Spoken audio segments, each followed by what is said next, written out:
Hello, and welcome to this live lesson in which I will introduce you to Microsoft Power BI. I will be your guide as we explore and introduce you to Power BI. In my current role, I'm heavily involved in enabling organizations to become more data-driven. You'd be hard-pressed to find an organization this day and age that does not want to become more data-driven. The big question is, how do we get there? As you might imagine, this involves much more than implementing technologies alone. At the ground level, it really starts with producing reliable data, which can be later consumed by analytic applications like Power BI to produce an accurate and timely picture of business performance. So let's step back and talk about some of the things that will help orient you in this course, as a lot of elements went into planning this out. All right, first, let's talk about our target audience. So this course is for anyone in an organization that delivers analytic insights as part of their job. And this is almost everyone in an organization. It is primarily aimed at business users, as this is where the majority of analysis is done. And as such, the course is paced and explained in this manner. I take great pride in being able to convey technical concepts to various users across many different organizations. So we've really reduced the technical jargon and made no assumptions around IT and technical background. That being said, if you're an IT user that is new to Power BI, or perhaps you've dabbled in it, this course is for you as well. From a prerequisites and prior experience standpoint, we think that it's helpful if you have a sense of how business questions are asked and how they're answered, so understanding the flow of delivery across analytics. However, this is not required, as we're going to use role-playing and tell a story to help you understand these concepts. You might be a seasoned business person or a recent graduate. Either way, this course is for everyone. So the course style. You will learn the core pieces of Power BI in a front-to-back manner. And my goal is to expose you to the most widely used functions and features in Power BI and explain why something is used via storytelling. And most importantly, I want to give you the confidence to navigate and build rich and powerful Power BI solutions quickly and efficiently. And to me, confidence is the big one, because sometimes this can be a bit of a change management issue. A lot of times we get used to doing things a certain way in our existing reporting tools, and we find it hard to move over to something new. I want to be able to break down those barriers for you. And sometimes we just need to break down that barrier and help people overcome the fear of trying something new and keep them from defaulting back to what they know. And you might be saying to yourself, I'm really good at using Excel. Why do I need to use this tool? And there will be an undercurrent of how Excel and Power BI are better together. Either way, I want to set for success and help you rise up as a future expert in Power BI. And this is just the first step in that journey. It's a long journey, but a fun journey. And I really want to help you down that path. So how long is this course? The goal was to make this digestible by fitting it into one workday. So depending on how fast you go or how well you absorb concepts, we really tried to fit this into one day. So with that one day parameter, we needed to make some tough choices as to what to actually include in the course and what not to include in the course, because there's lots to talk about in Power BI. And it's not easy, but based on my training of over 1,000 users in Power BI over the past 5 years, I feel like I hit the mark, but you get to be the judge of that. There will always be something that we will miss or something we don't cover that's beyond the scope of this class, and that's just the nature of the beast. So what we did was we really tried to figure out what was going to fit into that one day and what was going to give you the best impact so that when you went out and start using Power BI, you felt confident about doing it. Okay, so the course style. So this is really built around a story. I do strongly recommend that you do each sub-lesson within a lesson sequentially. So go front to back in the actual exercises. The lessons also follow a sequence, so the recommendation is to go sequentially to match the flow of analytics, which we're going to talk about in lesson number 1. But they can be done in whatever order you want ultimately, because each lesson will have supporting PBX files that you can use to jump in at any spot if you want. So if there's a technique you want to go back and review, you can go back and review it and pick up on the PBX file that supports it and go from there. So it's really up to you to decide how you want to do this. And finally, why would you take this course over others? We think it's because we focus this around real world examples and really focusing on why you're doing things and what some of the good habits are to get into right out of the gate. We've had an experience training wide ranges of people that are very technical, very business oriented, and come from various backgrounds in businesses. So we really take that and really try and help you along that way. And most importantly, I actively use these tools and can give you that real world experience. And right now I'm going to issue you a challenge. And I issue this challenge before you start because I want you to think about what is that application that you're going to build first once you finish this class. So you may have an existing reporting application that maybe want to port over to Power BI. Maybe you have a brand new idea. Either way, it's really helpful if you have a business question or something you want to do either along with this class or once you're finished. Because once you do this, ideally you get in and start getting into the mix right off the bat. So you can start using these new tools and tips and techniques right away. So they don't, your memory doesn't fade on what they all look like. Okay, so the scenario we're going to use in this course is a seemingly simple question.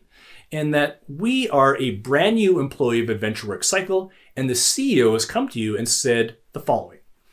I want to understand our organizational sales by sales territories, order dates, and products. And I recently had a really good demo on Power BI, and I'd like you to deliver all this information through Power BI itself. All right, so you go ahead and pick up this challenge. And what we're going to do is take that business question that was given to you by the CEO and walk you through step by step of how we're going to acquire data, cleanse data, get your data ready for reporting, and then build some reports, and then ultimately deliver those reports out to your consumers. So we're going to go front to back and show you all the key areas of Power BI that are important in being able to satisfy this particular request. Sounds simple, right? All right, so that's really about it. We're really excited to teach you this class. We're really excited to get you moving along this journey. So let's go ahead and get into it. But first, before we do that, let's go ahead and take a look at our learning objectives. So in lesson number 1, we're going to focus on getting started with Power BI. I want to get you set up and oriented around Power BI, the ecosystem, the tools, the terminology, licensing, and things like that. So that's the focus of lesson number 1. In lesson number 2, we're going to work on importing and transforming data using the Power Query. So we're going to acquire data, cleanse it, and get it ready for reporting. In lesson number 3, the focus is really around building a data model that's going to support self-service reporting. So we're going to spend a lot of time discussing that. In lesson number 4, this is what people really get excited about when it comes to Power BI, is we're going to develop reports and visualizations using the Power BI desktop. In lesson number 5, we're going to talk about enhancing the experience using the Power BI service. So after we've taken our work on the desktop and we publish it in the Power BI service, how do we actually go ahead and enhance that information? And lastly, in lesson 6, we're going to talk about securing, sharing, and collaborating using the Power BI service. So lots to talk about, lots to learn. As mentioned, we're really excited to get you on the path towards becoming proficient and expert inside of Power BI. Let's begin.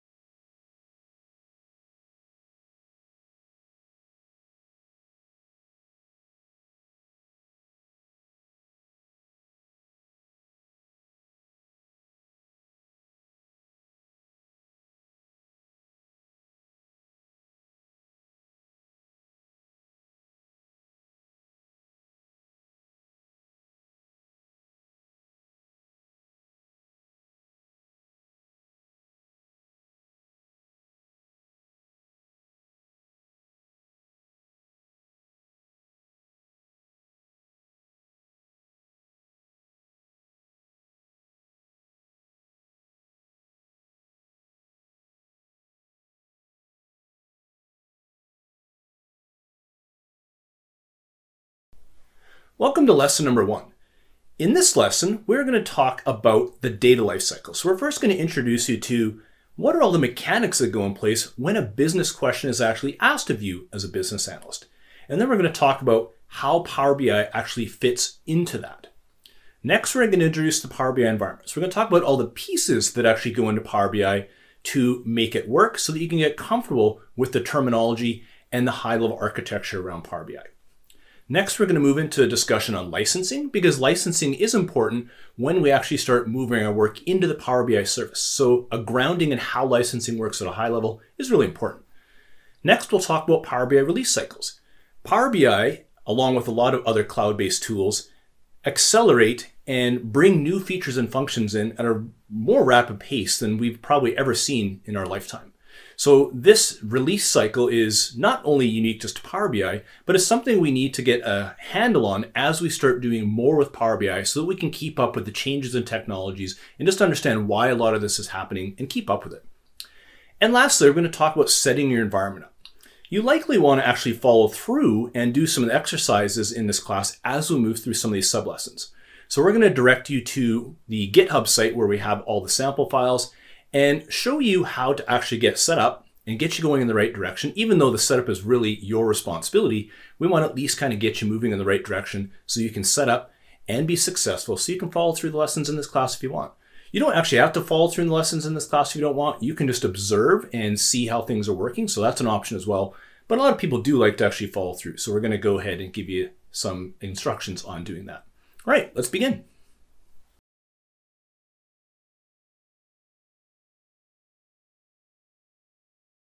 All right, in this sub-lesson, we're going to introduce you to the data lifecycle, where we're going to examine all the people, process, technology, and data components that surround the management of a business process.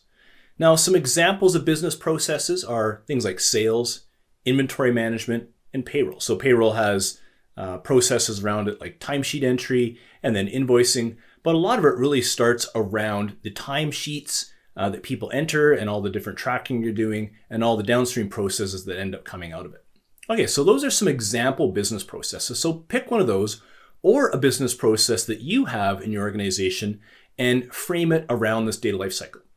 All right, so typically there's some type of technology that we have in our organization that is used to help manage our business process. So we may have spreadsheets, we may have CRM, we may have an ERP, all depending on how large our organization is, how complex the business process is. At the end of the day, we have some type of technology here that's helping us manage this business process.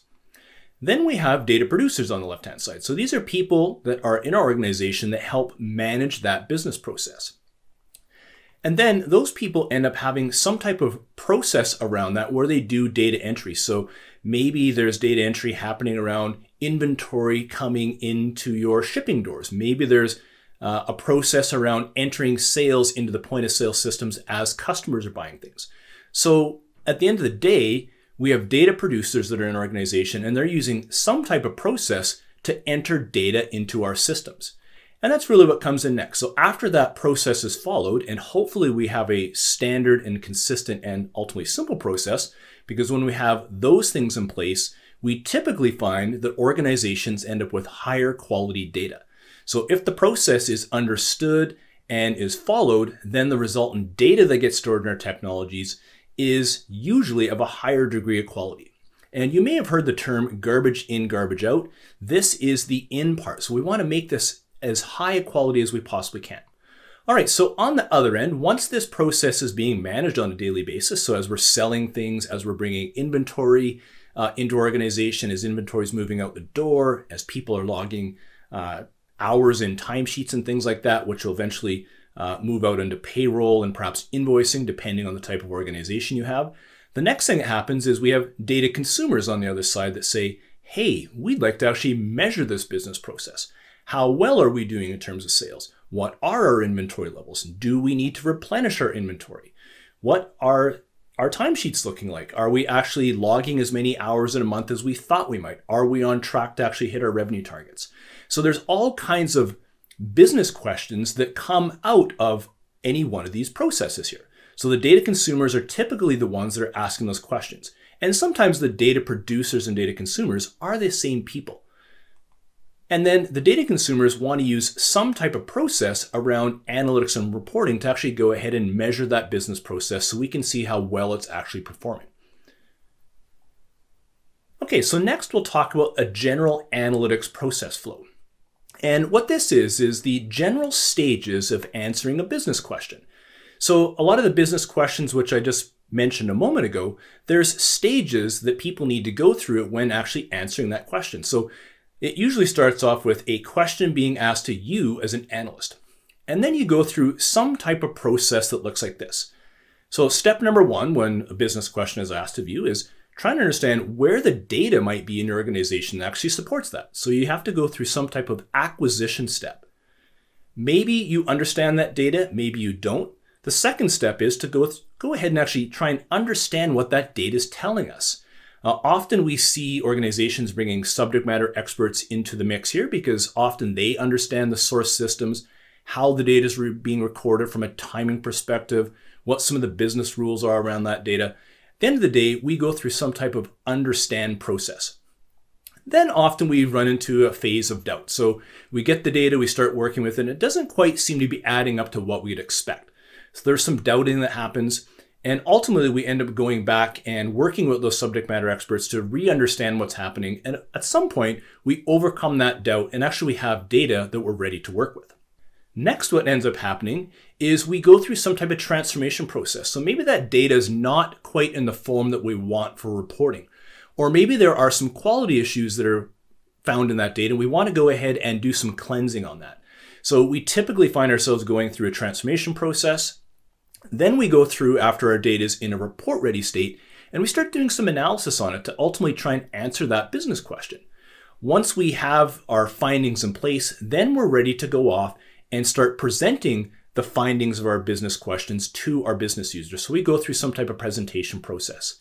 And at the end of the day, we draw this out as a very linear process, but it's highly iterative. We're moving back and forth between these different circles all the time as we learn new things, new business questions are being asked, and we learn different things about our data, or all of a sudden find a quality issue that we may need to go back into our transformation step, for example, and fix. So this is not a linear process. We show you the linear process here from a learning perspective, but this is highly iterative. All right, so that brings us to the end of this sub-lesson. Let's move on.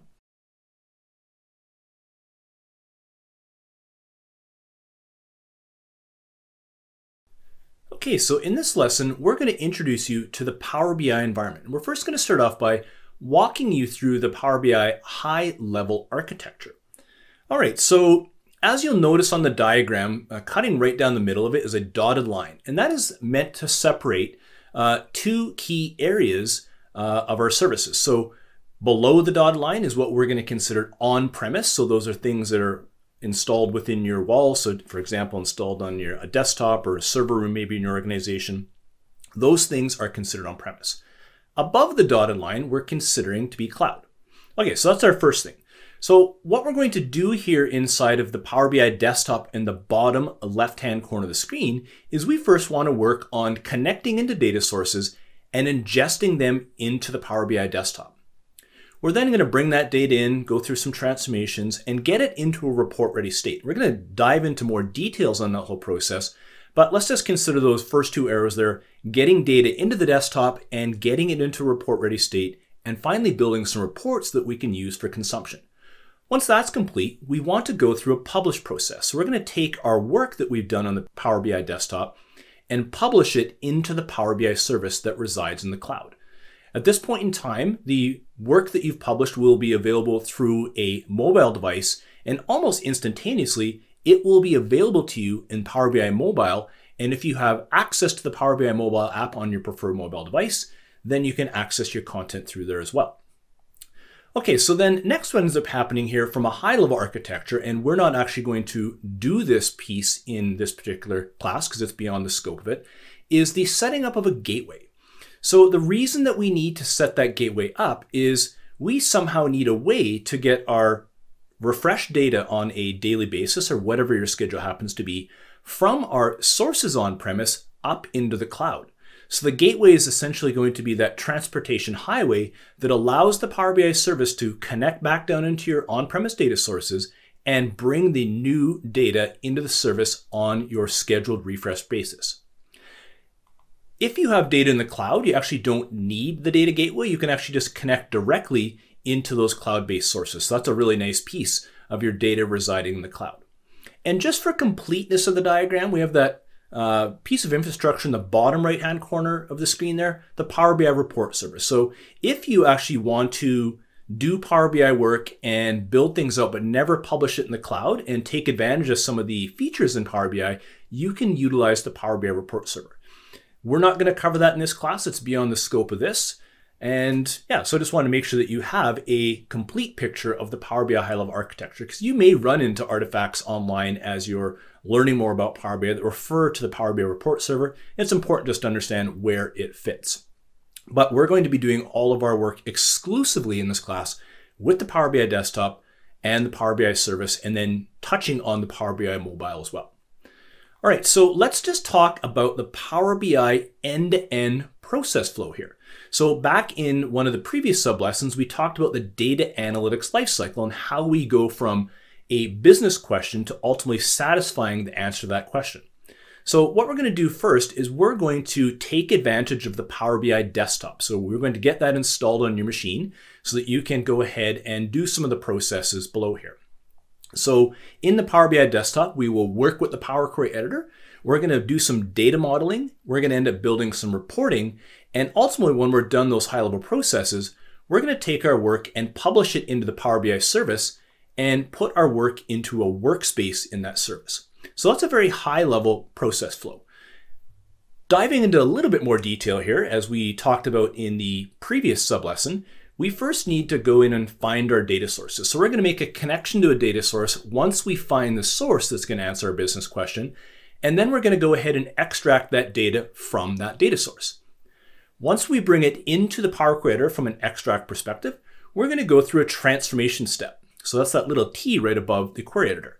And we're going to go through and transform data.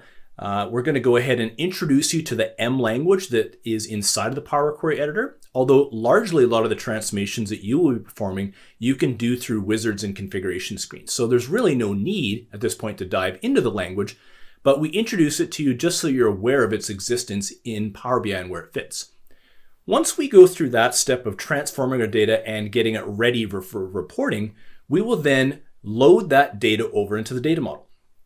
Once our data is loaded into the data model, we have data that is almost ready for reporting, we're going to go through a process of adding extra value to that data model. We're going to build relationships between our tables. We're going to perhaps add hierarchies to our data model, which we'll do in this course.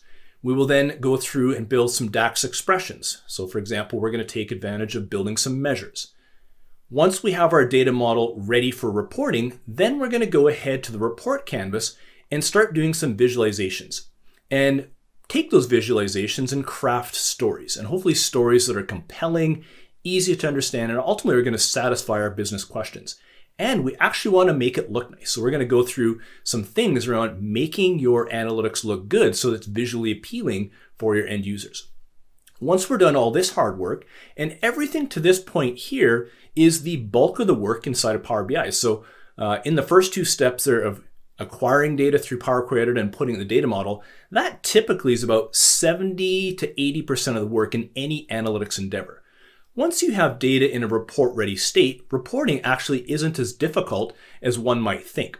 For a lot of years, the data acquisition and reporting all got lumped into one process, so there was a lot of talk around how difficult reporting was. But really, if you separate the two, most of the hard work was back in the actual acquisition and cleansing the data.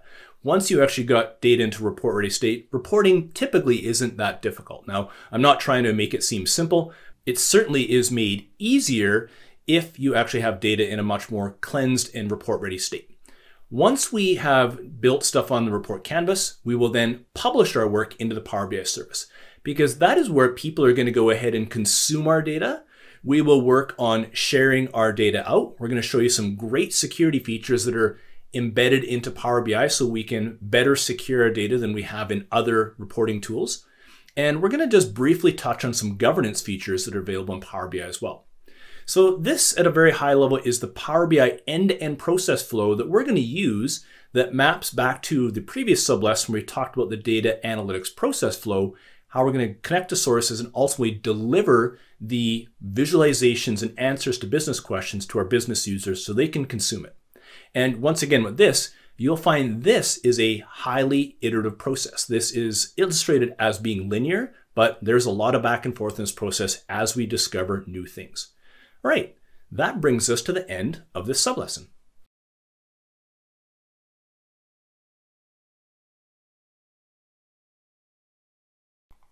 Okay, so in this sub-lesson, we're going to introduce you to Power BI licensing.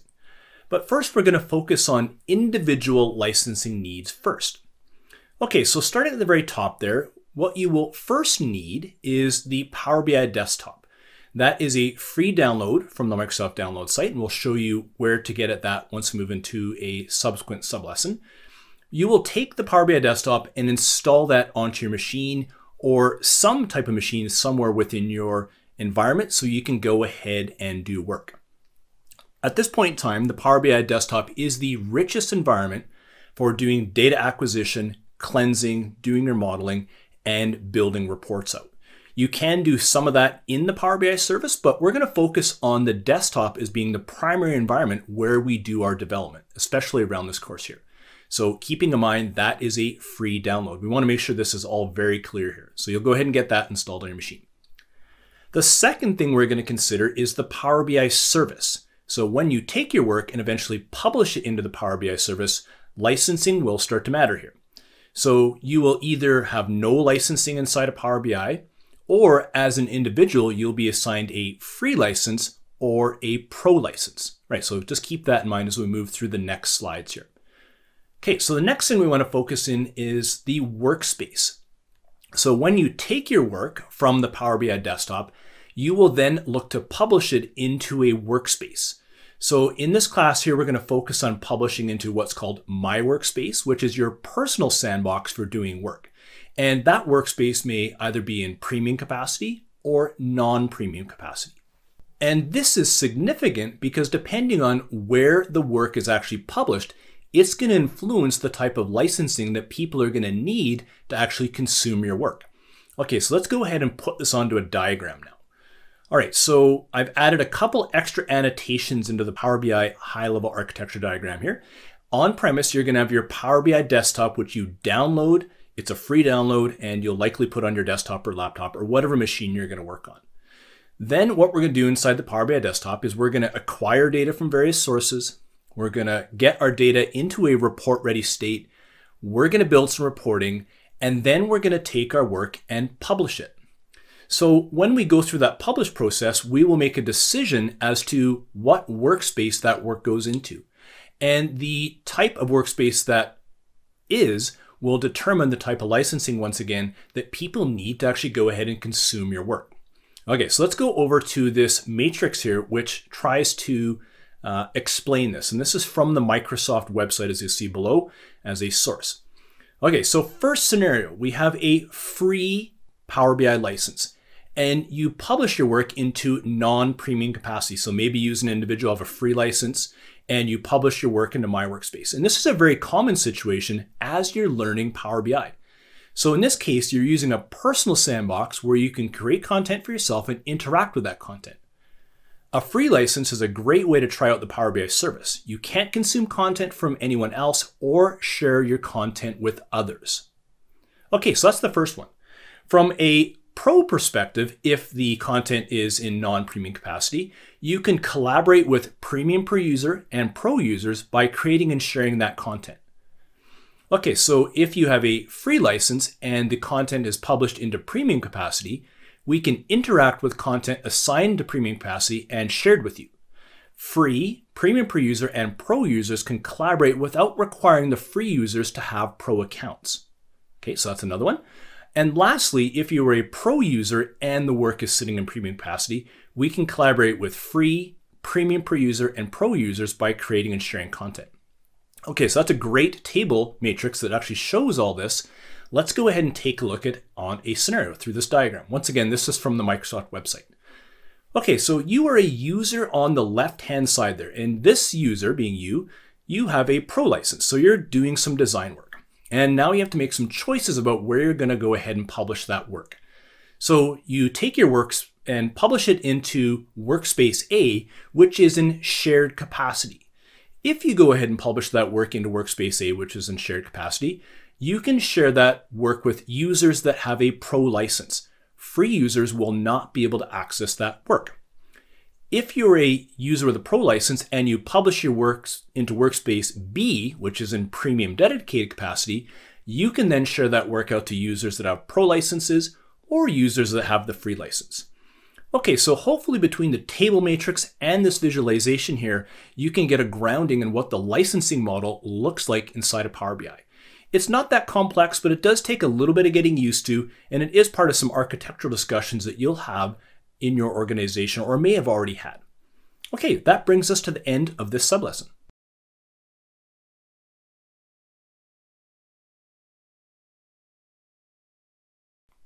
Okay, so in this sublesson, we're going to introduce the Power BI release cycles. And this is important to understand as you work with Power BI, because you're going to find that it's a continuously changing and evolving environment. And all that change is actually for the good because the product is consistently and constantly improving. But we do want to make sure we understand and educate you on how all of this works. Okay, so first we're going to focus on the Power BI desktop and service. So the Power BI desktop and service, they are updated up to monthly. If you want, you can go to the following website to take a look at the various release cycles and what has changed in these. These websites are fantastic for actually keeping up with what is changing in the desktop because there's great videos, great blogs around all the new features that are coming in and have been introduced into the product. We'll show you what those websites look like momentarily. Plus, I'm actually going to show you how to look at which version of the Power BI desktop you're actually using. Down below is the Power BI mobile app. It also gets an update up to monthly. And the website down below is where you can go take a look at what's new in the mobile apps. And there's a history of all the different things that have changed in the mobile app over the course of time. So both of these websites here will give you all the information you need to see what is changing in the product and give you a lot of different examples and blogs on how to actually take advantage of that functionality. Very rich websites, very well maintained and kept up to date. All right, so let's go ahead and actually show you how to take a look at the version of the Power BI desktop that you're actually using and actually show you these two websites. Okay, so first, let's take a look at what version of the Power BI desktop we're using. We can see up here in the top bar, it says Untitled Power BI Desktop. That lets me know that I'm actually on the desktop itself. So if I want, I can go to the File tab up here. I can go down to the very bottom of this navigation menu, click on About, and we're going to see that a information box pops up that is actually showing us which version we're using. And this course here was all recorded and done using the March 2021 release of the Power BI desktop. So here's how to go and take a look at which one of the desktop versions you're using. Now, when we actually eventually go to show you how to download the Power BI desktop and bring it in for use in this class, you will end up going to get the latest version of the Power BI desktop, and you'll be able to follow along, and the menuing and commands are all going to look the same. So that's where you go to look at the Power BI desktop version. So next, let's go out and actually show you the two websites that are key in terms of keeping you up to date and what's changed inside the product.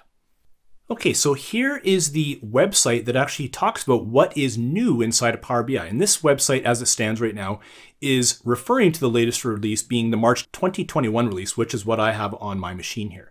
So if we actually scroll down this website a little bit, we will see here that it's broken into two pieces. This is what's new in the Power BI desktop, and here's what's actually new in the service.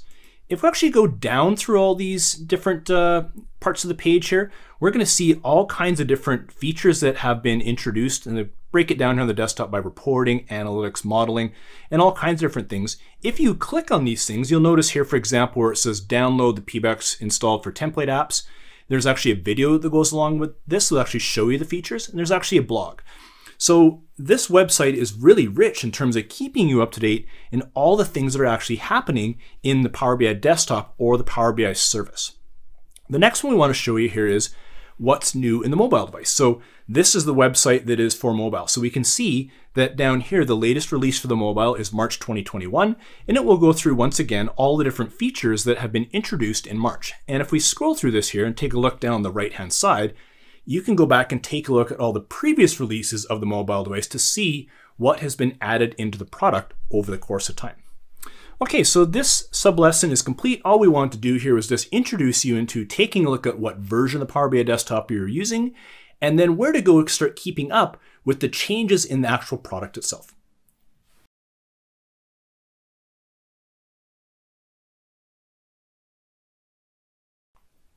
Okay, so in this sub-lesson here, we're going to talk about how to set up your Power BI environment. So if you so choose and you want to actually go through and do the exercises as we go through these sub-lessons, getting the environment set up like we're going to talk about here will actually help you do that. You also do have the option, if you want, to actually just observe the class and take a look at all the techniques and just watch the videos. And that's a perfectly viable way of actually doing this learning as well.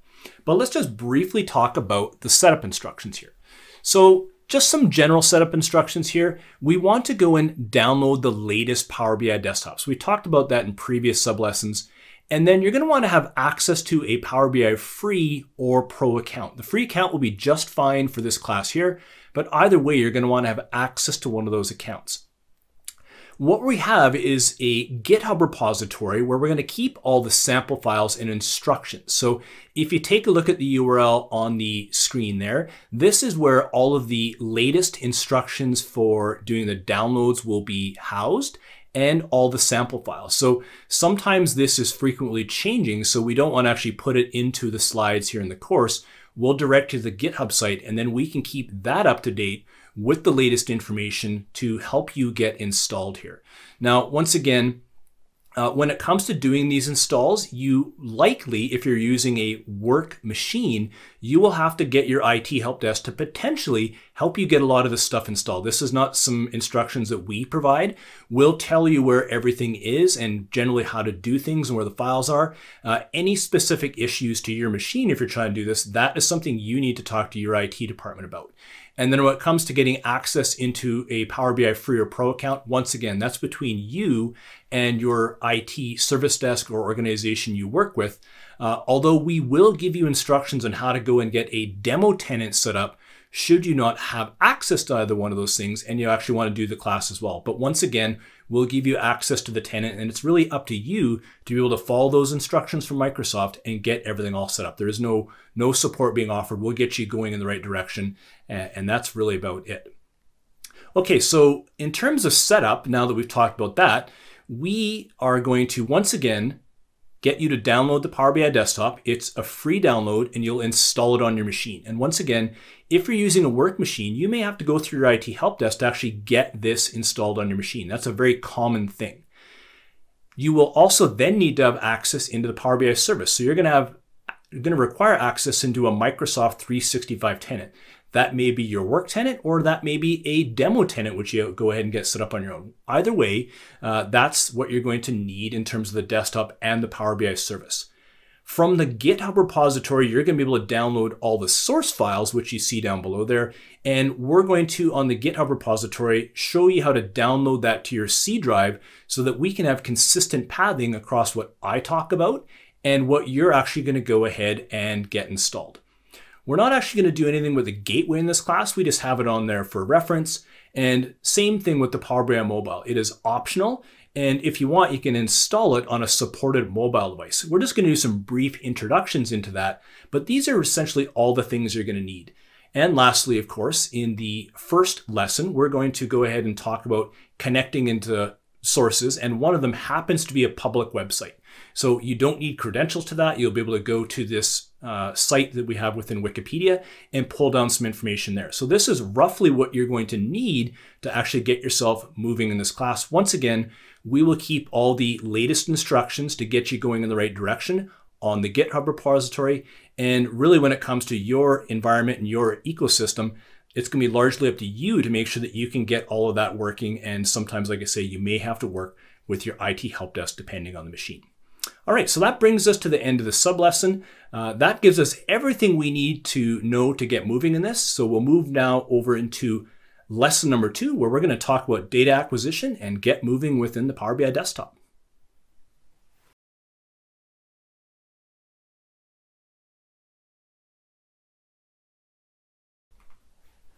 As data analyst, chances are you've spent or will spend a lot of time wrangling data that comes in many shapes and sizes and from a multitude of disparate sources. In most organizations, data is scattered and is sometimes not managed properly, which complicates the process of preparing data for analytics. Data preparation is often a data analyst's least favorite task.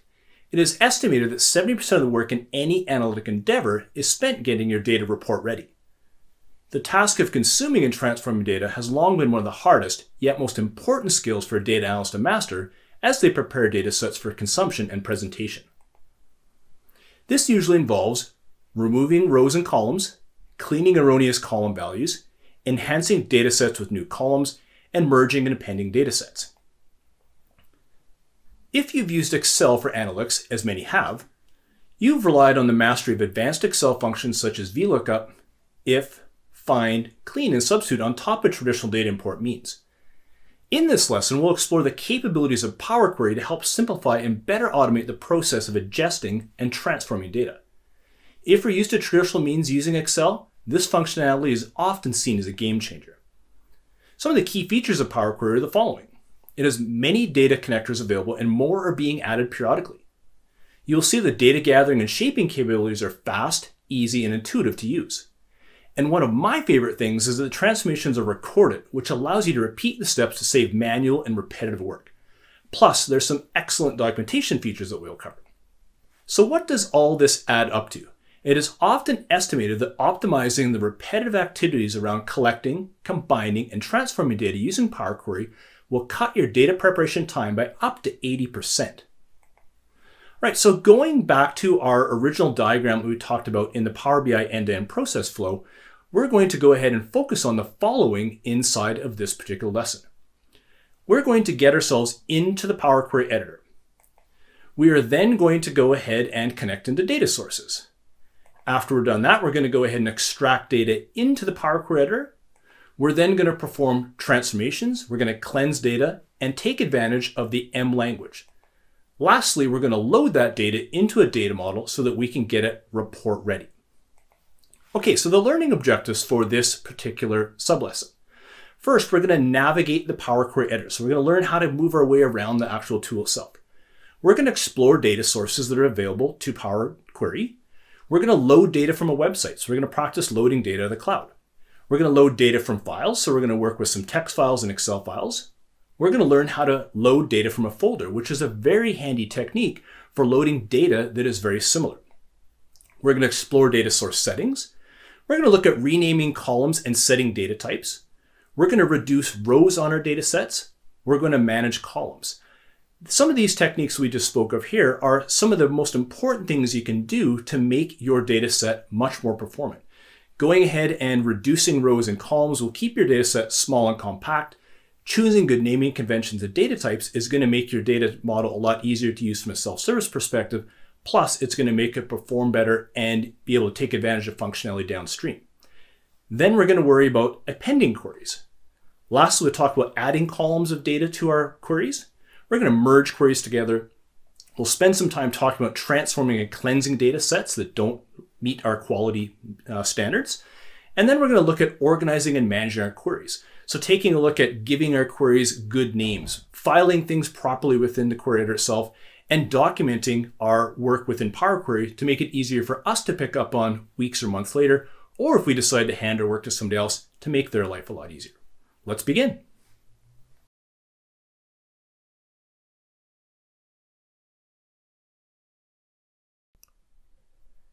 In this sublesson, we're going to get into the Power Query editor. We're going to teach you how to navigate the Power Query editor so you gain some comfort with the environment, and we're going to explore other key features. Okay, so I've got a Power BI desktop file open right now. So this is one of the ones you can find in the GitHub repository. What I'm going to do here first is we're going to get ourselves into the Power Query editor. So up on the ribbon, we can see the Home tab, and it is currently highlighted. And then over in the middle of the screen in the ribbon, we've got this queries group right here. So within the queries group, there is a command right above called transform data. If we click on this transform data, this is going to get us into the Power Query editor. So let's go ahead and click on that. And we'll go ahead and let the Power Query editor go ahead and open up like so. Okay, so now that the Power Query editor is open, I'm just going to encourage you to kind of sit back and just watch this discussion here. Don't try and follow along with it with any of the files here, because I want to show you how to navigate around the Power Query editor. So what we're going to do here first is we are actually going to go down to the product query. So I'm going to highlight on this because we're going to use this query to walk through all the navigational pieces of the Power Query editor. So first, at the very top of the screen, we are going to use and show you the ribbon. So at the very top of the screen here, this is the ribbon common in all the Microsoft 365 products. So that is the ribbon. Within the ribbon, there is going to be individual tabs that we're going to be clicking on quite a bit and going in to get at some of our commands. So those are the tabs. And then within each one of these tabs, if I just go ahead and remove our highlighting there so far, we will see that we have groupings of commands. So what we're going to do here is I'll just go ahead and highlight this group right here. So between the two gray bars here, we can see that we've got this group called query and a series of commands that exist within that group. So just to go ahead and quickly recap here, ribbon, tab, group, and commands. So those are really the things we're going to be dealing with a lot through our entire journey of Power BI. Okay, so now let's focus in on the areas that we're going to be interacting with a lot more as we go through the Power Query Editor. So on the far left-hand side of the screen, we have got our queries pane. So I'll just go ahead and highlight there. And we can see in here, we've got a series of queries that we built up. Now, this file is the accumulation of all the steps you're going to go through in lesson number 2 here. So that's why you see a lot of queries here. So here's all the queries that we have listed. We can go ahead and open and close the queries pane if we see fit. So we can give ourselves some more real estate. So that opens and closes. And yeah, there's really nothing more to say about the queries pane. So let's now move to the right-hand side of the screen here. Let's go ahead now and take a look at the query settings. So that is everything that is over here. So we'll see the query settings has a place where you can go ahead and rename the query if you want. And then I want to draw your attention to a section within the query settings right here called the applied steps. Now this contains all of the steps that you're going to go through from the time that you connect your source data all the way to the point of where you're finished working with your query and you're just about ready to deliver it over into the Power BI data model. Okay, so the next area that we're going to cover is the formula bar. So if I go ahead and at the top of my screen here, you can see I've got this thing right here where you will see formulas being entered as you're going through each one of your transformational steps. So what that looks like is if I just work my way through each of these applied steps, and I'll just go through a couple of them here, you're going to notice that the code in the formula bar changes. Now, we will go through each one of these steps as we move through lesson number 2. The code that is being generated up here is what is called the M language. And you don't necessarily have to go in and type any of this code in your own. You're going to find that the wizards and configuration screens are going to allow you to generate all this stuff automatically. So if we just walk through each one of these applied steps, you'll see the code changes in that formula bar. If you're not able to see the formula bar, the way that we go ahead and turn that on is up here in the View tab. And there is a checkbox here called Formula Bar. So I can go ahead and turn that on and off if I choose. My preference is to leave the Formula Bar on because I find this a really good way to learn the M language. I can actually watch what is being generated as I go through each one of the individual steps. So I personally find that a little handy. If you do want and you're afraid of getting in and typing over some of this code or doing something wrong with it, go ahead and turn the Formula Bar off if you want. But my general recommendation is to go ahead and just leave it on. Okay, so the next area that we're going to focus on is right here in the middle. And this is what is referred to as the data preview pane. So as we move through each one of our steps in the applied steps, this is a picture of what our data looks like at that point in time. So we can see here our first step is source. So this is us making our initial connection into our source data. Then we navigate to a piece of that source data. So in a lot of our cases, we will connect either Excel tables or sheets of data. So we're navigating to what we want to connect into in our sheets. And then we go through a series of transformational steps. And what you'll notice here is we move through each one of these transformational steps, the data in the data preview pane changes. So we can see what that looks like at that point in time. And when we get to the very last applied steps, this is what the data is going to look like right before we go and deliver it into our data model, if that's what we choose to do. The next area that we want to show you here is at the very bottom of the screen, and this is some metadata about the data set as it exists at that point in time as well. So we can see, if I just zoom in here a little bit, that we right now have 11 columns, 11 columns of information and 504 rows of data at that point in time in the applied steps. So the other piece of information we have in here as well is the column profiling. And in Power Query by default, column profiling is based on the top 1,000 rows of data in your data set. And it's generally recommended to keep your column profiling at the first 1,000 rows.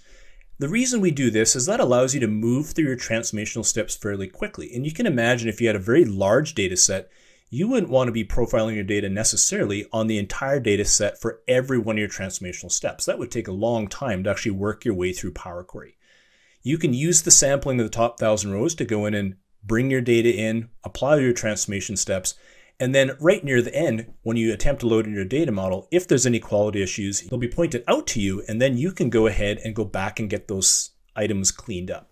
So we do recommend you leave that at the top 1,000 rows, but you do have the ability to go in and actually change this as you see fit. So I'm just going to zoom out here. And if I want, I can actually go in and click on this column profiling here, and I can change my column profiling to the entire data set if I wanted to. But like I say, we're going to leave it at the top 1,000 rows because that is generally good enough.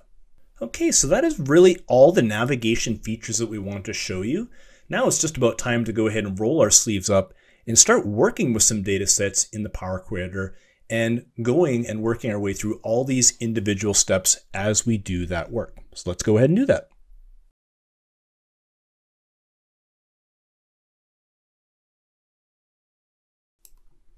In this sublesson, we're going to explore data sources. So we will first start off by showing the data source categories that are available on the desktop.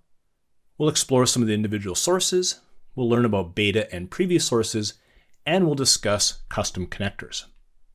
So what we're going to do is get ourselves a blank Power BI PBX file open. And what we're going to do here first is we're going to work on getting data into Power BI. So we can get data from many different sources, and just some examples here are Dynamics 365, Google Analytics if we choose to connect to that, Azure Synapse, Excel spreadsheets, a very common source, SQL Server databases, also a very common source, and SharePoint. So what we can basically see here is we can get data from all over the place and use Power BI as the aggregator to pull that data together, blend it together, clean it, cleanse it, and put it into a data model. And that's largely the subject of lesson number 2. Okay, so I have a blank Power BI desktop file open right now. And at a very high level, there's 2 different ways to get data into Power BI. In fact, there's really many different ways, but we want to focus on getting data from the Power BI desktop if we're on the screen here, or getting data if we're over in the Power Query Editor itself. So let's first show you how to get data if you're on the Power BI desktop. So what we want to do here is we're going to go to the Home tab, over into the Data group, and we're going to go to the Get Data command. If I click this little drop-down box, we're going to see that right away we're listed with a bunch of common data sources. So if the data source we want to connect to is here, we can choose it and make a connection to that and bring it in. Alternatively, if it isn't on this initial list, we can click on More, and it will take us over to a Get Dialog data box where we can go ahead and make a connection into whatever data source that we want to connect into. But I'm going to cancel out here because we're going to go and get ourselves into the Power Query Editor instead to actually go through this process. So the way that we're going to do that, if you recall from previous sublessons, is we're going to go into the Queries group on the Home tab and click on Transform Data, which is going to launch us into the Power Query Editor. So let the Power Query Editor go ahead and open up, and then we'll carry on with our lesson. Okay, so now that I've got the Power Query Editor open, what I'm going to do here now is go to the Home tab under the New Query group and click on this New Source. So once again, if I click on that, I'm going to see a series of connectors we can connect into that are listed as the most common. So once again, if it's on the list here, I can go ahead and click on it. Otherwise, I can click on More, and it will take us over to a very similar Get Data dialog box. Now, once we come in here, you have a number of different ways to search for the connectors that you are trying to get at. If you feel like, you can scroll through the individual list of the connectors on the right-hand side here, or what you can do is use these categories here. So Power BI has categorized it into all, so here's all the different sources we can connect into. File-based connectors, database-based connectors, Power Platform connectors, all the way down to other.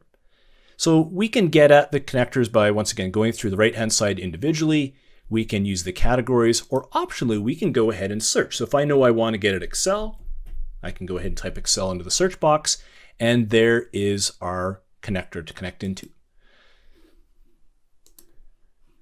So that works quite nicely if the connector we want to connect into is listed in get data. But what if it isn't? You actually have a couple other options, and they're a little bit more technical in nature, but I do want to point them out to you. You have the ability to go in and get a certified connector. So this is a connector that somebody has developed for you and that you can bring into Power BI itself. If you don't have a certified connector you can go obtain, you can actually go ahead and write your own connectors as an organization. Now, this is a little bit more of a technical feat that you need to have some technical skills for. So I just want to point out that it exists. If you then go ahead and build a connector for your organization and you decide to get it certified, you can go through that process as well. So it's really up to you based on your use case.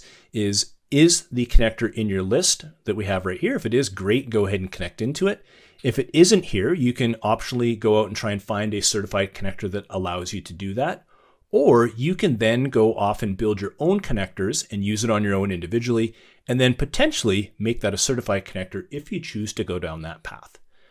Another note about the different connectors is that they are added to on a monthly basis or a periodic basis. So Power BI Desktop does get a release roughly every month. So you will see more connectors coming into the fold on a periodic basis. So that brings me to the next thing I want to discuss, and that is beta connectors. So we can see down here at the bottom of the screen that we've got an IBM Informix database beta connector. And what that is a connector that is undergoing testing and has not yet officially been released. So this is where the product team is asking you to use these things or making it available for you to use these things and provide comments as to how well it's working, is it performing, and things like that. So it can eventually move from the beta testing over into general release. So you'll see a lot of different connectors with that beta bracket around things as it's working its way through the process. All right, so you'll see lots of different data connectors in here. Like I say, for the most part, as a business user or new user to Power BI, the things you're going to try and connect into are already listed here. So a lot of the things I was mentioning around the certified connectors and building your own connectors isn't really necessary, but it's just good for general awareness that they are available. So let's go ahead and move ourselves into the next sub-lesson where we're going to actually start connecting into files.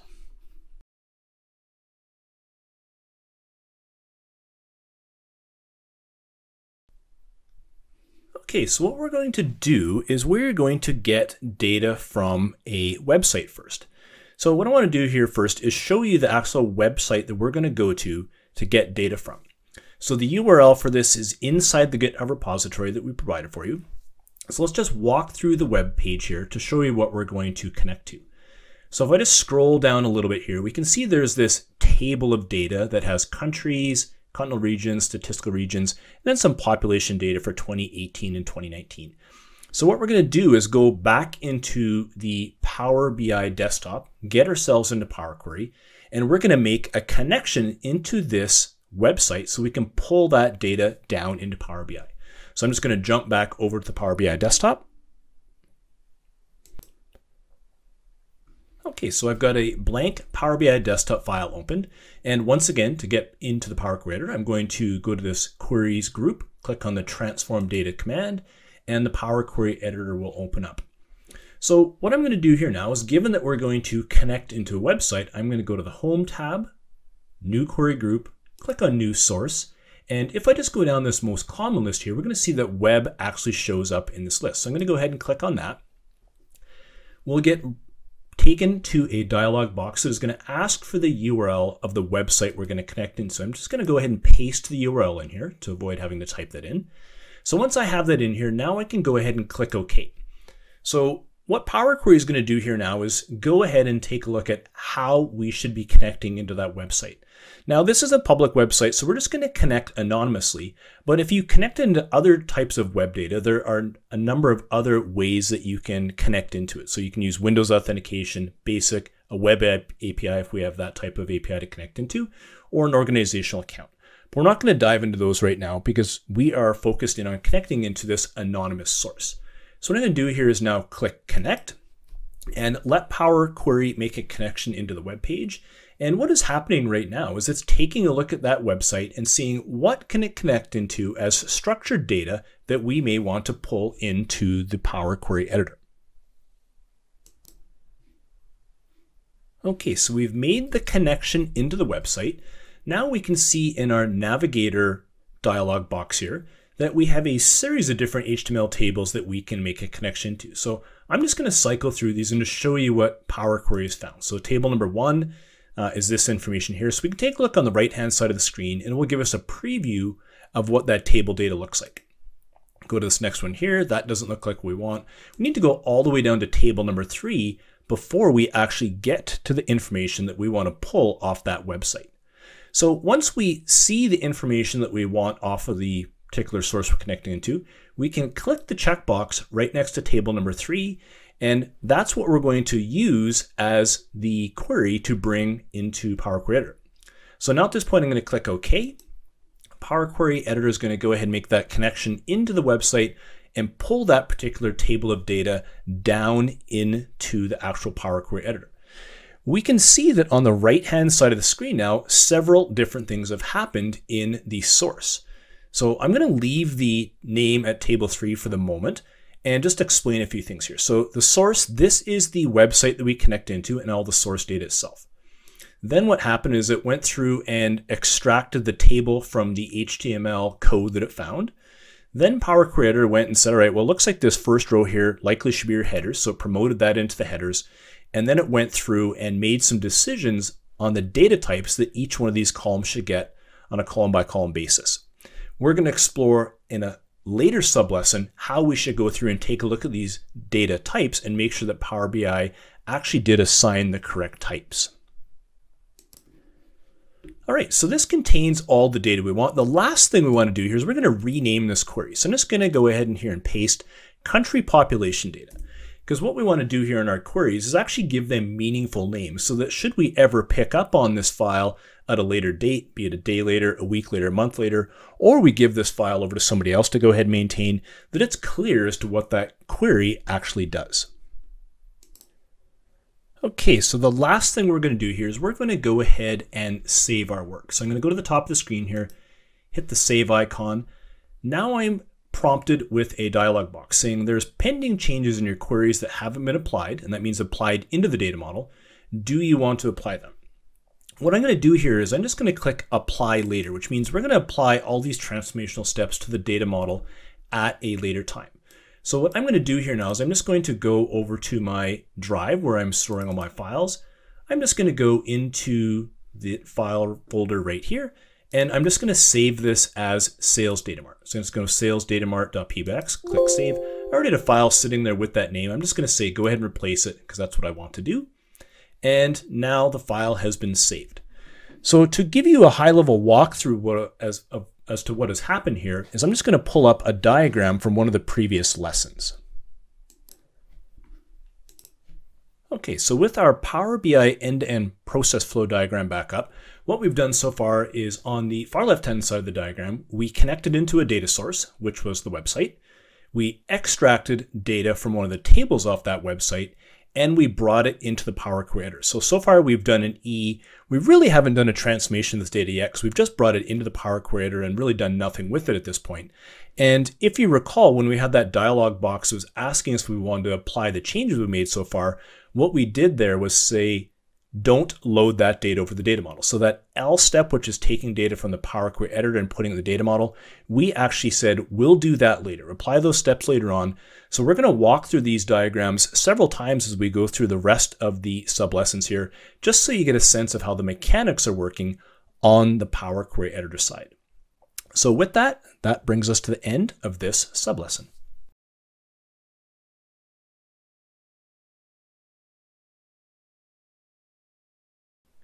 In this sub-lesson, we're going to discuss file data sources, possible file locations where those files may exist, and then we're going to demo loading the following. We're going to do a couple Excel spreadsheets, and we'll do a text file. But first, for possible file locations.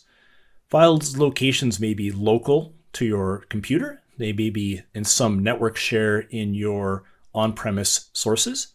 You may have information sitting in OneDrive for Business.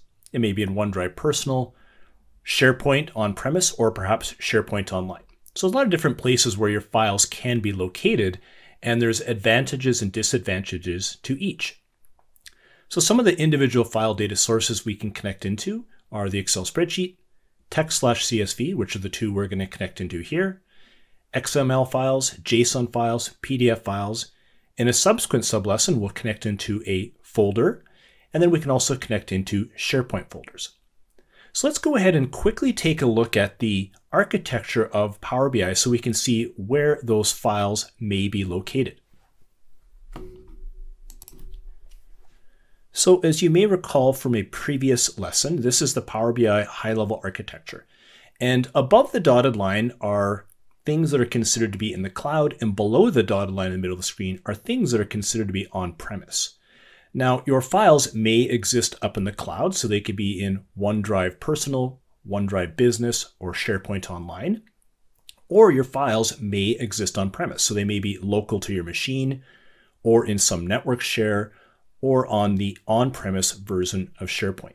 So either way in Power BI, we can connect to those different file data types and bring the information into Power BI to be further manipulated and transformed and brought into our data models.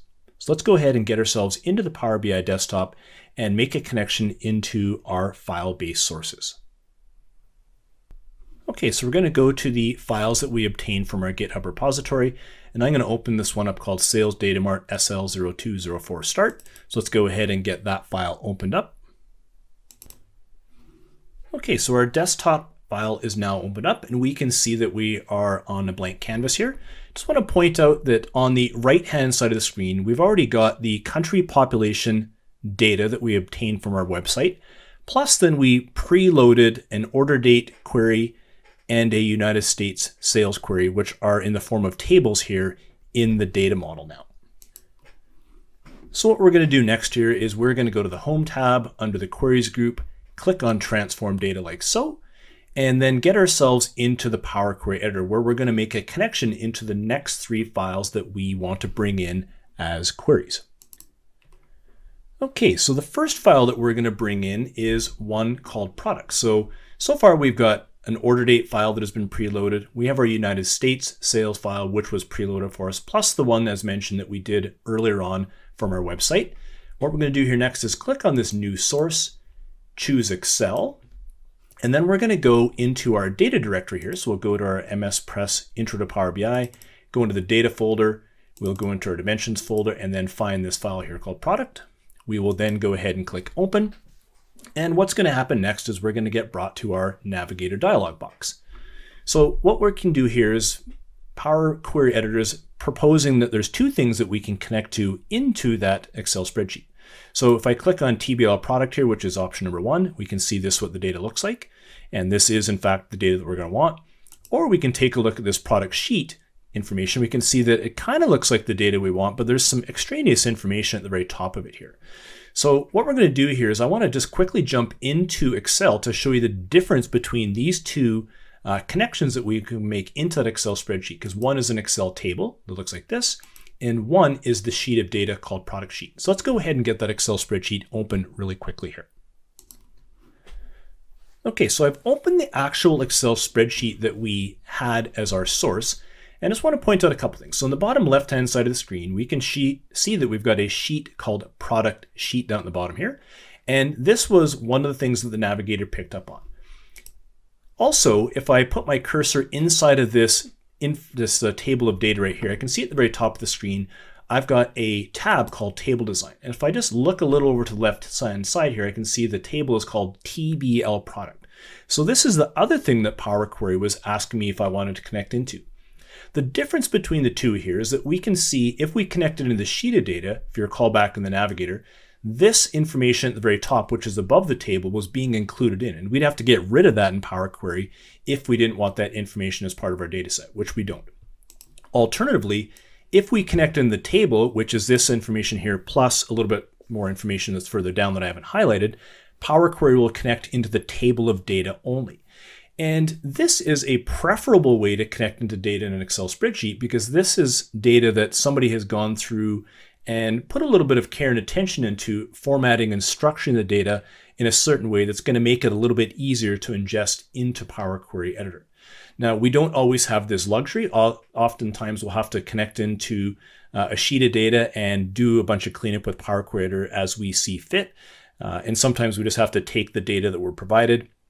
But ideally, if you have things in an Excel table, it just makes things a little bit easier on the ingestion side of things, although it's not mandatory. So like I say, I just wanted to point out the contents of this Excel spreadsheet and what the navigator is actually taking a look at. So let's get ourselves back over to the navigator. Okay, so this is where we left off in the Power Query Editor. And once again, we can see the product sheet, which we saw on that Excel spreadsheet, which is including the extraneous information at the top. And TBL product here is only pointing to that table of data. So this is what I want to connect into. So I'm going to connect that little checkbox there and click OK. And now the Power Query Editor is going to go ahead and bring that information in. The last thing I want to do at this particular query is I'm actually going to go over and rename it. We can see that it borrowed the name TBL product from the actual Excel table. I'm going to get rid of that TBL in front of things and call this product.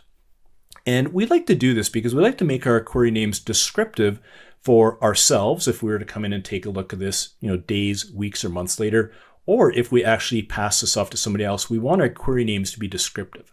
We're also going to see later on when we get into our data model and into the Power BI service that there are a lot of very good benefits of good naming conventions at the query level, which eventually translates into tables of data, and at the column level. Okay, so these are our individual products that we have in our product catalog. So what we're going to do next here is we are going to bring a text file of data in. So I'm going to click on New Source, go down a little bit lower here, and we're going to see text/CSV. So if I click on that, I can see in my dimensions folder, I've got a file called product level. So I'm just going to go ahead and open that up, and the Power Query Editor is going to open that up, and we can see the contents of that file. So we can see that it's a tab delimited file. The data type detection that it's done so far is based on the first 200 rows. I can play around with that if I want, but I'm going to leave the default. And we can see that there's 3 columns of information in here. We got a product subcategory key, a subcategory, and category. The reason that we want to load this file up is that we want a way to aggregate and build hierarchies around our product information. So we'd like to roll individual products into subcategories such as mountain bikes and road bikes, or on the component side, handlebars, bottom brackets. And then at the top level, we want to roll things into product categories such as bikes, components, and clothing. So this is going to enable us later on to build hierarchies. So I'm just going to go ahead and click OK. And the Power Query Editor will go ahead and ingest that file in, and we can see that we've got the 3 columns we saw back in the preview, and everything's been loaded in. And just to walk you through the applied steps here again, just to remind you of all this, is we can click on the source here, and it's going to let us know the source file location. So it's on the C drive where we got our files from GitHub. Next thing that happened is this first row right here, which has our header information, was promoted into the top. And then we'll notice here that this first column is a text data type. We'll discuss data types more in a later sublesson. Is then the Power Query Editor is actually going through and making its best guess on the data types that exist in these columns based on the column profiling of the top 1,000 rows. So these first 3 steps are handled for you automatically by the Power Query Editor, but it is a recommendation to go in and just check these things out and make sure at least the data types were set properly. But once again, we'll talk about that in a later sublesson. Okay, so the last file we're going to connect into is a Excel spreadsheet for sales territories. So we can see so far that we're going to be able to analyze our sales data by dates and products. We also want to take a look at doing information analysis by our sales territories. So we're going to do this time is click New Source, go to Excel. We'll find the Excel spreadsheet here called Sales Territory. We'll go ahead and open it up. We'll wait for the Navigator dialog box to open. And we can see here there's only one thing that we can connect into in this Excel spreadsheet, and that's sheet number 1. So we're just going to go ahead and click the checkbox next to it, and we can see a preview of the information that we want to connect into. So I'll go ahead and click OK and wait for the Power Query Editor to finish its work. And now we can see that we have a new query called Sheet 1. And what we want to do here is we're going to rename that to Sales Territories. Okay, so we go ahead and do our rename here. We'll go ahead and hit Enter. And now we're going to see the query name is called Sales Territories. So the last thing that we're going to do here is just a quick couple transformations here. And we can see that the very first row here says Sales Territories, and this should really be our header information.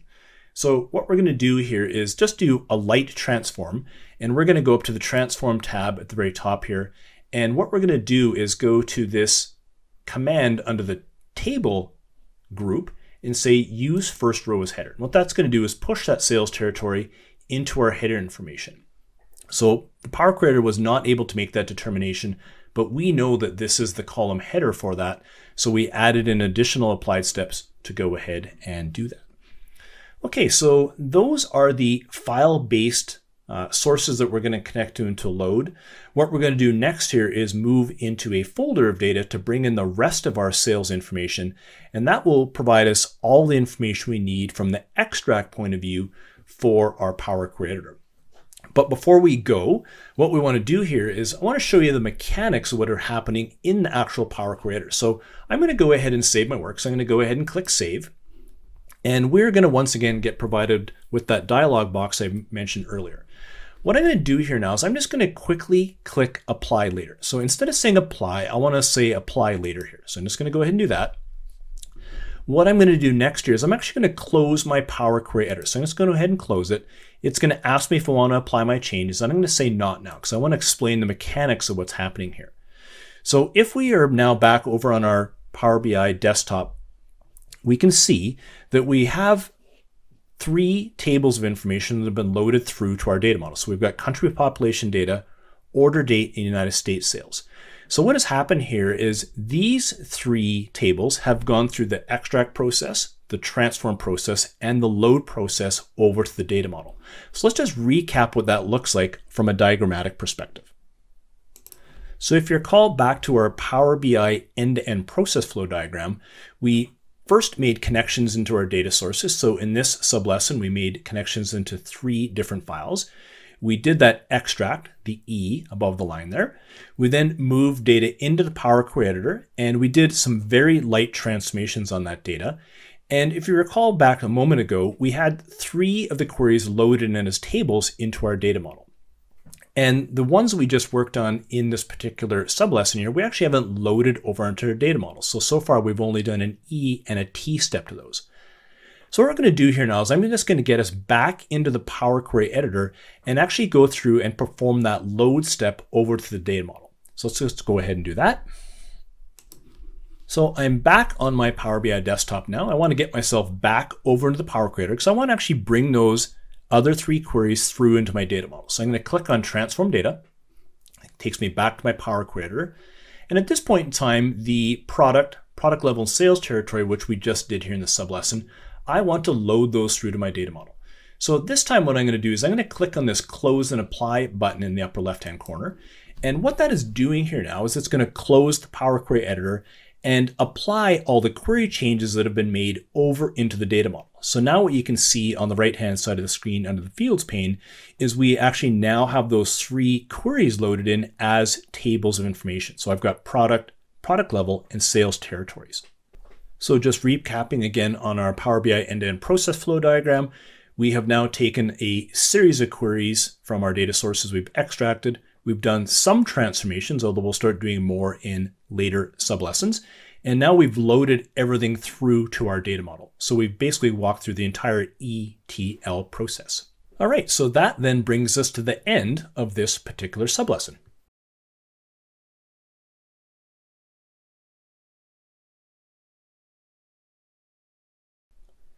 In this sublesson, we're going to discuss the benefits of using a folder.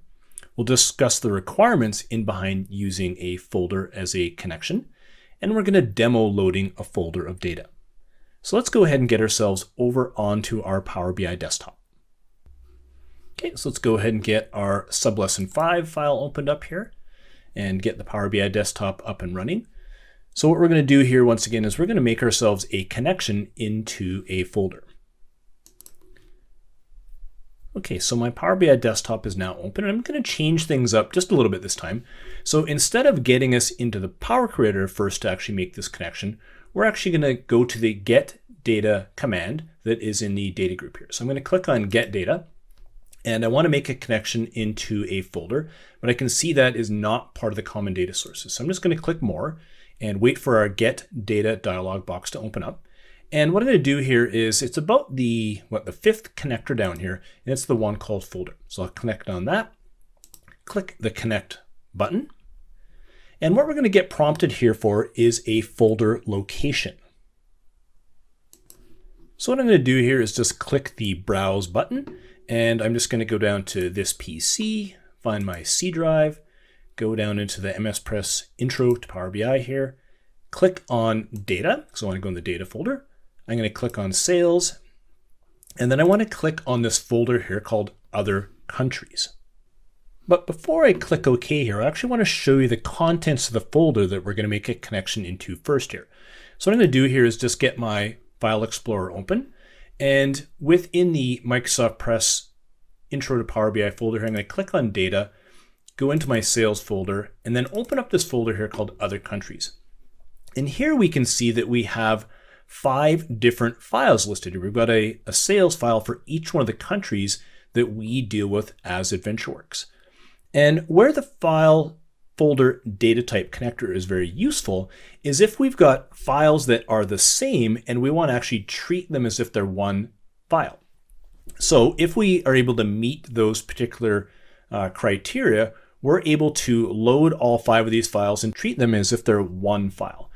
And we'll go through some of the rules momentarily, but these are the files that are contained within that folder. So let's get ourselves back over to the Power BI desktop. I'm going to go ahead and click OK on the other countries because that's what I want to connect into. I'll click OK.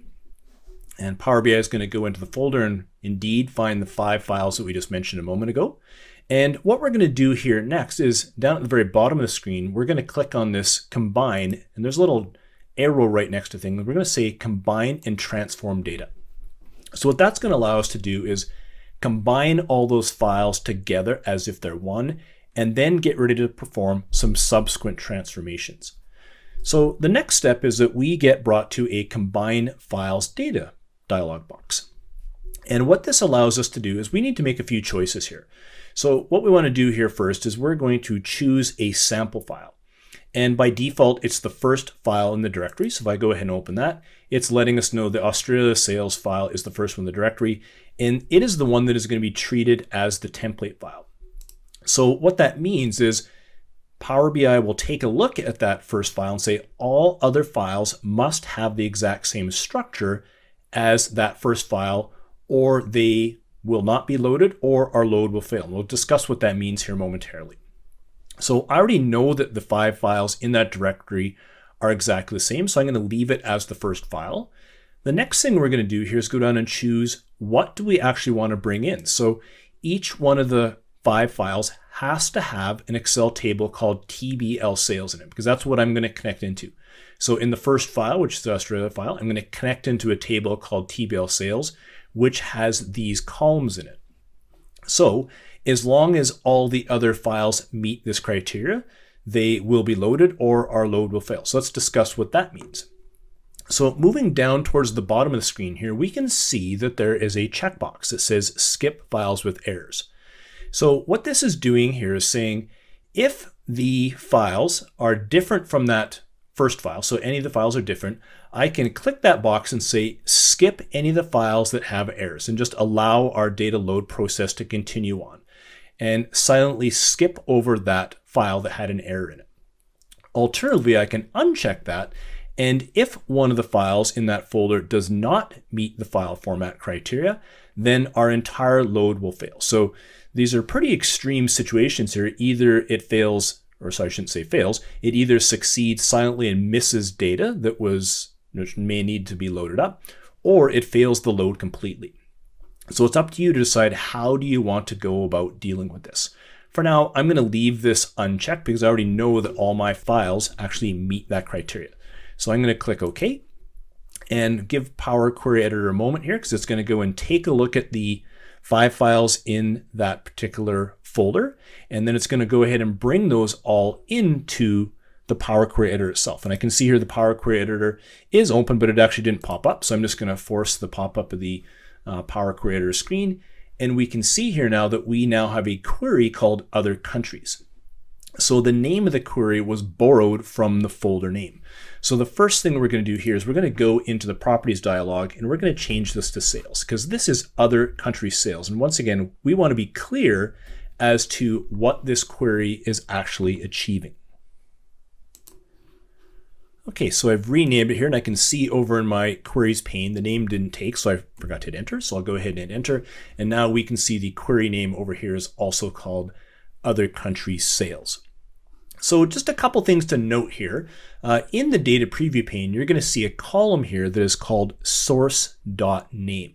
So if I click this little drop-down box in this particular column here, we're going to see that we can see all the different Excel files that are being brought into the mix. The only challenge here is we only see the Australia sales file at this point.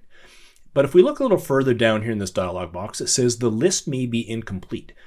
And that is because, if you recall earlier on, we mentioned that Power Query does its profiling based on the first 1,000 rows.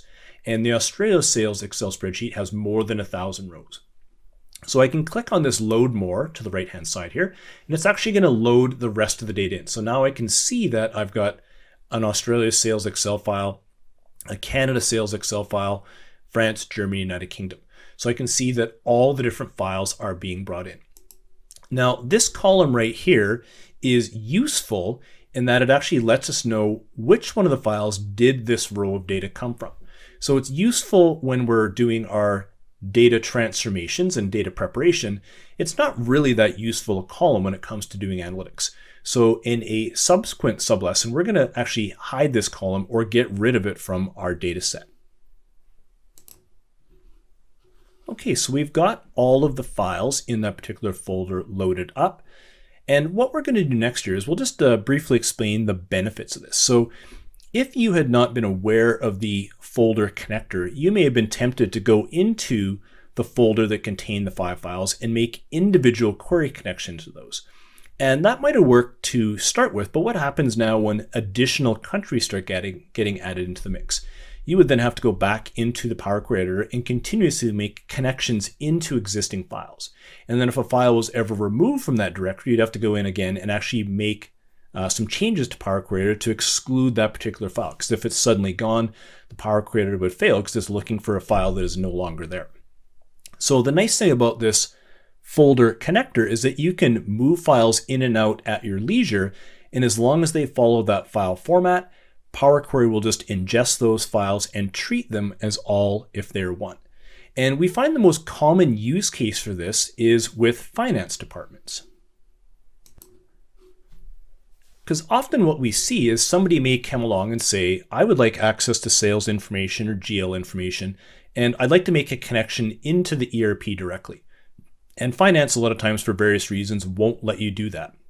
But they may say to you, okay, I'll give you that information, but what we're going to do is I'm going to run a report on a monthly basis, and I'll take that report and actually dump the contents of it to a folder, and the file will be an Excel spreadsheet.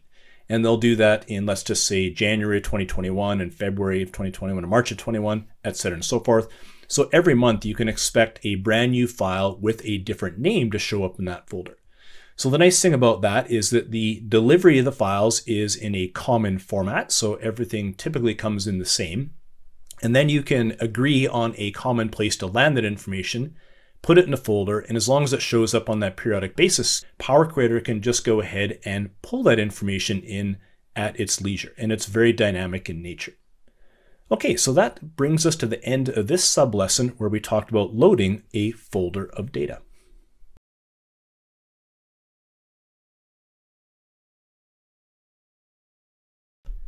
In this sub-lesson, we're going to explore data source settings and do a demonstration around how to change our source settings. So let's go ahead and get ourselves into the Power BI desktop that supports this sub-lesson. Okay, so I've got the folder open that contains the files from GitHub. And what I'm going to do is open up the one here called Sales Data Mart SL02_06 start. So let's just go ahead and open that Power BI desktop file open. Okay, so now that the file is open, let's just show you a couple different ways that you can get in to modify your data source settings. So first, from the Power BI desktop itself, what we'll do is we're going to click on the File tab. And if I go down a little further here, I can see Options and Settings. And then I'll see an option over here for data source settings. And that's going to go ahead and open up a dialog box that shows us all of our current data source settings. I'm going to go ahead and close this out because I actually want to show you how to do this through the Power Query Editor. So what I'll do is, once again, Home tab, Queries Group, Transform Data Command, click on that. That gets us into our Power Query Editor. And we can see here that we also have the same ability off of the Home tab under the Data Sources group, Data Source Settings. So I'm just going to go ahead and click on that and get the dialog box open. Okay, so on the Data Source Settings dialog box here, we can see that there are two radio boxes, one that says Data Source Settings in the current file, which we can see down below, and then there'll be this other radio box here called Global Permissions, which we'll talk about momentarily. So let's focus in on this Data Sources in the current file and what this is doing.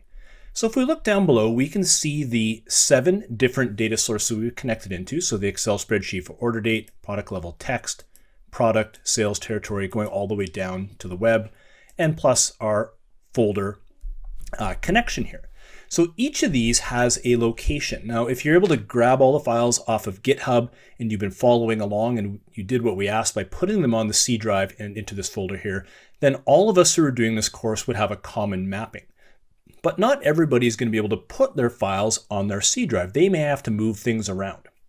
And if that's the case, I'll show you a quick and easy way of putting your files somewhere and then remapping the locations of those here is using the data source settings, because files often move around on us.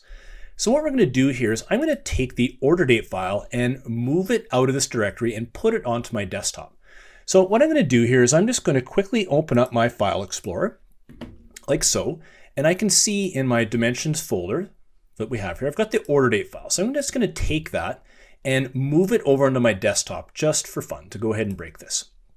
Okay, so now I only have the 3 files sitting inside dimensions here. So if I go back over to my data source settings and close this out, and now I'm back over on my order date query here, I'm just going to go up to the Home tab under Query, and I'm going to click on this Refresh Preview. So I want to take a look at this data.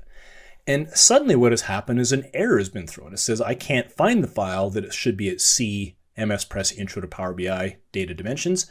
The query is now broken. So how can we go about fixing that? What we'll do is we'll take advantage of the data source settings here by getting back into the dialog box by clicking there. And we're going to go to this first setting here on order date, and we'll go down to the bottom here and click Change Source. So what we're going to do here now is it's going to re-prompt us to say, well, where has this file moved to? So I'll click on Browse, and I'm going to go over to my desktop, and there's the order date file that I just moved a few moments ago. Click Open, click OK, and we'll see now in the actual data source settings dialog box that now the file is sitting on my C drive under C, Users, Chris Sorensen, Desktop, Order Date. Now, mind you, if you put it on your desktop, your file path would look different. But that's not the point of this exercise. We actually want to show you how to move files around. So I'm just going to go ahead and click Close. And what I'll do here now is I'm going to go back at Refresh Preview again and click Refresh. And now we can see the query is back to life because now we're pointing at the file that was moved over to the desktop. So as I mentioned, this is really handy if you may be one of the people that wasn't able to get the files put on the C drive and you're wondering, well, where should I put them and how am I going to do all this remapping? The data source settings are something that will allow you to do that. So an additional place this can be done, and it's on a query by query basis, is over here in the applied steps. We can see for this order date query under source, I can click on this little gear to the right hand side of source, and it's also then going to bring up a dialog box that shows where this file is mapped. So if I wanted to go in and do it individually file by file or query by query, I could go and use that. Or if I want to look at the consolidated view of all the different data sources I have in my inside of Power Query here, I could go ahead and do all the work right here. So this is a really handy way to change the location of files because often file locations will change.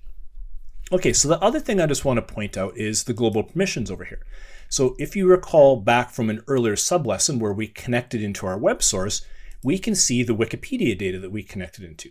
And if I wanted to, I could go down here and say Edit Permissions, and I could go in here if I need to do something a little different around those permissions and go ahead and change from anonymous to perhaps one of the other connection types there. But I'm not going to do that. Just wanted to show you that this exists in here. we have the ability to go in and change our permissions. And this becomes perhaps even a little more important once we start getting into, SQL Server databases, files that are inside of SharePoint Online, and maybe we need to make connections to it and use different usernames and passwords and things like that. So the global permissions become very handy there. Right now, the current focus is the data source settings that are actually in our current file. Okay, so just wanted to point all that stuff out to you. A nice easy way to manipulate your different data sources, edit the permissions if you see fit, because everything is stored in this one nice consolidated view. All right, so that brings us to the end of this sublesson.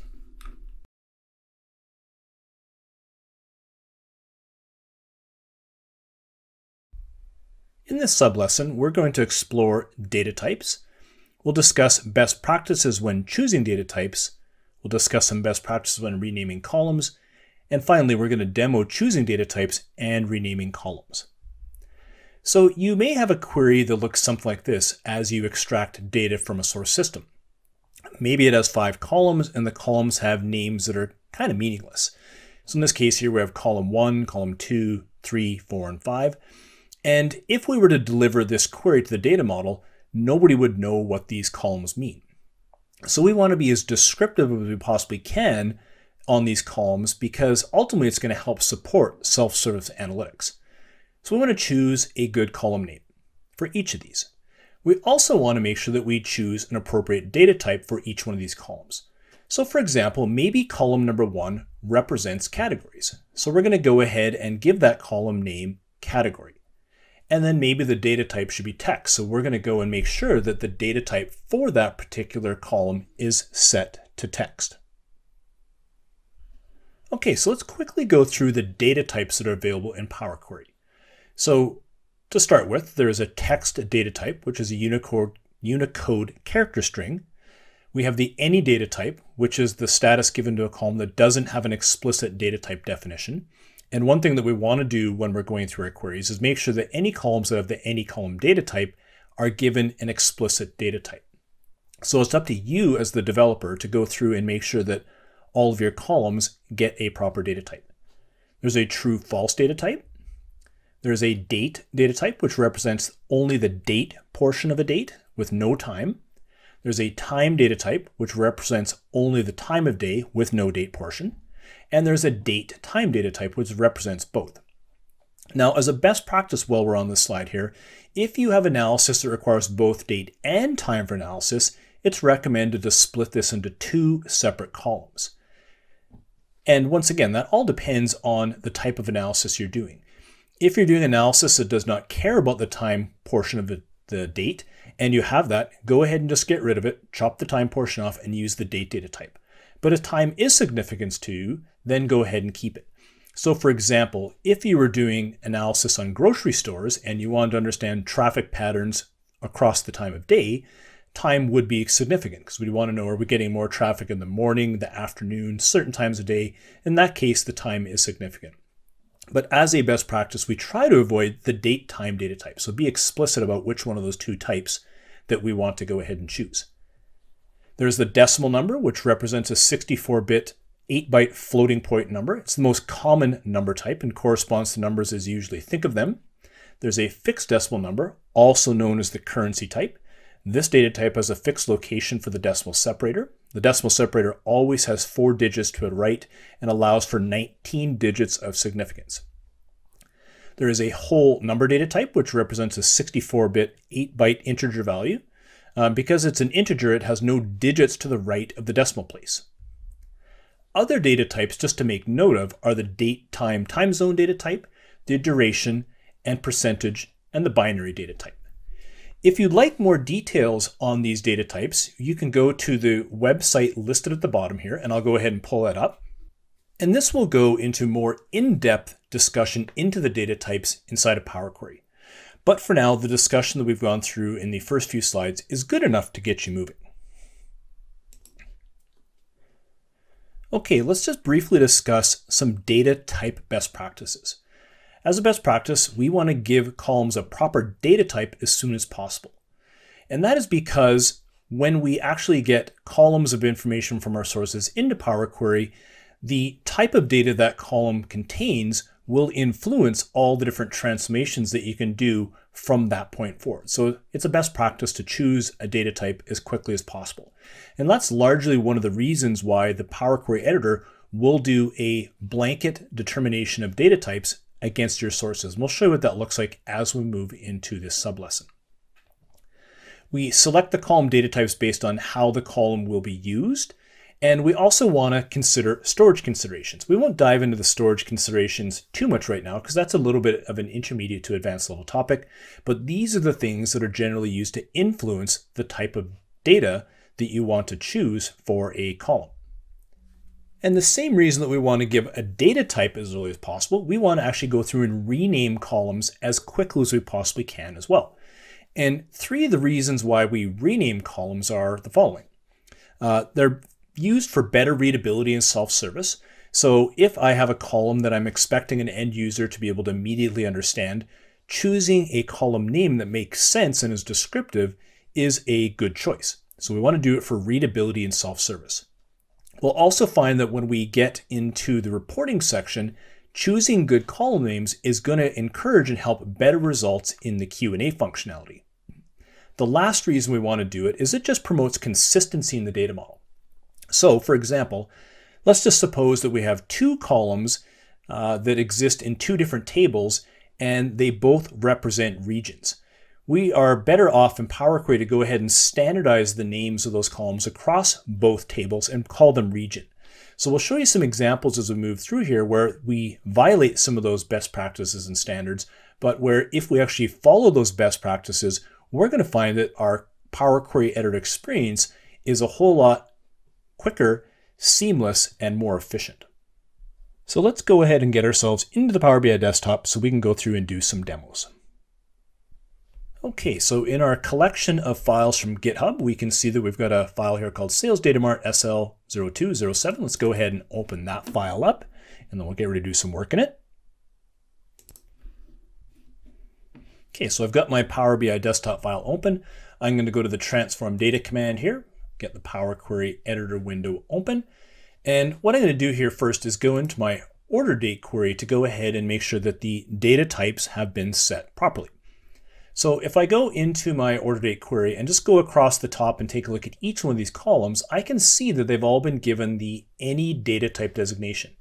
And the way I can tell that is at the very top it says ABC123, and that is the symbol that represents, or the icon that actually represents the any data type. So I'm just going to go ahead and zoom into that so you can see it a little bit easier. There it says ABC123.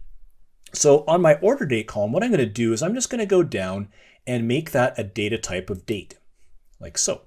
And we can see now that the icon has changed to this icon here.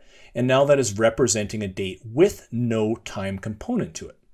But if I look to the right here, I can see that I've only managed to change one of the actual column data types. So what I'm going to do here is actually show you how to blanket change all of these at once. So I'm just going to zoom back out.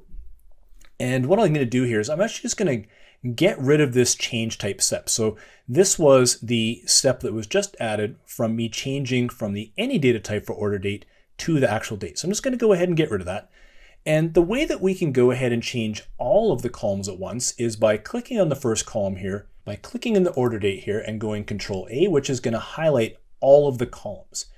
Now what we can do is to go up into the Transform tab here, and what we can do in the Any column group is there's this command here called Detect Data Type. So if I click that, it's going to go through for every one of the columns in this particular query and go through and detect the data type that it figures should be chosen.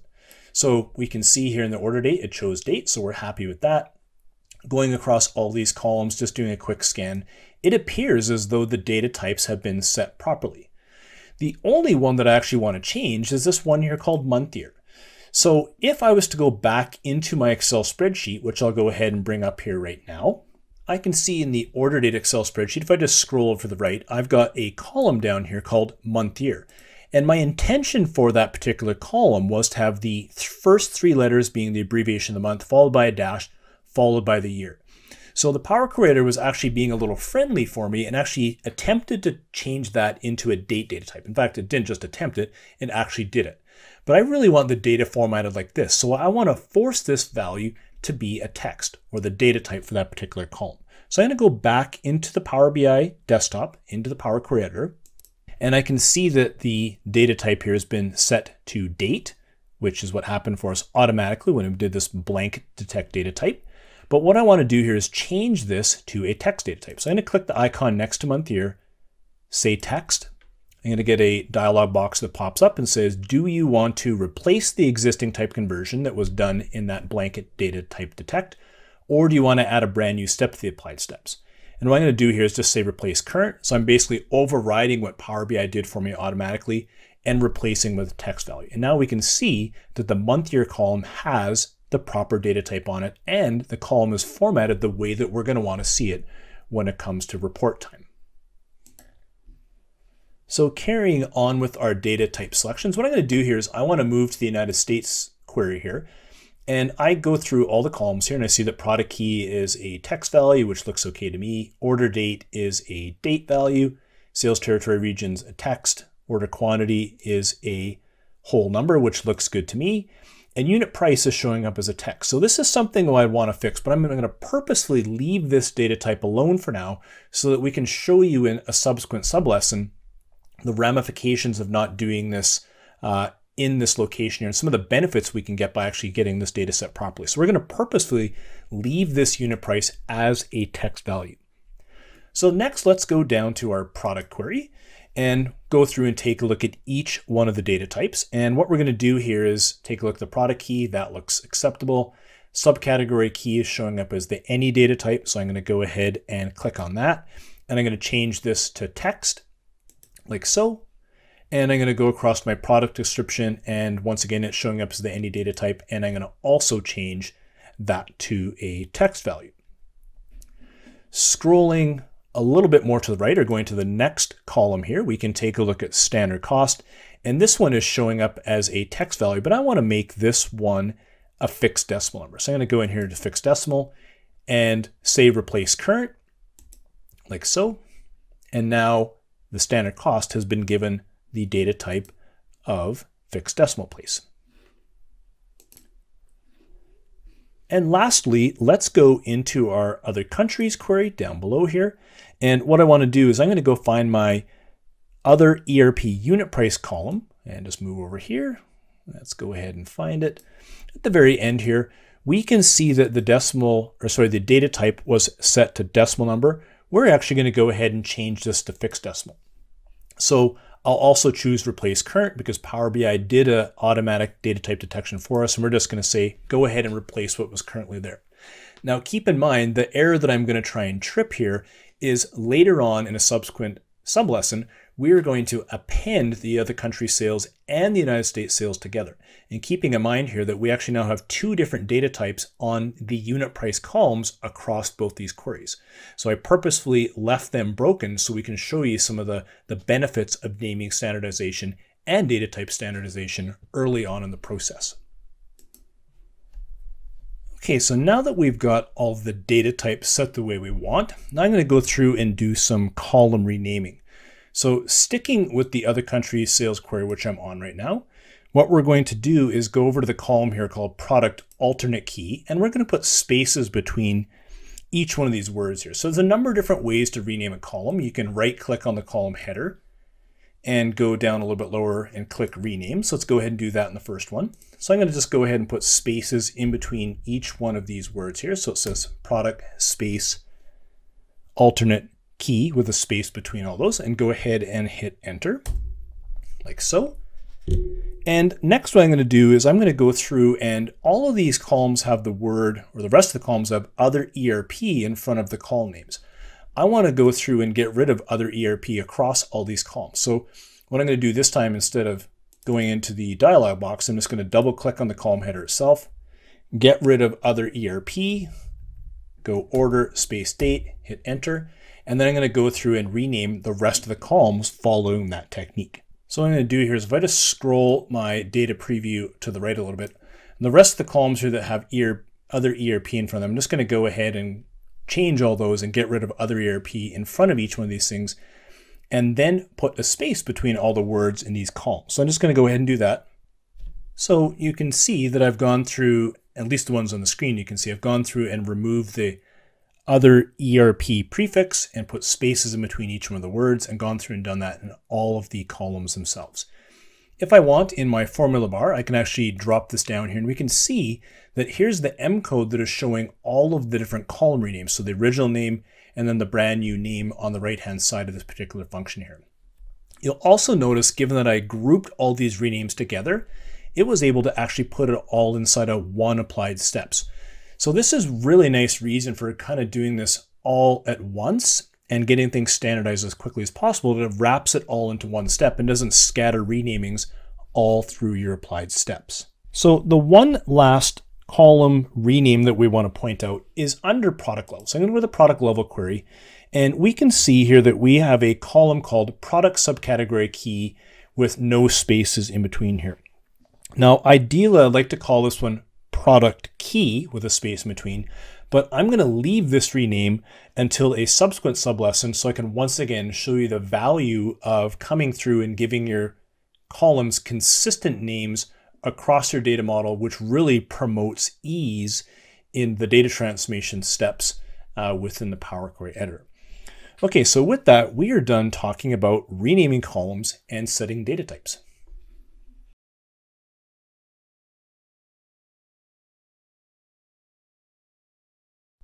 In this sublesson, we're going to simply talk about reducing the number of rows that are brought from a source system into the Power Query editor and then eventually loaded into the data model. So for example, in this query we have here, we have 5 columns and 7 rows. Column number 1 has several different values for the rows. We can see that the rows have the value of A, B, and C. Let's just suppose that in column number 1, we want to get rid of all the rows that have a letter A in it. We could then take advantage of the reducing rows capabilities in Power Query to go ahead and remove those rows from the query so they don't get loaded into the data set. Now, this is one of the best practices we want to adhere to, is to only bring the rows of data into Power Query, into the data model, and it has to pass through the Power Query editor first. Only bring what you need and reduce out at the Power Query level the data that you don't. So let's go ahead and get ourselves into our sample Power BI file for this particular sublesson. Okay, so I have my GitHub files open. I'm just going to double click on the one here called Sales Data Mart SL0208 Start. Go ahead and open that Power BI desktop file open. Okay, so now that the Power BI desktop file is open, we're going to get ourselves into the Power Query editor by your usual means by clicking the Transform Data command. We'll be brought into the Power Query editor, and the query we're going to look at reducing rows from is this order date query. But before we go ahead and get rid of the rows that we want, let's just quickly go through the functionality here that is available in the Power Query editor for removing rows. So if we are on the Home tab and move over to roughly the middle of the screen, we can see this group of functions here called Reduce Rows. So there's a number of different ways that we can go ahead and reduce the rows. So if I click the drop-down box next to this Remove Rows here, we can see that there is a way to remove the top rows from a data set. We can maybe remove the bottom number of rows, remove alternating rows, get rid of duplicates. We can get rid of blank rows in our data sets, and we can get rid of any rows that are errors. We also have the ability in this command here called Keep Rows to basically just do the opposite, to say that we want to keep a certain number of top rows, keep a number of rows from the bottom, keep a range of rows, maybe we want to keep the duplicates, or keep errors. So we have a couple different commands in here to go ahead and reduce our rows. So let's go ahead and get ready to reduce the data in our order date data set. And we're going to do that by going to the order date column here, and we can click this drop-down box right next to it. And here we can see that we're presented with a number of other ways to filter our data. So if I want, I can go down to these date filters right here, and I can go in and say, I want to take a look at the rows or keep the rows that are after a certain date. So I'm going to go here and click on After. Let the dialog box pop up. And now I can see that the dialog box is telling me I want to keep rows where the order date is after a certain date. So maybe I only want to keep rows in my data set that are after or on 2017 01 01. So after that date. But let's just suppose that I want to keep on or after. So I want to keep it as January 1st, 2017. In this drop-down box right beside it, I can say is after or equal to. So I want to keep this as the date, but instead of just saying after, which would not include January 1st, 27, I can say is after or equal to. So once I've gone ahead and done that, I can click OK. And then now we'll notice that the drop-down box next to order date has a filter on it. And if we take a look over in the applied steps, we can see that the rows have been filtered out to only keep the rows in the order date file that are on or equal to the 1st of January of 2017. And if you want, you can go back into that drop-down box and see there's all kinds of different ways to go ahead and filter your dates, but that's good enough for this particular example here. So the next thing that we're going to do is we're going to go to the product query. So I'll click on the product query here, and we know by doing some inspection of this data, and this is something you just have to know in this particular data set, is that there's duplication of information. So there are products in here that repeat themselves twice. So they essentially have the exact same product key repeating themselves 2 times in this particular query. And we want to go ahead and do a deduplication of this. So the way that we're going to go ahead and do that is with the product key highlighted, we're going to go over to remove rows, click the drop-down box, and we're going to go in and say remove duplicates. So before I do that, I just want to draw your attention to the bottom right-hand side of the screen where we see the metadata that says there's 6 columns and 606 rows of data. So after I do this deduplication, my row count is going to drop from 606, and let's just go ahead and run it, say remove duplicates, and we can see now that the row count has dropped down to 504. So there were indeed some duplicate product keys in this query that we just got rid of. And we're going to see that later on when we move into the data modeling section, this is an ideal thing to do for any of the tables which are categorized as dimension tables. And we'll discuss what dimension tables mean once we get into lesson number 3. Okay, so quite simply, this unit or sub-lesson is quite straightforward. We're just learning how to remove rows out of our data set in Power Query so that we're delivering the right information and the right amount of information over into our data model.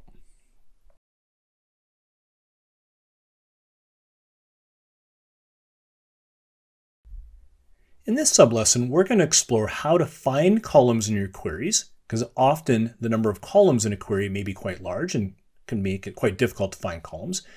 And we're going to explore techniques to remove columns from our queries so that we're delivering the right number of columns over to our final data sets in the actual data model.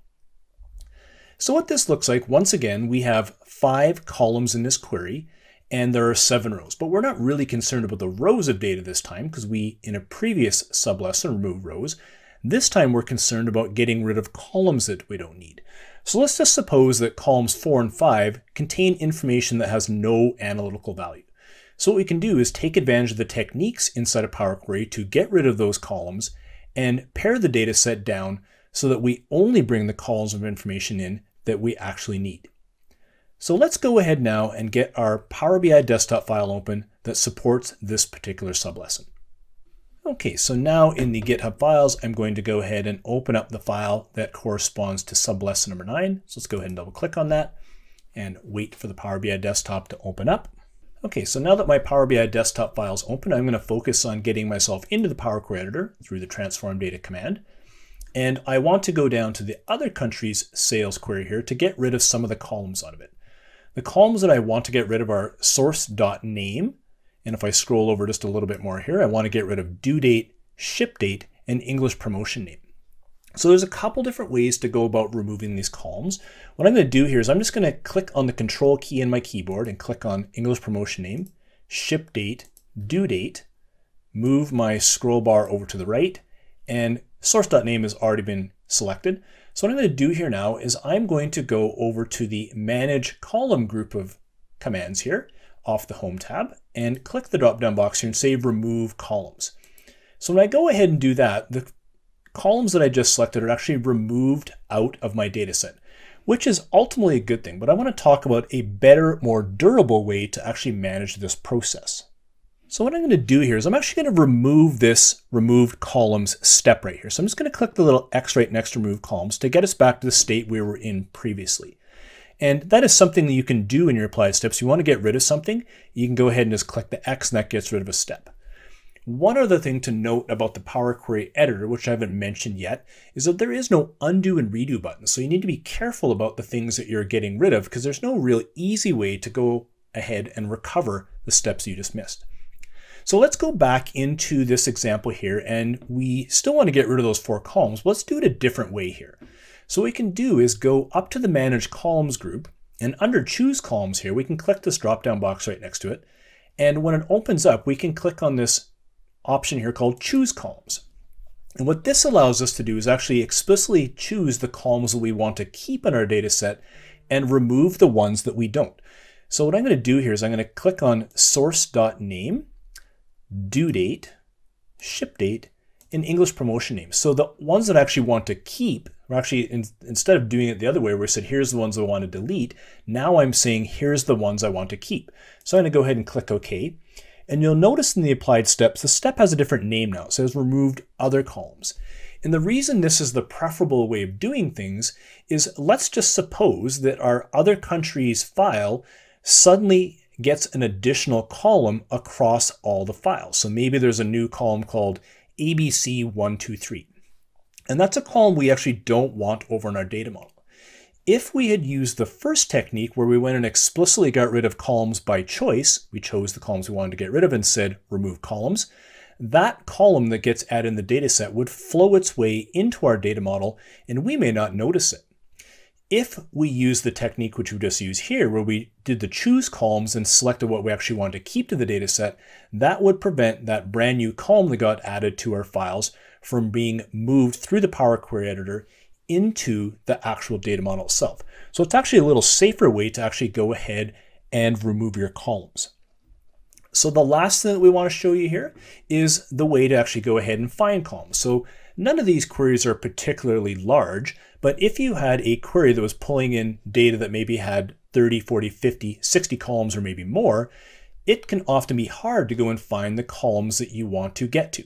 So once again, under this Manage Columns grouping, you can click Choose Columns, and there's a box here that allows you to say Go to Column. And in here, we can actually use it to go and search out the column name we want to find. We can go and use the search bar here to go ahead and find it. We can resort the order based on name as opposed to the natural order that are being stored in the file. So a couple different ways to actually get at the columns themselves. And like I say, this is really handy when you have a query that has an awful lot of columns and you're trying to find something and you want to avoid scrolling right to left constantly to go and search and eyeball something out.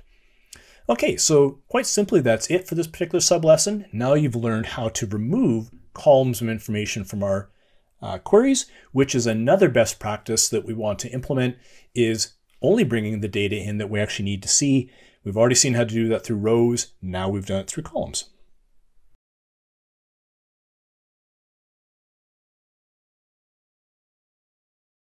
In this sub-lesson, we're going to discuss why we might want to append queries together. We'll discuss common challenges in appending queries, and we'll demo how to append. Okay, so let's go through a generic example here first. So in this example here, we have 2 queries, query number 1 and query number 2. You'll notice that both queries have the exact same number of columns and they have the exact same names. And we're going to make an assumption here and assume that all the columns have the exact same data types. So column A's data type in query 1 matches the data type in query 2. So if this is the case and we run an append operation, we can simply bring query 2's rows into query 1 and create a brand new result set within query number 1. A more common way to do this is when you actually have differences in columns between the 2 queries. So in query number 1, notice we've got columns A, B, and C. And in query 2, we have columns A and B, but there's a column that exists in query 2 that is not in query number 1. So what happens in this situation? So we go ahead and run our append operation, and the Power Query Editor will do this for us. Is it will create a brand new query with columns A, B, C, and X. Column A will have the row values from both queries, brought in. Column B will have the same. And C is where the first differences start to occur. So we'll see that the column C has the row values from the first query in the first 3 rows there. And the last 4 rows there are going to have blanks in them. So there'll be null values. And column X is going to be the same thing. The only difference is it has row values from query number 2, but the rows that match up to query number 1 are going to show up as null values. So this is how Power Query is going to go ahead and bring our data sets together. Now, as mentioned, this is a very common technique, and you're going to have to go ahead and do a little bit of cleanup work after the fact inside the Power Query Editor. And we're going to show you how to go ahead and do those things. And in fact, what we're going to try to attempt to do is go through and show you how standardization of your names early on in your process is going to enable you more towards the first example where things just stack on top of each other neatly. So let's go ahead and get our Power BI desktop file open so we can go ahead and work our way through this sublesson. Okay, so in the folder here that has all of our GitHub files, what I'm going to do is choose the one for sublesson number 10 of lesson number 2. We're just going to double click on that file there and let the Power BI desktop go ahead and open. Okay, so the Power BI desktop file is open, and what we want to do is let's draw your attention to the tables on the right-hand side of the screen in the fields pane here. So what I want to highlight to you is that we've got United States sales right here. So this is the sales for United States, and we have a table that contains other country sales. Now, from an end user's perspective, when they're going into the model to do reporting, this may be quite confusing. Ideally, what we'd like to do to make our end user self-service experience much more simplistic is to look to combine those 2 tables together into one. So that's where the append query technique is going to be helpful. So what we're going to do here is work our way through combining these 2 queries together here. So what I'm going to do here is I'm going to get myself into the Power Query Editor, click on the Home tab, Transform Data, and let's get ourselves into the Power Query Editor so we can go through the work of bringing those 2 queries together. Okay, so before we do that, let's recap the 2 queries that we brought in a little bit earlier. So let's go ahead first and take a look at the United States query. So we can see that we've got a column called product space key, order space date, sales space territory with spaces in between each word, order quantity, and our unit price. Now, if you recall from a previous sublesson, we purposely did not go in and change the data type of this unit price. We ideally want it to be a different data type. We ultimately want to change this to fixed decimal, but we're going to leave it alone here right now and show you the value of actual standardization when it comes to doing things like appending and constantly thinking about standardization, not only in data types, but in column names. Okay, so that's the United States query. Let's go down and focus in on the other query here. So we've got other country sales down below. Now, keep in mind here, we've got our product alternate key column here, and that actually has a different name than we would see in the United States sales. So if I just go back up to the United States queries here really quick, we can actually see that the column here is called product key, and down here it's called product alternate key. So keep in mind when we're talking about doing the appends here, these columns aren't going to quickly and easily come together. We need to go through some standardization to actually make this work first. And the unit price column over here is already set to our fixed decimal price, and the unit price over in the United States sales was left as text. Okay, so let's go ahead and actually go through this append process. So I'm going to click on the United States sales query here because I want that to be my primary. I'm going to go to the Home tab. On the far right-hand side of the screen, you're going to see a group of commands here called Combine. What I'm going to do here is go to the append queries here, and the drop-down box right next to it, I'm just going to click on it, and I'm going to choose to append these queries as new. So what I'm going to do here is create a brand new query by appending these 2 queries together. So I'll go append as new. And what's going to happen here is I'm going to get a dialog box that says, all right, well, which queries do you actually want to append together here? So my first table is United States sales because that's the query I was highlighted on. The second table I want to bring in here is the one called other country sales. Now, technically at this point, these are actually queries, even though the dialog box says first table, these are actually queries at this point. So now that I've got the 2 queries chosen, I'm going to click OK. And we're going to see that a brand new query called append1 is created for us. And one of the first things we want to do here is let's give this a logical name. So instead of calling it append 1, which is meaningless, let's go ahead and call this sales, because that's ultimately what this query is going to be used for, is bringing all of our sales information together. Okay, so let's take a look and see what the results of that append were. We can see that we have the product key from one of the queries here, and I don't recall which one that's from. I believe that product key is from the United States query, so yes. So going back down to sales here, this one is from United States sales.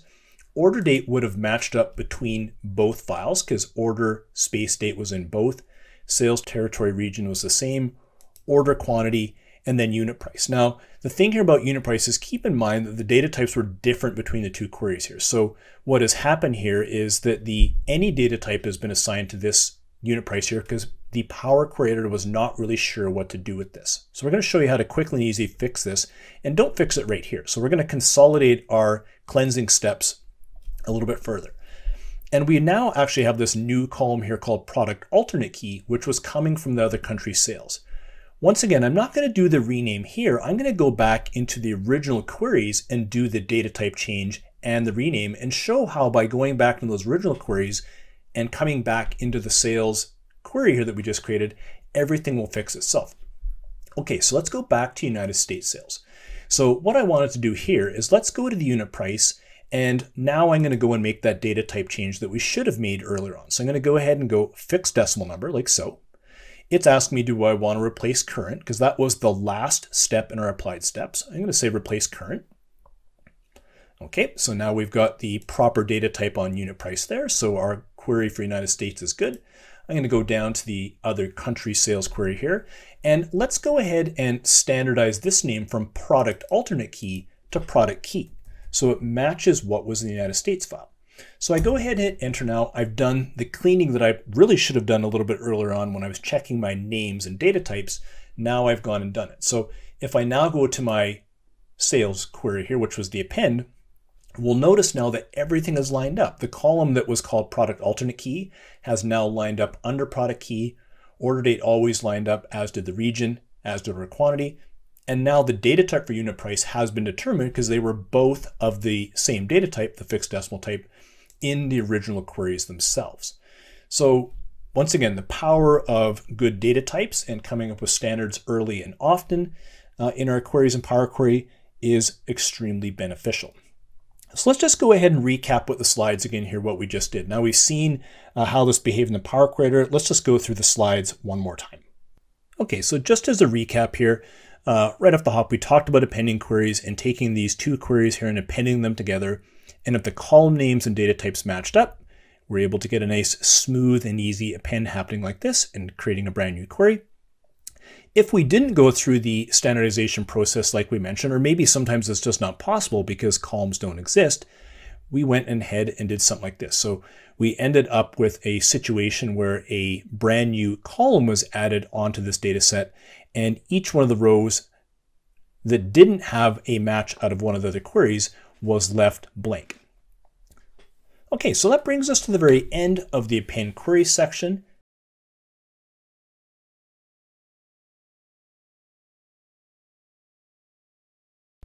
Okay, so in this sublesson, we are going to explore adding columns through the Add Column tab, and we're going to, of course, go through a demonstration on adding columns with various techniques.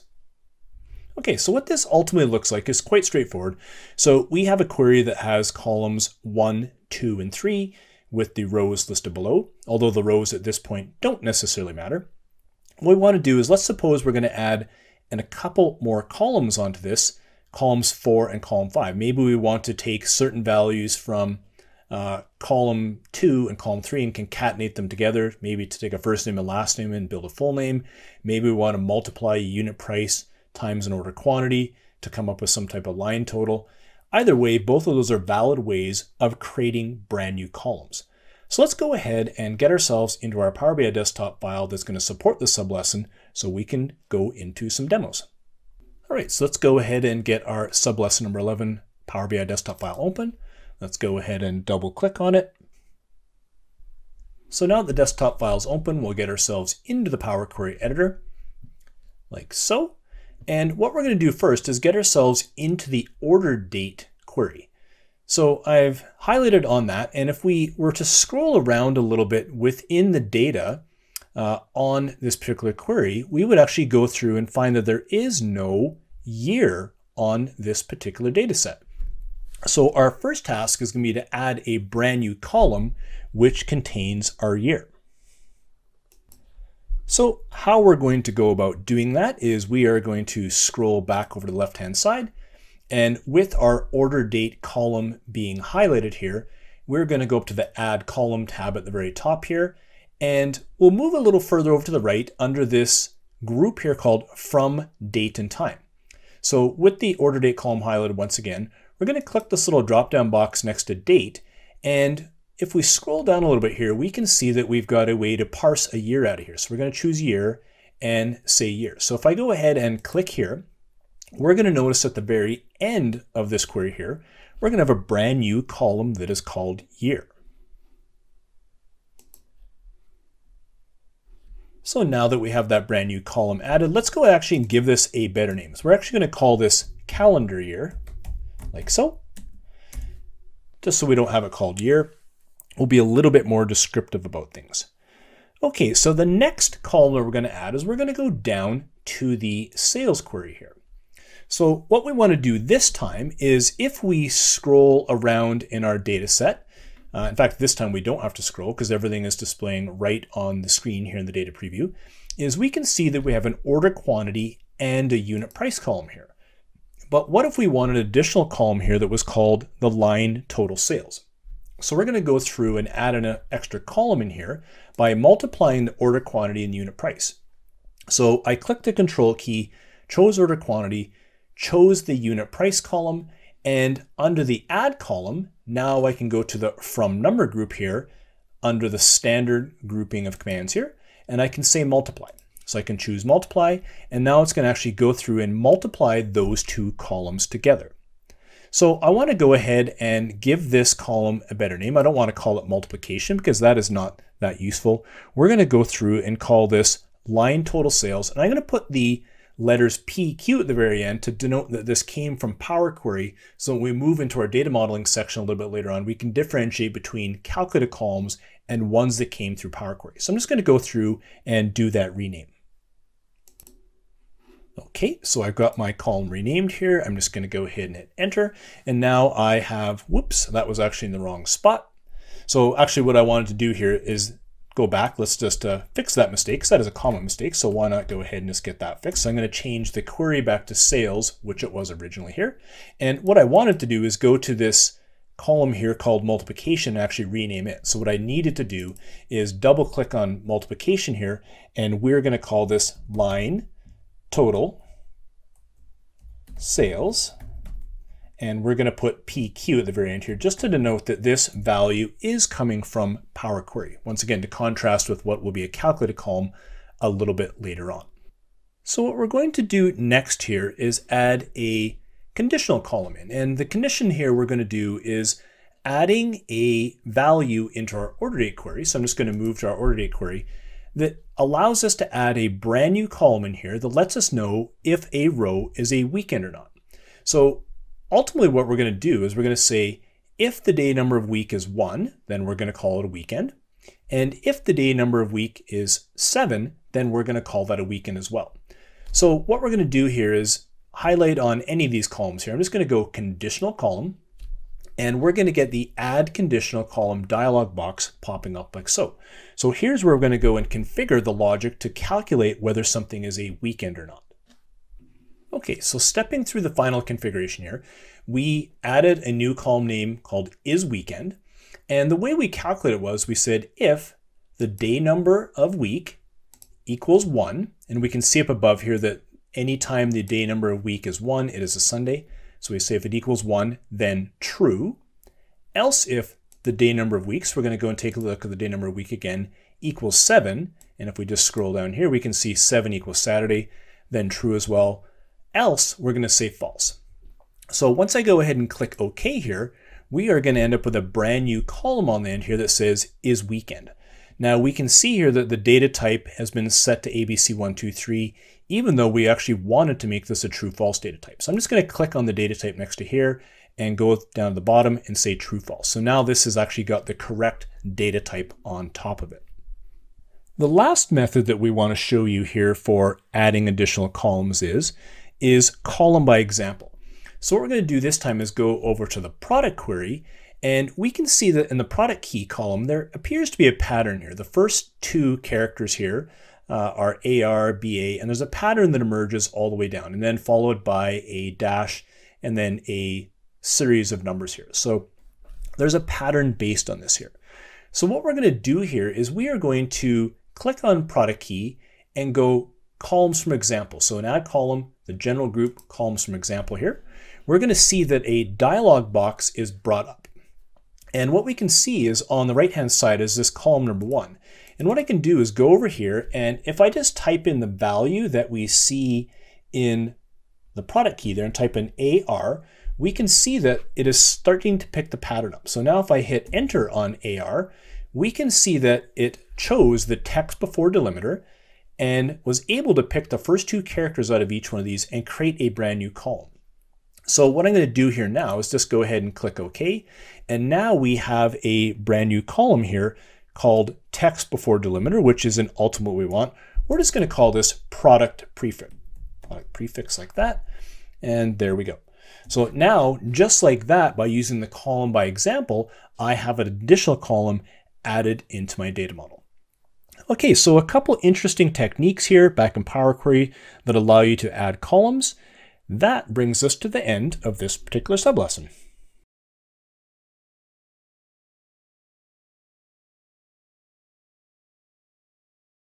In this sublesson, we're going to discuss why we might want to merge queries. We'll discuss common challenges, and of course, we'll go through a demo on how to merge. All right, so let's go through a quick little demonstration here first through this animation to describe what is happening in the merge queries process. So we have two queries here. They both have the exact same column names, just called column. And we can see that there are animals in there. We got in query 1 a dog, cat, and elephant. And in query number 2, we've got a dog, cat, and tiger. So we see there are some overlaps between these two data sets and some differences. So that's going to be important when it comes to describing the different merges that we can do inside of our queries. Okay, so the first thing we're going to do is let's go through and perform what is referred to as a left join. So what a left join will do is say bring all the rows from the left-hand query whether or not there's a match over in the right-hand query.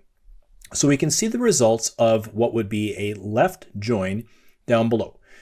Dog was able to match with dog, cat matched with cat. Elephant came through as a result, but there was no match to elephant over in query 2, but that was okay. We said we wanted to bring all the rows from the left-hand query, regardless as to whether there was a match in the right-hand query.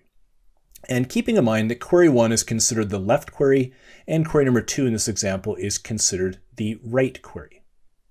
Okay, so now moving into the next example here, we're going to go through and do what is called a right join. So what we're going to do here is we can see that if we did what is called a right join, it would bring all the columns from the right-hand query, whether or not it was able to find a match in the left-hand query. So once again, in this case, dog and cat were able to match between the two. The only difference here in this join type is that tiger was able to come through in query number 2, even though there was no match over in query number 1. Okay, so let's move to the next one. So next is what is referred to as the inner join, which only gives you the matching columns. So in this example here, dog and cat match out of both data sets, and those are the only rows that get returned because they successfully match between the two queries. And the final one we'll talk about here is what is referred to as a full join. So what a full join does is it actually brings all the rows from each one of the columns whether or not there's matches on either side. So we can see that the dog and cat matched up perfectly like they normally have done. And elephant comes over as well, but there is no match to query number 2. Tiger comes over as well in query number 2, even though there is no match over into query number 1. So let's go ahead now and get ourselves into our Power BI desktop file and demonstrate using merge queries. Okay, once again, we have our GitHub files open.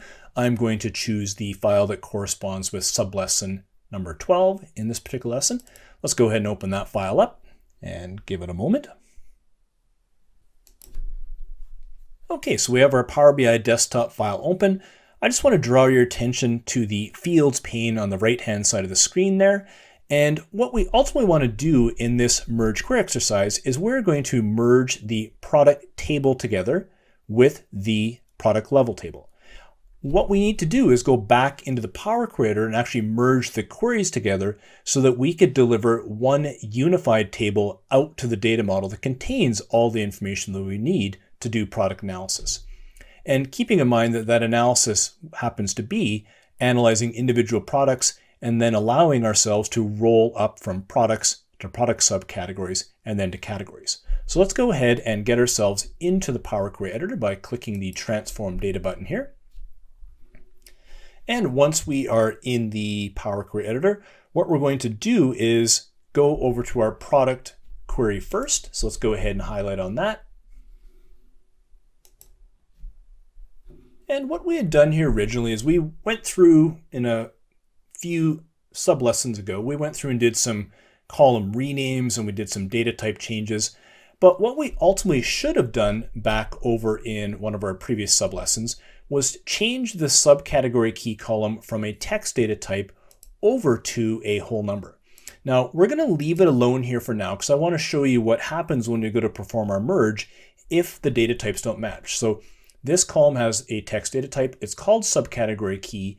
And ultimately what we're going to do here is go over to our product level and we're going to match it to this column right here. Now this one is called product subcategory key with no spaces. It happens to have the correct data type. But what we ultimately would have liked to have done is actually go through and give the column names the same name. So let's not actually go ahead and do that for now because it's not really going to affect our merge query operations. But let's go ahead and invoke the process here so we can see the first challenge that we're going to run into when we are on the product query and look to move the product level into it. So with the product query highlighted, I am going to go to the Home tab. Go to the far right-hand side of the screen. We see our combined group of commands here.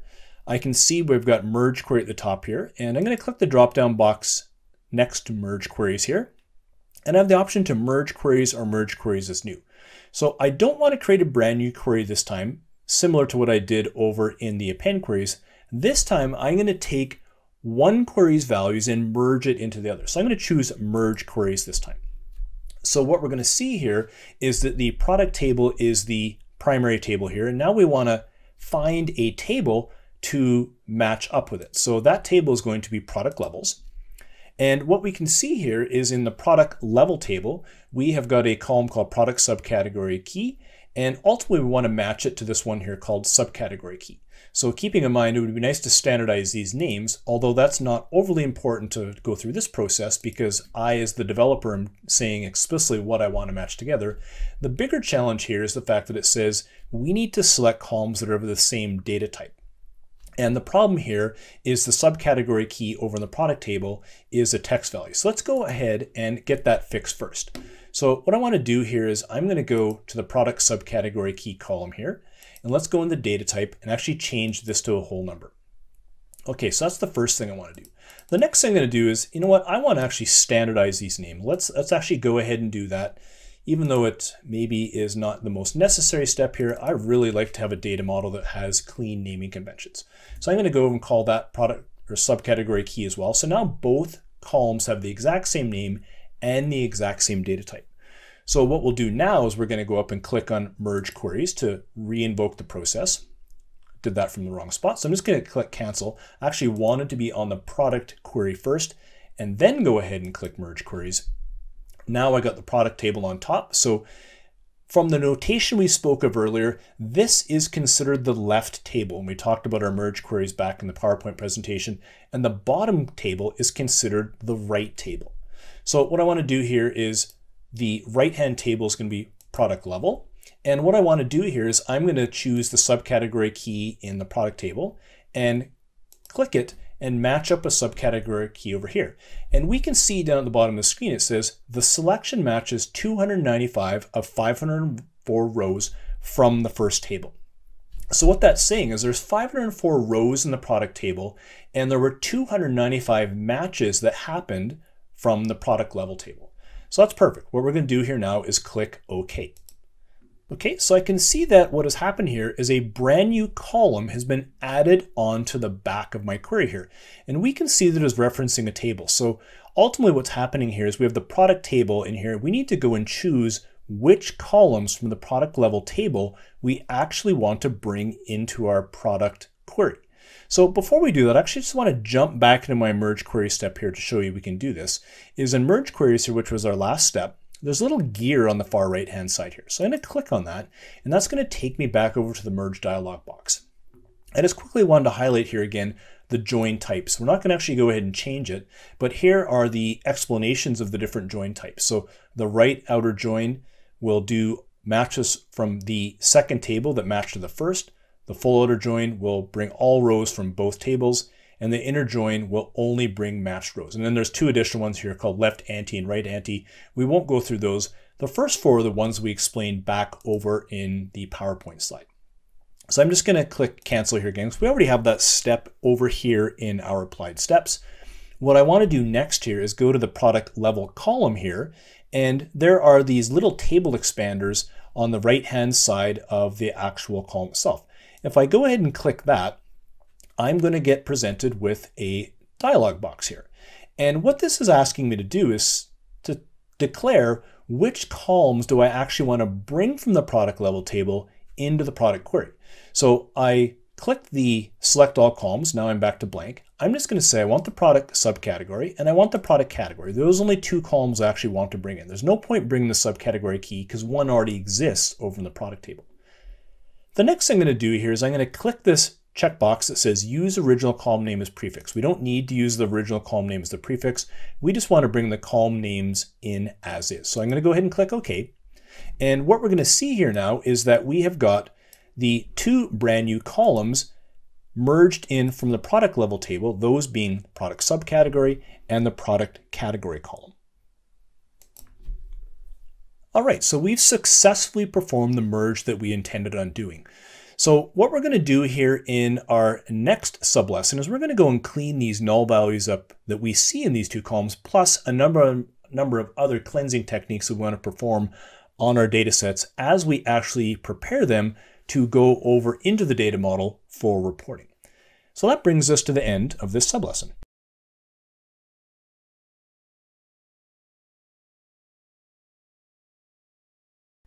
In this sublesson, we're going to use various techniques to go through and transform and cleanse our data. In particular, we're going to take a look at using replace values, use the split columns functionality, and we're going to work on formatting our columns. So let's go ahead and get our Power BI desktop file open that supports this sublesson. Okay, once again at the GitHub repository, I'm going to open up sublesson 13 file here and give it a moment. Okay, so with the desktop file open, we are going to go into the Power Query Editor like so. And what we're going to do first is we are going to go to our product query. And what we're going to do in this instance here is we're going to first take a look at the product description column. We can see that a number of the rows here in the product description column have a null value. And we'd like to go ahead and clean that up by replacing it with the word no description. So the way that we're going to do that is we are going to right click on the product description. And what we'll do is just scroll down a little bit and we can choose this option called replace values, which is going to give us a dialog box where we can go ahead and type in what we want to search for and what we want to replace. Okay, so I've gone into the value to find. I've typed in the word null in all lowercase, keeping in mind that the M language is a case-sensitive language. So I've typed in null in lowercase, and what I want to replace it with is the phrase no description. And that's going to make it a little bit more clear at the reporting level whether there is actually a description or not, as opposed to leaving people wondering with a blank or a null. We're actually just going to call it out and say this particular product has no description. So I'm going to go ahead and click OK. And what we're going to see here is in the column here now, any of the values that had null now say no description. And if I want to take a look at the other values that are in this column, what I can do is click this drop-down box and take a look at all the other descriptions that are in here. Okay, so that is cleansing the very first column that we want to take a look at in the product query. So the next columns we want to look to cleanse are the ones that we did back over in the merge queries. And our product subcategory and product category, we actually want to get rid of these null values as well and replace it the word internal product. So in this particular data set, any of the rows that have a null value are internal products that are used to build things that we ultimately sell as AdventureWorks. So if we were to kind of scroll over to the right-hand side and take a look at the products that have a null value, these are all the parts that we're going to use to actually build bikes that we're actually going to go ahead and sell. So if I just scroll back over the right-hand side, the two columns that I actually want to change values for are the product subcategory and product category.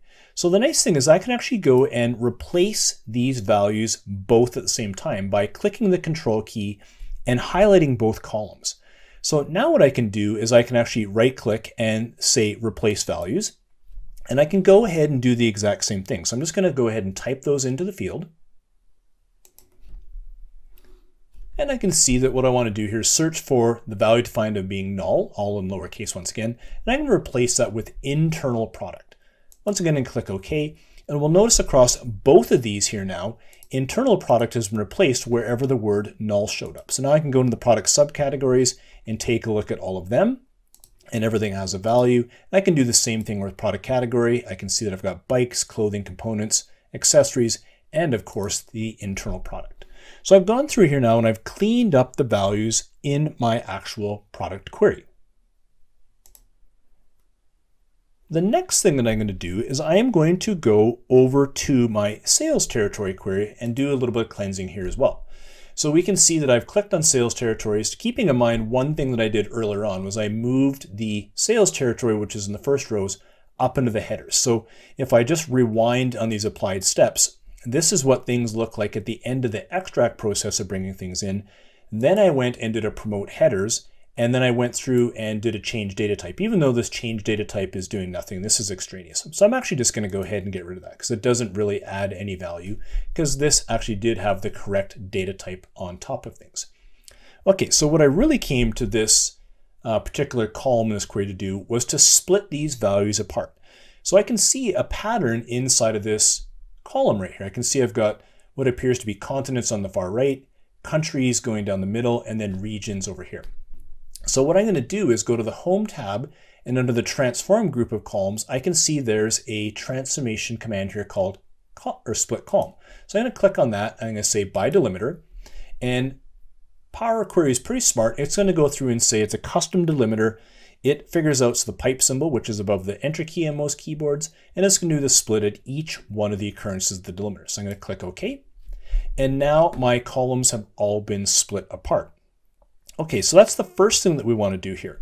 The next thing we want to do here is actually each one of these columns, if we were to go back a step here, has some, or a couple steps I should say, it has some spaces in between these delimiters here. So what I want to do is in my last step here, I'm going to highlight all the columns, so they're like this.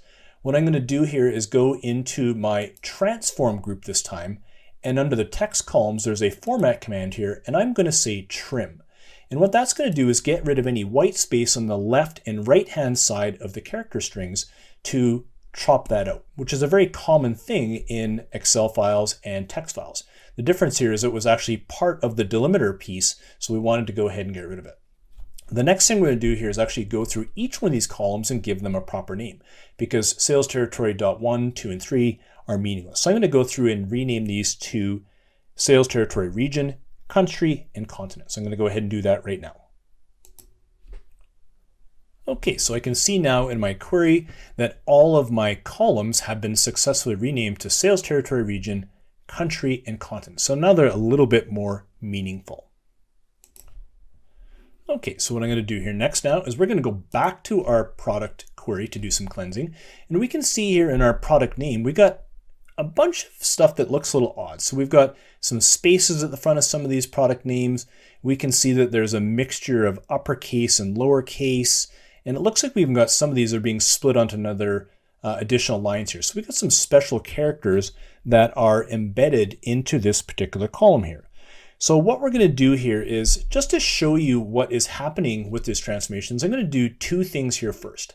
So what I'm going to do here is actually click on product name and say add column, and I'm going to go to the I'm going to go to the extract command here, and I'm going to say length.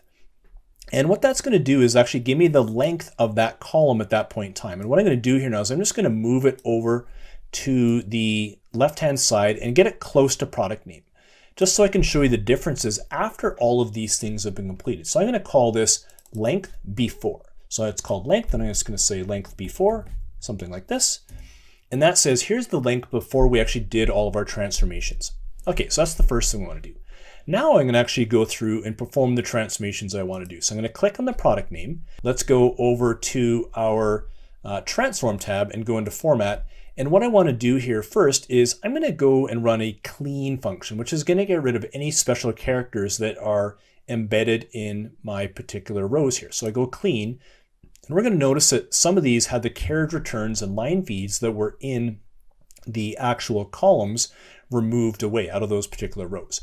Okay, so that's the first thing we're going to do. The next thing we're going to do is go to the format command, and we're going to say trim once again, so that all the white space at the very beginning and end of the column values for each one of these rows is removed. The last thing we're going to do here is go to the format, and we're going to say capitalize each word, so that we go through and standardize the product name to be a little bit more clean and professional looking. Okay, so we've done quite a bit of work on that particular column. Now, the last thing I want to show you is actually showing you the length of this column after all this work has been completed.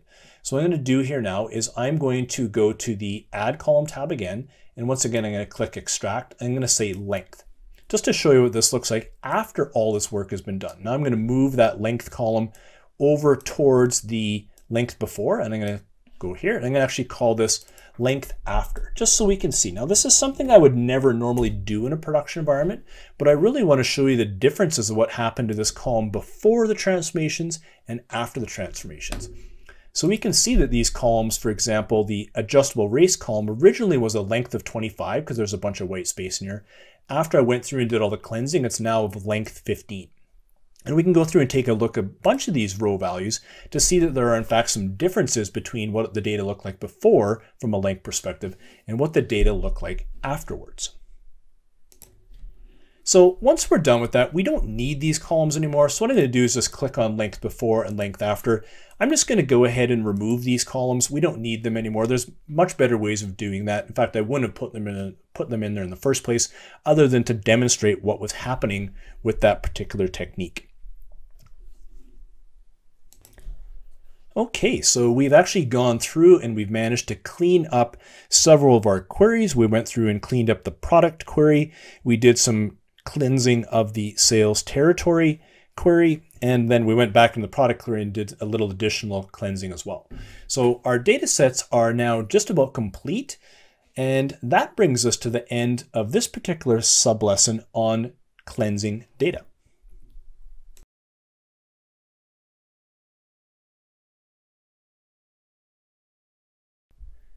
In this sub-lesson, which is the final sub-lesson in our discussion of the Power Query Editor, we will first talk about query best practices.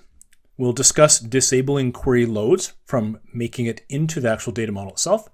We'll talk about creating and managing groups so you can better organize your queries. We'll discuss managing query properties. Then we'll take a look at applying step properties. We'll look at rearranging applied steps, which we've already taken a peek at. And we'll also view our query dependencies. So first, let's take a look at query best practices. So a few things to remember that we had covered through some of the sub-lessons here were to number one, bring only the data that you need into Power BI. So a couple techniques that you can use to do that are to first remove the rows that are not needed. So if you've got rows of data that are not needed for your analytics, don't bring them in. Secondly, you can go through and remove columns. So if there's columns that you have at data source that you do not need, once again, do not bring them into Power BI unless you actually need them. Next best practice is to go through and choose appropriate names for your columns. And lastly, what we want to do is on our columns is go through and ensure that we choose appropriate data types on a column by column basis.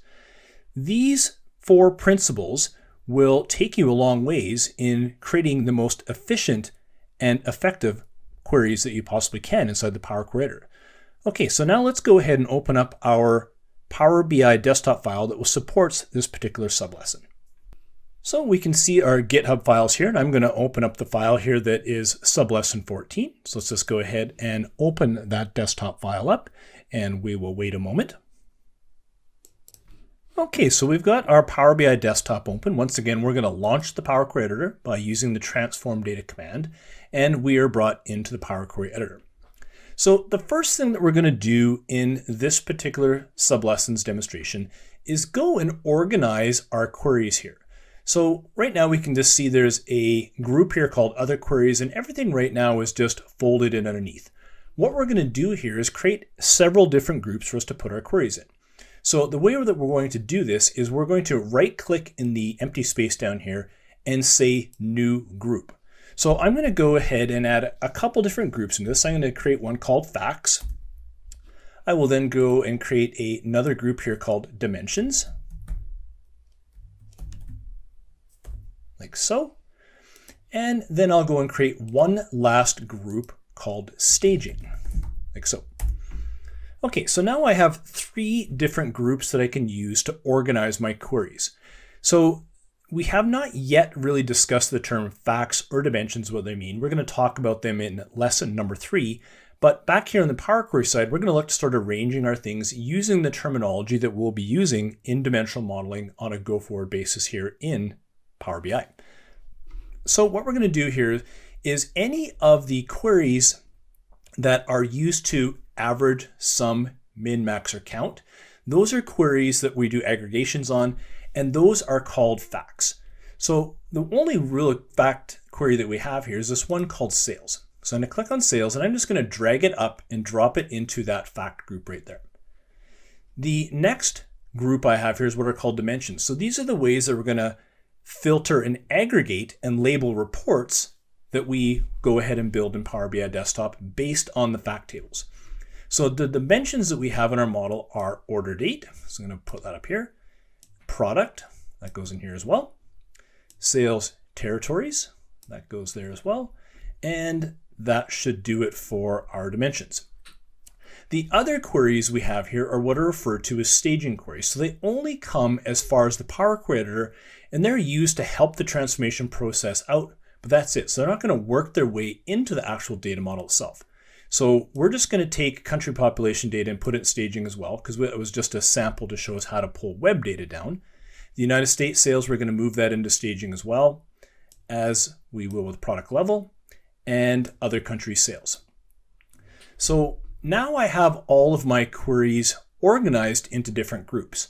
So what I'm going to do here is just quickly click close and apply, and then we're going to go back to the Power BI desktop and show you what things look like from the desktop perspective. So let's go ahead and let things load up. And then what we're going to do here is concentrate on the fields pane on the right-hand side here. So let's go ahead and take a look at this. We can see that we have a number of tables being delivered from Power Query, and some of these tables we don't actually need. So country population data we don't want for doing our further analytics.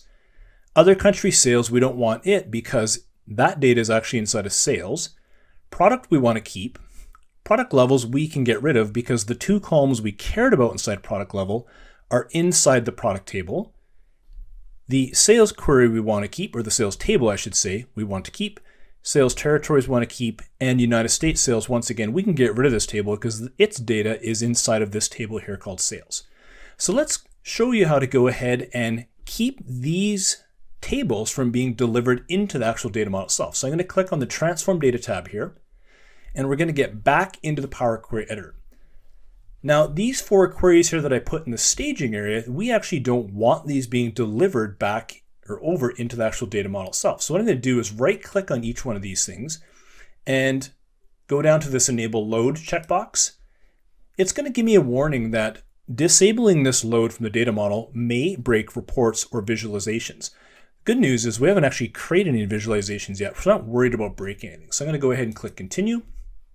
And then I'm going to go ahead and do that for these other 3 queries. Okay, so I've repeated the same steps that I did on country population data for the other 3 queries. Now we can see that all 4 of these are italicized, which means they have been disabled from being loaded over onto our data model. So what we're going to show you here now is I'm going to click close and apply here again and show you what happened to our data model. So let's go close and apply and let Power Query go through and do the loading of the data into the model. And what we're going to see here now is we're left with 4 tables and 4 tables only. And these are the 4 tables that we care about from an analytic perspective as we go forward in this particular class. Okay, so I'm going to move back now into the Power Query editor to show you what the data model looks like here now. And there we go. So we've actually got our queries now grouped into appropriate groupings. And we've turned off some of the queries that we don't want to actually get delivered to the data model, these 4 queries in particular. So this is a fairly small model. We're not bringing lots of data in here, but we can already see how this is starting to grow on us a little bit. And getting into some good organizational habits early on will certainly pay dividends as our models start to grow. Okay, so next let's focus in on some other things we can do from a housekeeping perspective to our queries. So I'm going to focus in on the product query this time. And now what I'm going to do is right click on product queries and go down to the bottom here to properties. Now the properties dialog will come up, and here's where I could rename the query if I wanted to and actually add a description. So I'm going to add a description in here for this query just so that we have a little bit of metadata around just in case somebody else comes in to support this file, or I want to come in at some later date and see what exactly happened around this and maybe where did I get this file from. So I just dropped a comment in here saying this file comes from Bob in Marketing and it will be delivered monthly. So now if somebody comes into the Power Query editor and wants to understand where the product query is coming from, at least we have some commentary in here. Now, is this verbose enough? Maybe, maybe not for this example here, but I just want to show you that I have the ability to actually add some descriptions in. And if I wanted to, I could actually uncheck this checkbox right here if I didn't want the product query to get delivered to the data model. So I have the ability to enable and disable that here in the actual query properties. I don't want to do that. I'm just going to go ahead and click OK because I've done everything I want to do to this.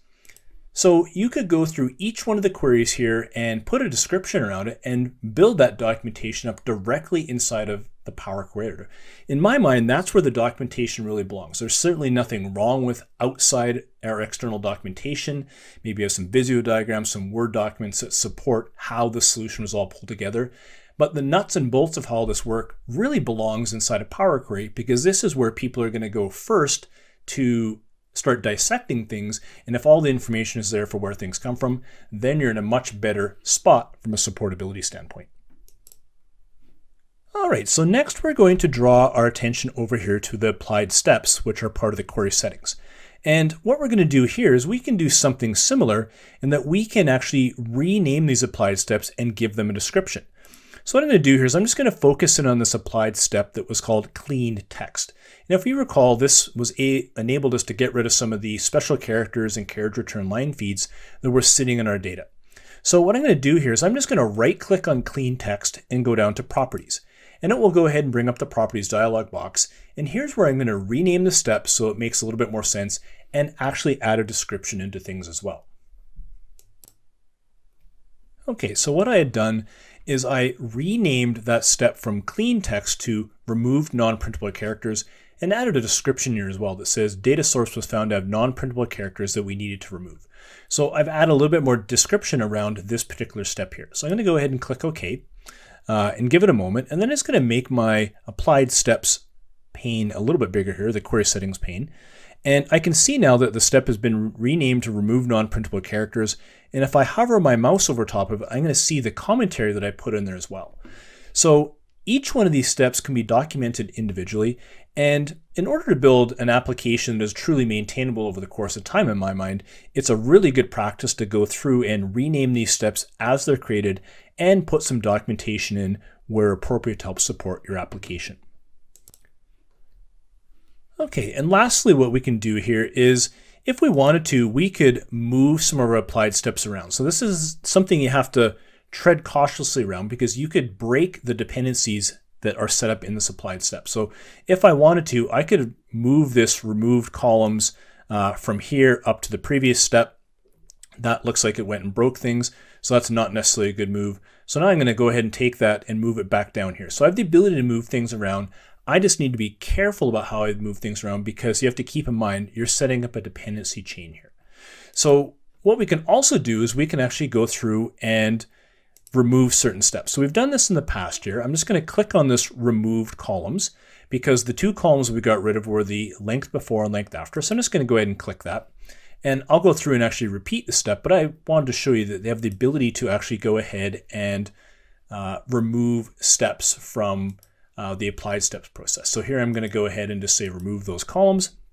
And there's my applied step added back in. Once again, reminding you the fact that there is no undo button inside of the Power Creator. So you have to be careful about how you go ahead and do your work here. So one other thing I wanted to show you as well is you can see that the product query has a lot of applied steps here. So if you want to see the culmination of all the M code that was developed, we showed you how you can see it as we go through each applied step in the formula bar here. But what if we want to see what all of it looks like?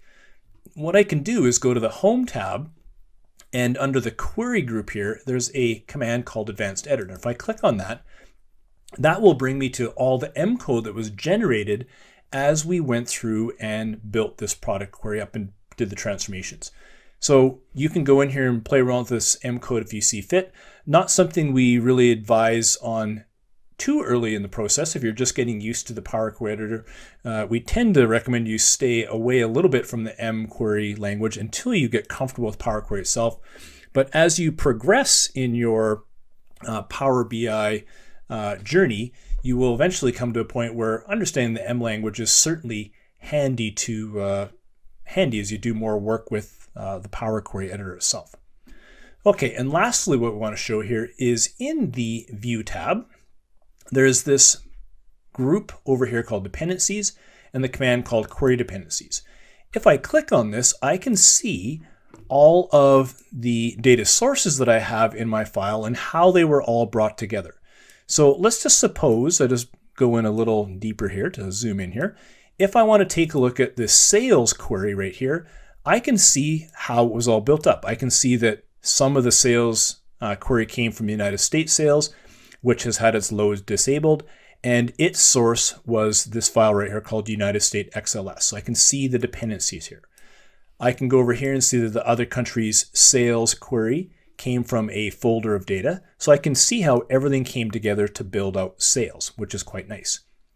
I can also, if I want, take a look at the product query. So keeping in mind the product query was built from the product file and product level. So I can see those two dependencies there. And I can also see the commentary that we added into the product query as well to remind me this file came from Bob in marketing and that we're going to deliver it on a monthly basis. So the one nice thing here about, or one of the many nice things about the query dependencies here is that it lets you see visually how everything has been pulled together inside of the Power Query Editor. I'm just going to go ahead and close that. All right, so that was just a brief tour through some of the things that allow you to do a little bit of organization inside of the Power Query in terms of documentation, putting your queries into proper groups, naming your applied steps, and then pulling it all together and showing the query dependencies. All of these things here go a long ways towards creating an application that is a lot more maintainable over the course of time.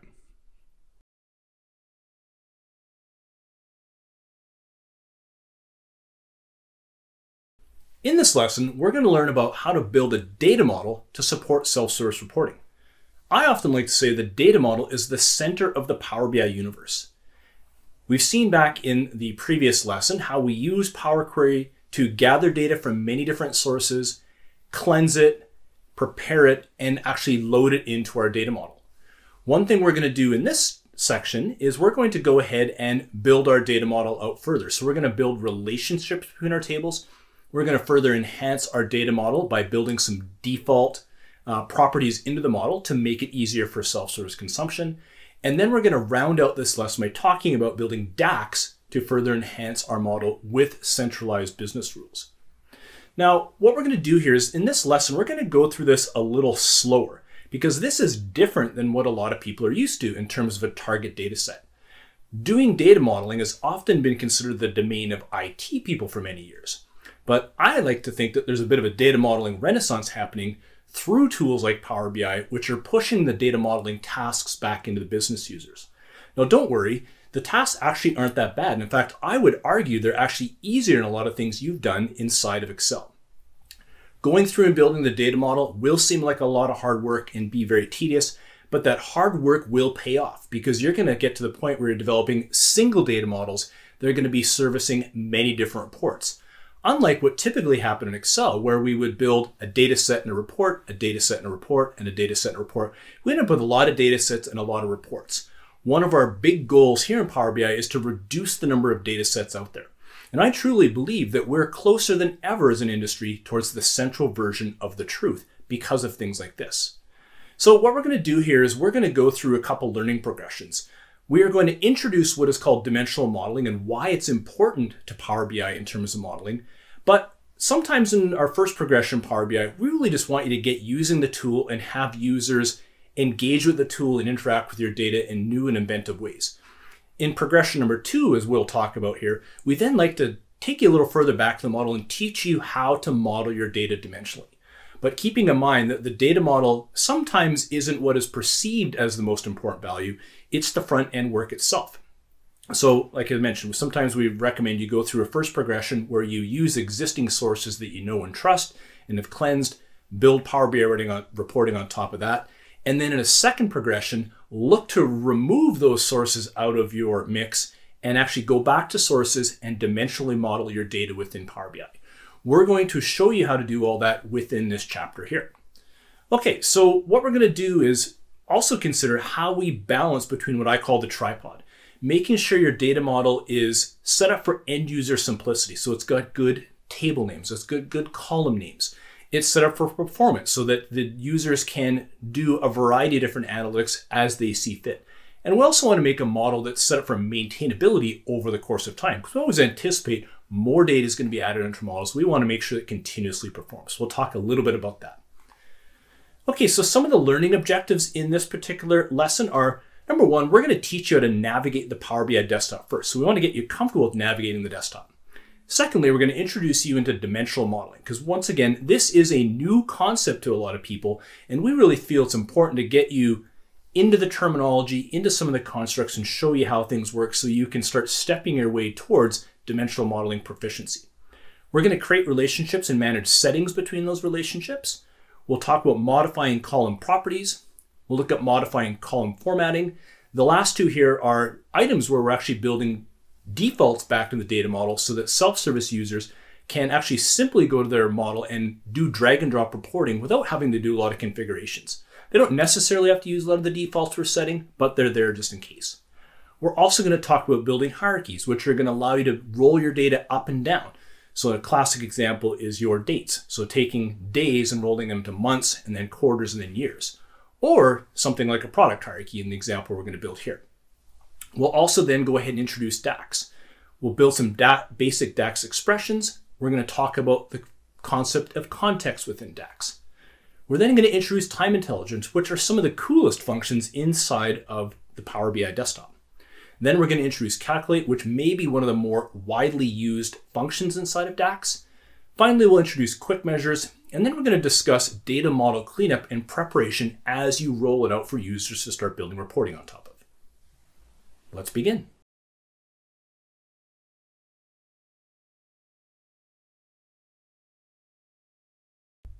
In this sublesson, we're going to show you how to navigate the Power BI desktop by showing you some of the key areas on the desktop itself. We'll also go in and check out the Power BI desktop version. So let's go ahead and open up the file that was supplied for the sublesson in the GitHub repository. Okay, so I've got my sales data mart file right here, and it's for sublesson 1. So let's just go ahead and get that open and wait for the desktop itself to open. Okay, so let's explore some of the key areas of the Power BI desktop. Now, in the previous lesson, we explored the Power Query Editor, but this time we're going to focus in on the desktop itself. So across the top of the desktop here is the ribbon. So no different than the Power Query Editor. There's a ribbon here that has a series of tabs. Those tabs have groups, and then those groups have commands that we're going to go ahead and execute. So the next area that we want to show you is down the left-hand side of the screen here, And this is what is referred to as the navigation pane. So within the navigation pane, there are three key views which we're going to focus in on. So the report view, which is right here. So that's the very first one. The second one here is the data view. And the third is the model view. So these are the three views that we're going to go back and forth in the actual Power BI desktop itself. So we are going to spend considerable time in the report view in lesson number 4. And what we'll do here in lesson number 3 is we're going to focus more time and attention on the data view, which is a grid-like view that shows us our data. And we're going to then spend a little bit more time in the model view right here, which shows us the data all laid out in a diagrammatic form. Okay, so let's dive into some of the things here in the actual model view itself. Now, we'll dive into the desktop version here momentarily, but I right now am using the March 2021 release of the Power BI desktop. And what I'm going to do here now in this model view is I'm going to upgrade to the new model view for the improved design experience that that Power BI is delivering here. So I'm just going to click on this upgrade now and encourage you to do the same thing, because I'm going to go through the rest of my lessons with this upgraded view. And we can see here that we have all of the tables that we loaded from Power Query here shown in diagrammatic fashion. So just some of the key things that we want to talk to you about is, if I just click on the product table the way mine is arranged, and your arrangement may be a little different than mine, but over here on the right hand side are what are referred to as panes. So I've got a properties pane and a fields pane. So we'll use that term pane quite a bit. So over on the left we have the navigation pane and properties, and you can see these little arrows here. This allows me to open and close a pane as I see fit. So if I want some more real estate for doing some things, I can do that. And I can also open and close the fields pane. Within the individual panes, there are arrows that point up here, and these are referred to as cards. So in the properties pane here of the model view, I've got a general properties card, which I can use to configure general properties, and I've got an advanced one as well. So all of these can be open and closed at your leisure, and it's really up to you to decide how you want to navigate through the various panes and cards that will make your life a little bit easier. And we're going to spend considerable time here in the model view as we move through this lesson. And also just going over here into the data view, we can also see that there is a fields pane on the far right hand side. And once again, we can go ahead and collapse it. Okay, so the last thing that we want to cover here is going in and taking a look at the Power BI desktop version. So the way that we can do that is we can click on the File menu. And if we go down to the bottom here where it says About, we can click on About. And in this dialog box here, it's going to state what version we're dealing with here. So I can see right here, I've got the March 2021 version. Actually, really just downloaded it not too long ago here. So this one is hot off the presses. And in fact, you may have even noticed in lesson number 2, a couple differences, very minor things. They don't affect how you're going to go through things here. But one of them here is now in the March 2021 release, the Dataverse shows up here in the data group. And back in lesson 2, you wouldn't have seen this. And that's just how quickly the tool's actually moving here. Is even in the middle of recording, I ended up with a different version, a newer version of the Power BI desktop, and I managed to take advantage of it. Now, as I mentioned, that's not going to impact you or any of the work you've done back in lesson number 2, but this is what we're using right now. And going forward, we use the March 2021 release for the remainder of these lessons.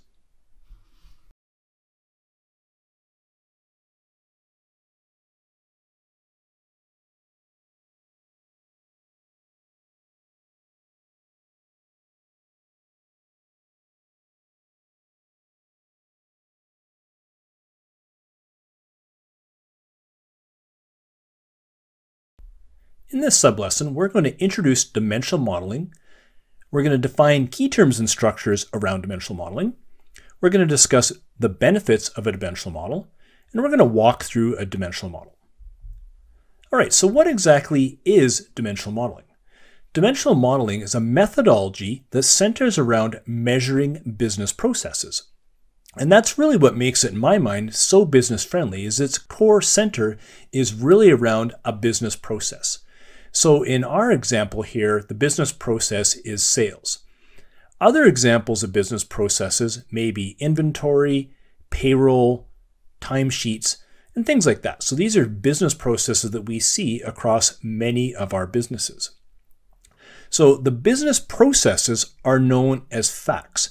So if you recall back in lesson number 2, when we went in and rearranged our queries in the Power Query Editor, we set up a group for facts.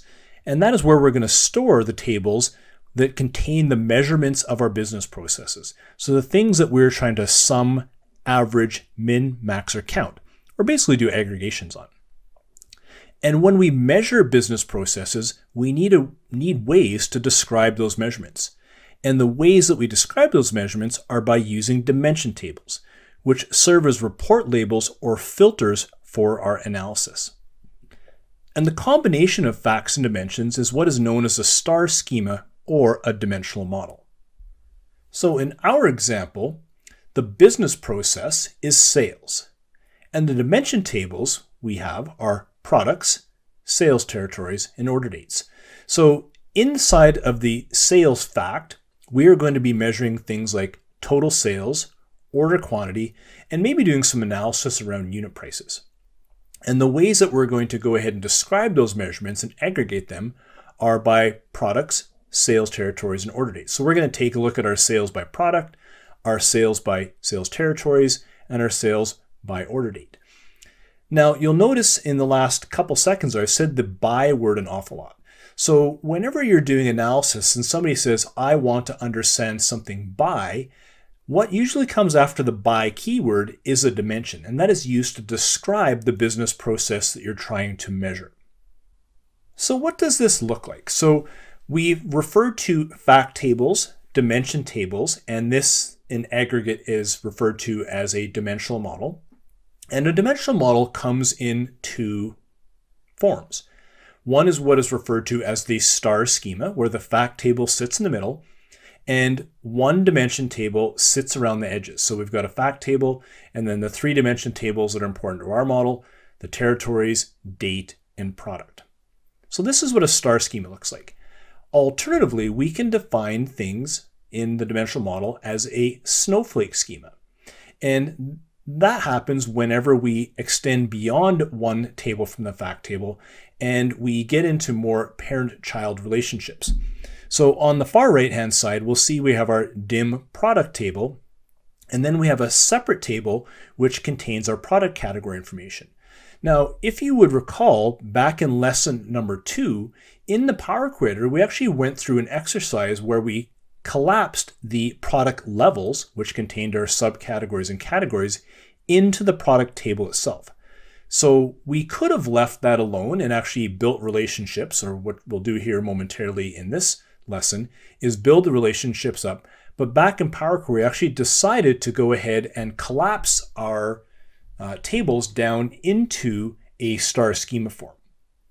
And that star schema form looked something like this, where we took the product levels and merged it into the product table to form that single table so that we only had one table out from the actual fact table itself.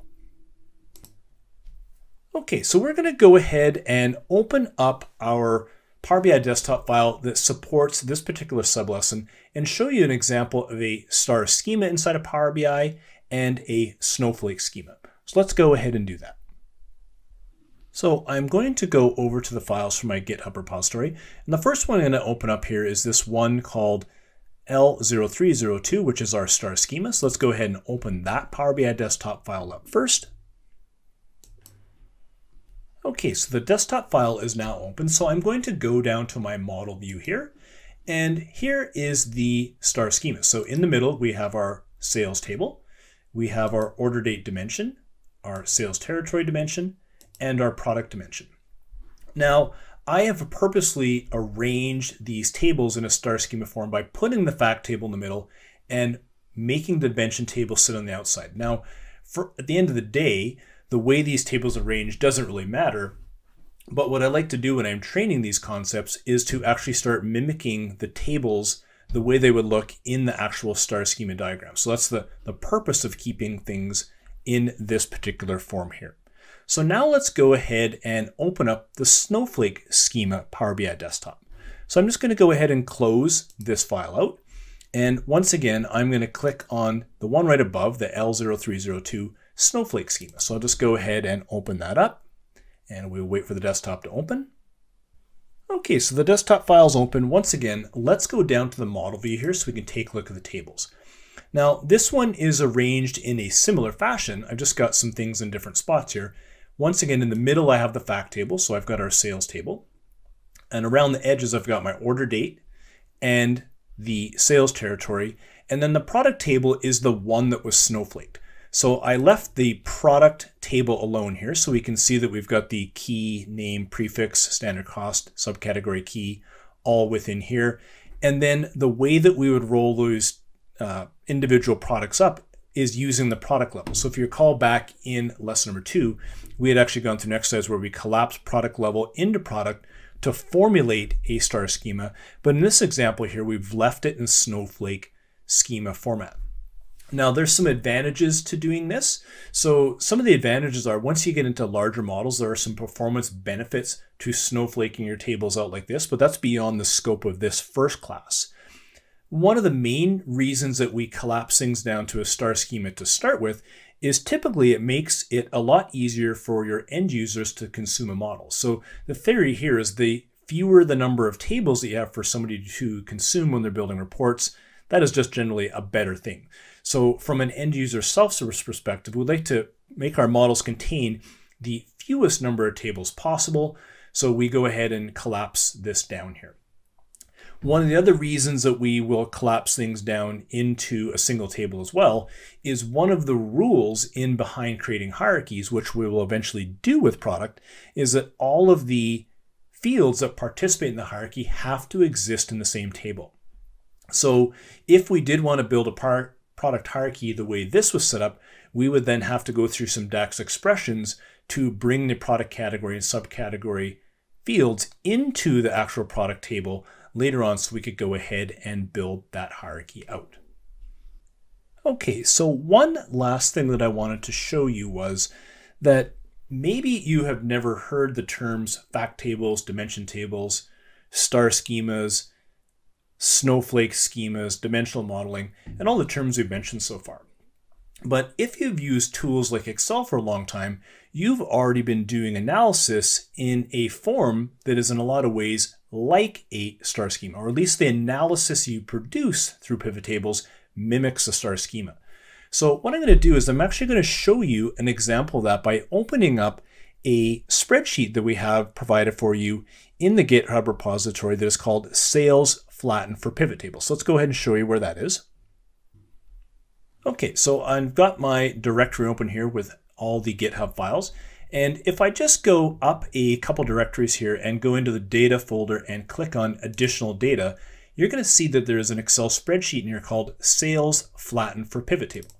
So I'm going to go ahead and open that up and show you roughly what the data would look like if you had it inside an Excel spreadsheet and you were setting up for consumption within a pivot table. So keeping in mind, this data we have here in the spreadsheet is very similar to the data we have in our star schema back in Power BI. Now, I have removed a couple of columns just for simplicity here, but we can see we've got a sales order, we've got an order date, which is part of the dimensions in our other model. We've got a product ID, product name, product category. I skipped out on the product subcategory, and then we got some of the measures that we're trying to average, sum, min, max, and count. So with this table here that is all flattened out and ready for consumption in pivot table, I'm just going to quickly go ahead and build a pivot table on this and show you what this analysis looks like in a pivot table and how it loosely maps into a dimensional model. Okay, so this isn't really part of this course here to show you how to build pivot tables, but let's show you this anyhow, because many of you taking this course are likely familiar with creating pivot tables. So inside of this Excel table here, I'm going to go to the Insert tab, click on Pivot Table, and I'm going to select the default here and just say we're going to build a pivot table from table number 1. I'm going to go ahead and click OK. And we're going to see here that I have a pivot table in front of me here. I'm just going to go ahead and get rid of my grid lines. And now what I have over in the bottom right-hand side of the screen here is filters, rows, columns, and values. So anything that sits over in the values bucket over here, these things right here are essentially what would come out of a fact table. So the things we're trying to average, sum, min, max, and count would show up over here in the values bucket. We often in the rows and columns will put the things that describe the measurements over here, and these are equivalent to the dimension tables that we build out inside of the Power BI desktop. And also we can add filters in here, and keeping in mind I've described dimensions as either being report labels or filters. So that is what we have around here. So let's just really quickly go ahead and arrange this data into the pivot table buckets here and show you what that looks like. So I'm going to go ahead and drag my order date down into rows. I am going to go and maybe grab my, where's my products here? So I'm going to find the product category here, put that in columns. And maybe what I'm going to do here is take my line total and put it down here into values. So we can see this pivot table has been built out on the screen. And really what I have here is the things I'm aggregating down here in the bottom. This is roughly the fact table, and the dimension tables are around here, and they are forming the labels and filters for our report. Maybe I want to take this one step further and go here, and maybe I'll add a store full name here in the filter or something like that, just to show you that we have the ability to do that. And we can go in here and maybe choose one of the actual stores in our model to filter this data a little bit more. Either way, the columns, filters, rows, these are mapping into our dimension tables, and what shows up down here is in our fact table. Now that is despite the fact that this data is arranged in a flattened Excel table that is meant to be consumed by a pivot table. Inside of Power BI, we steer away from flattening data files out like we would if we were doing things for a pivot table. We leave things in their native state. We build fact tables, we build our dimension tables like we've done so far in the Power Query Editor, and Power BI is able to consume those models very quickly, very efficiently, and you'll find that their business users really can start digesting dimensional models quite easy because they're very similar to what they've seen in the past if you're able to draw the analogies and comparisons between the two. Okay, so we're going to move ourselves back into the Power BI desktop now. And now back on the desktop, I actually went into the model view, and here is our star schema again. So once again, we have sales right here, and the values in here will actually show up in the values bucket within the pivot table, and our order date, sales territory, and product. These will be used for our rows and columns and filters if we were actually going and building pivot tables, but we're not. We're getting our data set up for consumption in Power BI and trying to build things optimally. Okay, so that is it on this particular sub-lesson. This is just a very brief introduction into dimensional modeling and star schemas. You'll see how we're going to build this up as we move through the rest of the lessons here. And as you progress further and further down your journey in Power BI, you're going to want to become more and more familiar with dimensional modeling and the techniques around it, because that's how you're going to build models that are predictable and performant in Power BI over the course of time.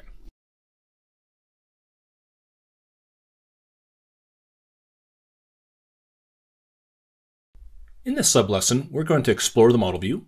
We'll create and manage relationships. We're going to discuss the concept of cardinality, and we're going to discuss relationship direction. The definition of cardinality is as follows. So cardinality's official non-database dictionary definition is mathematical, and it is the number of values in a set. But when applied to databases, the meaning is a bit different. It's the number of distinct values in a table column relative to the number of rows in the table. Repeated values in the columns do not count. All right, so there's a definition of what cardinality is. When we move into the exercises in the sub-lesson, we're going to actually start physically showing you what cardinality looks like. Plus, we have some animations here a little bit later on to explain the concepts as well. So let's go ahead and just leave it at the academic definitions at the moment here. All right, so relationship direction. Here's another concept that's very important to Power BI. And what relationship direction means is the direction of the relationship and that determines how Power BI filters the data. So once again, we're going to go in and show some examples of what this means as we move through these sub-lessons. But right now, we're going to leave it at these academic definitions. Okay, so we're going to go over to the files from GitHub and get the Power BI desktop file open up that is called L0303 start. So let's go ahead and get that file opened up, and we'll wait a moment. Okay, so our desktop file is open, and what we're going to do here now is go down to the model view. So we have the model view opened up for this file here now. I'm just going to close these panes off here just to give us a little bit more real estate. And we can see here that we have a number of tables brought into our model view, and some relationships have already been created for us by default here. And the reason these relationships were created for us were because of a property over here in the file menu. So I'm just going to go ahead and go to the file menu, go to Options and Settings. Under Options, if I go down to the options in the current file here under Data Load, I can see that Auto Detect New Relationships after Data Load is turned on here. So Power BI is going to try and discover relationships based on the column names and data types and create them for us automatically if it can. I'm actually going to turn that off because I'm not a big fan of the auto detect being turned on, because this is something I think is very important for you as a developer to go through on your own and confirm that the way that the columns are related is in fact the way that they should be related. So I'm just going to go ahead and click OK. I still have these relationships that have been created by default for me, so I'm just going to go ahead and leave these alone and explain them to you just to go through and verify how they're created and why, and show you that they're actually in fact correct. Okay, and as we learned in our last sub-lesson, this is a dimensional model, and what we're building here is a star schema. So I'm going to go ahead and move the tables around a little bit. Once again, moving these tables around isn't going to affect anything when it comes to the data model itself or your reporting. I just like to get things into the format which we're going to be explaining over the course of the rest of the sub-lessons here in lesson number 2. So I'm just moving these tables around to get them into the format of a star schema. So our fact table being in the middle and the dimension tables being around the edges, going one level deep. Keeping in mind that in the star schema here, in Power Query, we actually collapsed the product level table or merged it directly into the product table. Okay, so now that I have all that set, I'm just going to open my properties window back up. And down in the bottom right-hand corner of the screen, we can see there's this little icon down here that's called Fit to Screen. I'm just going to click on that to actually make this a little bit larger here so I can see these tables just a little bit better here. All right, so the first thing we want to do here is go in and verify the relationships. So we can see that 2 relationships have been created already. And if I just hover over top of the lines between the tables, so between sales and product, I can see that the 2 product category keys are related. And if I go down to the sales territory and hover over this line here, we can see that Power Query and the Power BI data model have picked up on the fact that sales territory region is related between the 2 tables here. Okay, so, but we're missing the relationship between the order date and the sales table. So the way that we're going to go ahead and create this is at the very top of the screen under the Home tab, under Relationship Groups, there is a command here called Manage Relationships. So I'm going to go ahead and click that. And this is going to give us a dialog box that has all the relationships that have been set up so far and the ability for us to go and add brand new relationships. So we can see that the tables here are the from table being sales, the product key is the column, it's being related to the product table on product key. Sales on the sales territory region column is related to sales territories on the sales territory region column as well. The additional one that we want to create, and we're going to do that by clicking New, is by going to the sales table, because that's what we want to start with first, and we want to relate it to the order date table. So if I go ahead and choose those 2 tables like that, I can see that I actually have 2 columns here called order date, and these are the columns that I actually want to go ahead and build the relationship on. We can see down below here that a few things have happened in Power BI. Number 1 is that cardinality has been detected. So we defined cardinality earlier on in the PowerPoint presentations, and in this instance here, the cardinality is many to 1. So what that means here is many rows over here in the sales table can relate to 1 and only 1 row over in the order date table. And so we'll explain that with some diagrams and animations shortly. And the cross filter direction is set to single.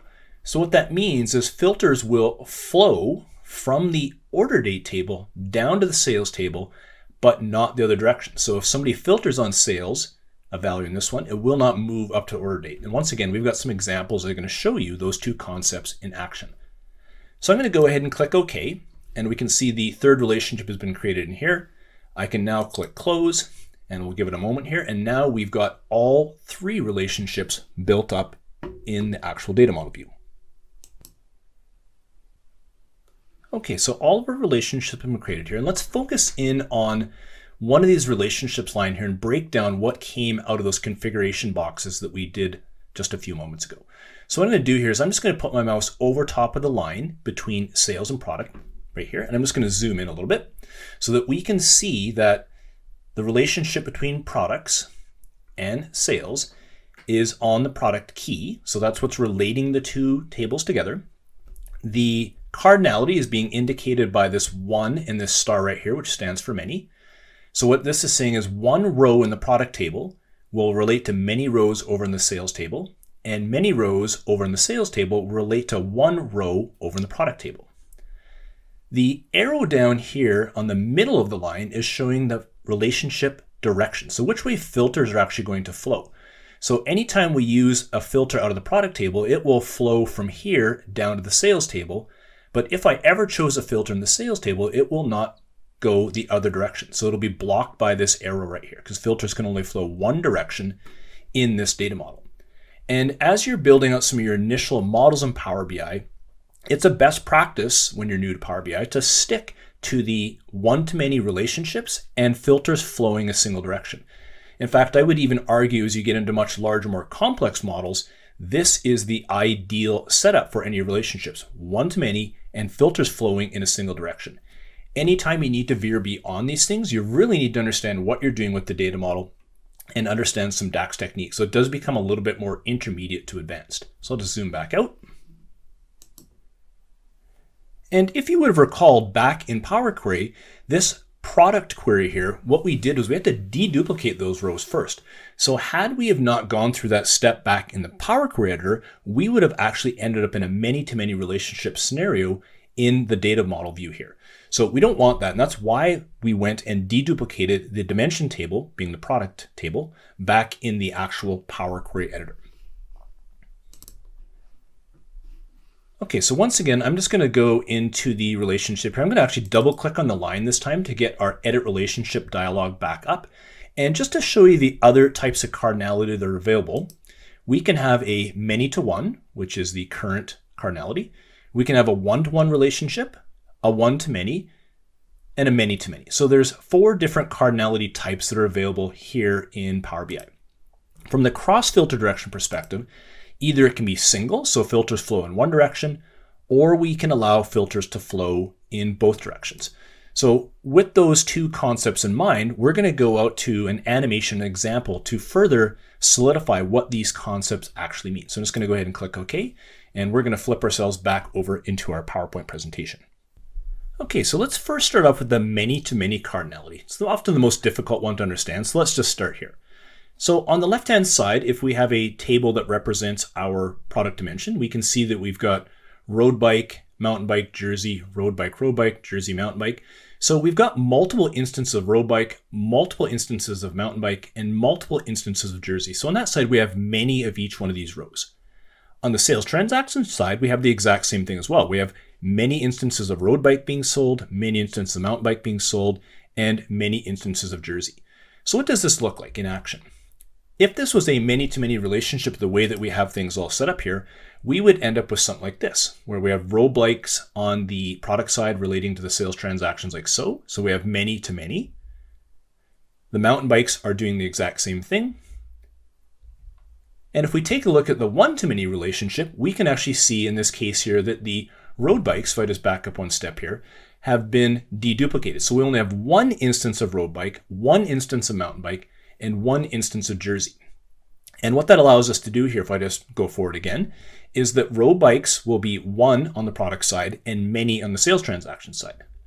Mountain bikes, 1 on the product dimension side and many over on the mountain bike side. And once again, to finish off, jersey is 1 on the product dimension side and many on the sales transaction side. So pretty straightforward. The last cardinality direction that we want to talk about is the one-to-one. So in this case here, one row on the product dimension table will relate to one and only one row over in the sales transaction table. So once again, if we did this all in aggregate, we're going to end up something like this. And the other relationship that we could talk about, because I did mention there is 4, is there's one to many and many to one. And they're both the same. It's just which direction are we actually taking a look at the relationship arrows. That's the only real difference. Okay, so there's our explanation of cardinality. Next, we're going to go in and explain filter direction. Okay, so let's go and open our filter direction demo from our GitHub repository. So we can see we got lesson 03, sub-lesson 03, filter direction. So let's go ahead and open up that Power BI desktop file. Okay, so I've got my filter direction demo open.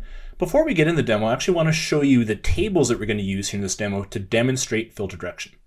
So go to the model first. We've got a table called product sales that has 2 columns in it, one called product and one called amount. Another table called product with just a single column called product. We can see here that it is a one-to-many relationship based on the data that I've set up here. And the filters flow from the product table down to the product sales table. So let's take a look and see what the data looks like in each one of these tables first.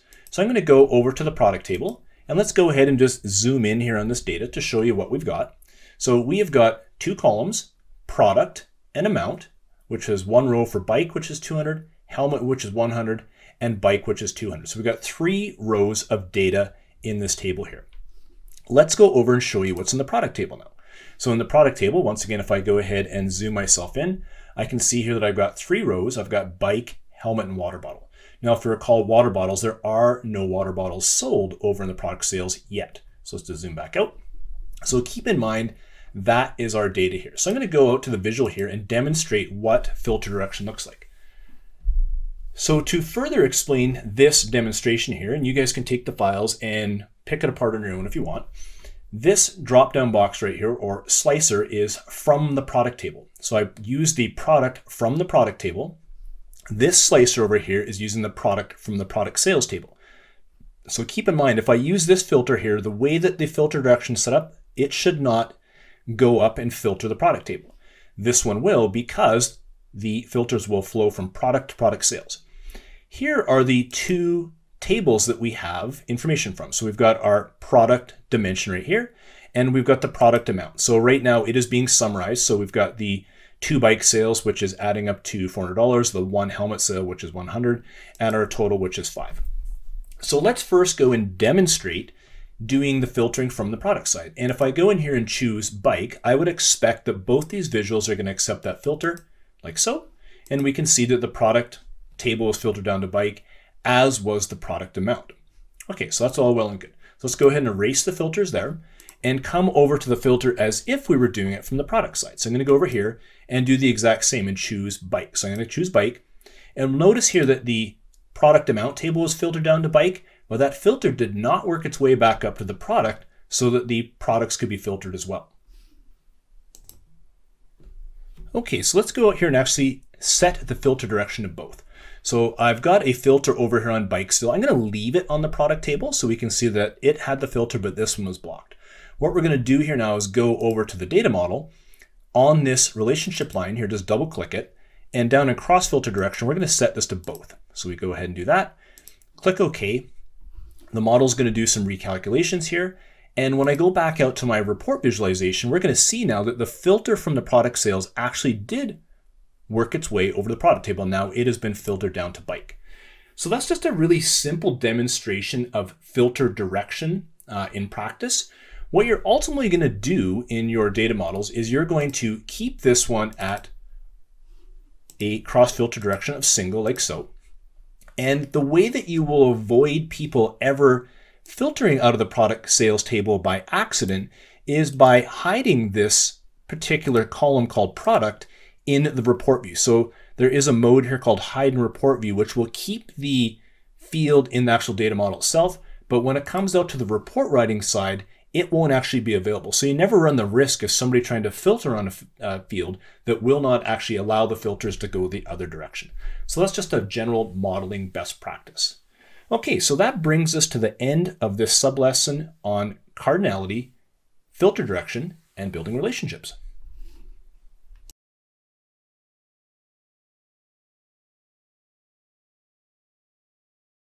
In this sublesson, we're going to explain what are data categorizations, explain the benefits of data categorizations, discuss the three groups of categorizations, and explain default summarization options.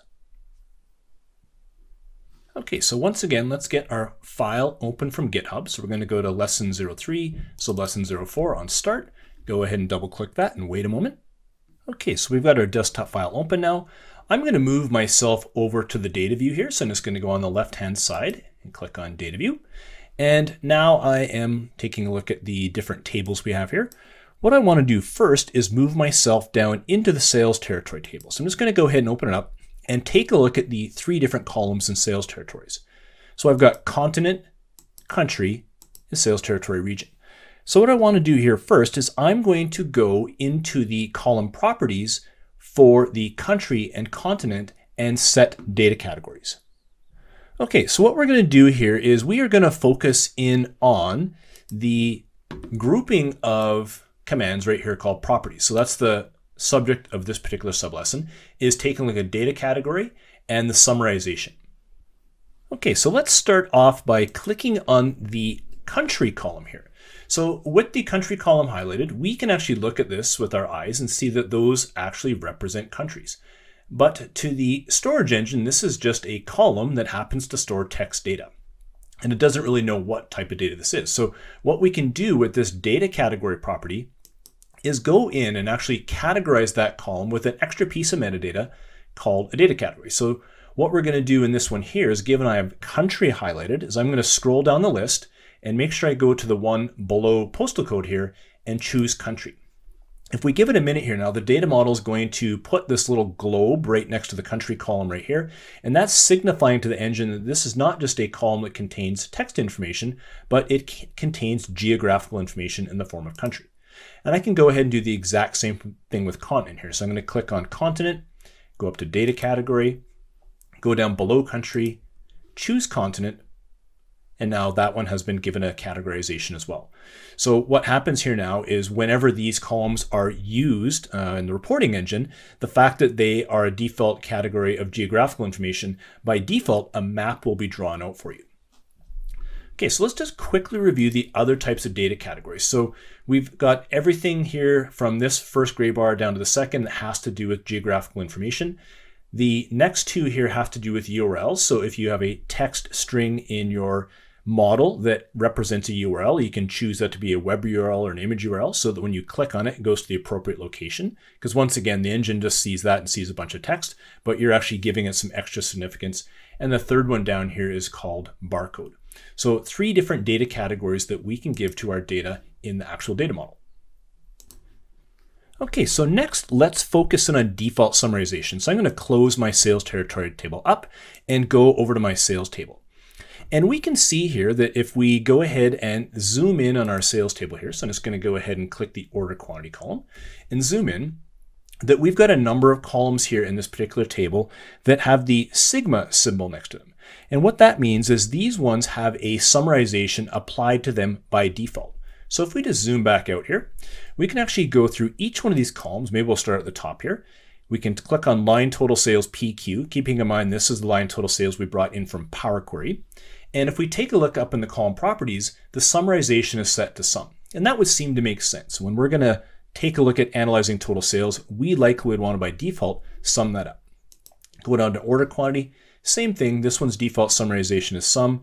Go down to the unit price. This one is set to sum, which may or may not make sense. What I'm going to do here in this model here is I'm just going to actually change it to do not summarize, because I don't necessarily want to sum it up, nor do I want to average or do any other types of aggregations on it. So I'm just going to go ahead and say do not summarize on the unit price. So it's a good idea to go through each one of the columns inside of each of the tables and check out the default summarizations that have been assigned to them just to make sure that they make sense. Because as mentioned, as you go into each one of the tables in the data model, any of the columns that are set to numerics will go ahead and be given a default summarization.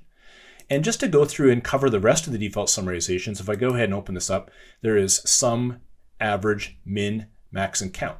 So those are the summarizations you hear me talking about all the time when I talk about fact tables. So fact tables contain the things we're trying to sum, average, min, max, and count, because those are the values we're trying to aggregate. Alrighty, so that brings us to the end of the sublesson on properties.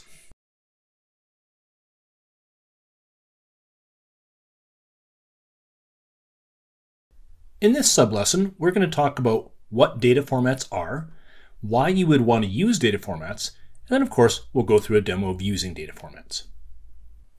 Okay, so once again, we'll go to our GitHub files here. We're going to open up the file here called L0305 that corresponds to sublesson number 5 here. So let's go ahead and double click on that to open it and wait a moment. Okay, so with our desktop file open, what I'm going to do is I'm going to go to the data view. And we're going to navigate ourselves over to the sales table. So let's go ahead and open up the fields pane a little more. We'll open up the sales table. And what we're going to do here is start off by clicking on the line total sales PQ. Once we do that, we'll notice at the very top of the screen, we get a tab here called column tools. And what we're going to do is focus on this group of commands right here called formatting.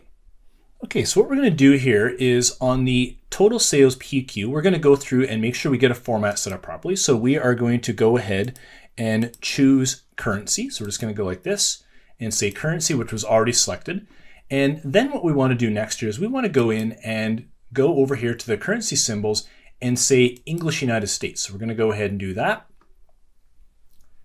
Okay, so then we're going to also make sure that we have our commas being separated here. So we'll go ahead and choose the comma, and we see that 2 decimal places is what's going to be shown. So now we've gone through and formatted the line total sales PQ. So we're going to go ahead and do the exact same thing with unit price next. So I'm going to click on the unit price down below here. Once again, we have currency being selected. Let's just go to the display format here and choose English United States. We'll see that the decimal places moves from auto to 2, and we've got the comma separated here as well. And finally, let's click on the order quantity one right here and make sure that we have it formatted the way we want. We can see that it is a format of a whole number. The only thing we're going to do here is let's go ahead and add in the comma separator for the thousands position. So if anything is over the thousands, it's going to go ahead and add that comma in there. Okay, so quite simply, we're able to go in there and format some of these columns here. And then you may ask yourself, well, why are we actually even doing this? And what this does, this provides some default formatting for the way that you want these columns to show up at report time. And one of the nice things about this is this keeps your end users who are operating in a self-service capacity potentially from having to do a lot of this work on their own. Even though they can handle a lot of this stuff up to the visualizations level, we do like to take care of as many of these things as possible at the data model level so that these defaults are shareable across multiple different reports. Okay, so that's a pretty simple and straightforward sublesson, and that brings us to the end of the sublesson on modifying column formatting.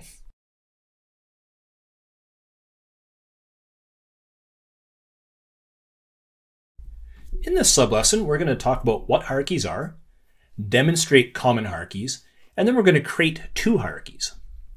So the 2 hierarchies we're going to create are the date hierarchy and a product hierarchy. So let's start in on the date one first. Date is a hierarchy that most people are familiar with, and that is where you want to take individual days and roll them into months, and then take those months and roll them to years, and vice versa, starting at the top of year, going to months, and then down to days. So depending on how you want to start your analysis, and sometimes this is dictated by your level in the organization and how you're doing your analysis, you can use hierarchies to enable yourself to drill up and drill down on information as you see fit. One of the things we encourage inside Power BI models is to bring data in at the lowest level of detail possible, because Power BI can handle lots of data, and then that allows your users tremendous flexibility on the report side to decide how they want to view their information and how they want to go about aggregating. And one other thing that we can say about the date hierarchy here is this is what is often referred to as a natural hierarchy, because most people aren't going to argue that January 1st does not roll up into January and January 1st of 2021 does not roll into years. So this is a natural hierarchy. In this case here, the way I'm potentially describing it is based on calendar. You do have the option of creating date hierarchies that are based on fiscal, which are a little bit beyond the scope of this class here. So let's just focus in on the simple date hierarchy, which allows us to roll from days to months to years. And often this is referred to as the natural hierarchy. Contrasting that with the product hierarchy, this is one that is defined by the organization itself. So we as an organization get to choose how we want to aggregate our product data. And there is no universal way of going ahead and doing this in most cases. So in this case here, we have individual products which we want to roll into subcategories, and those subcategories we want to roll into categories.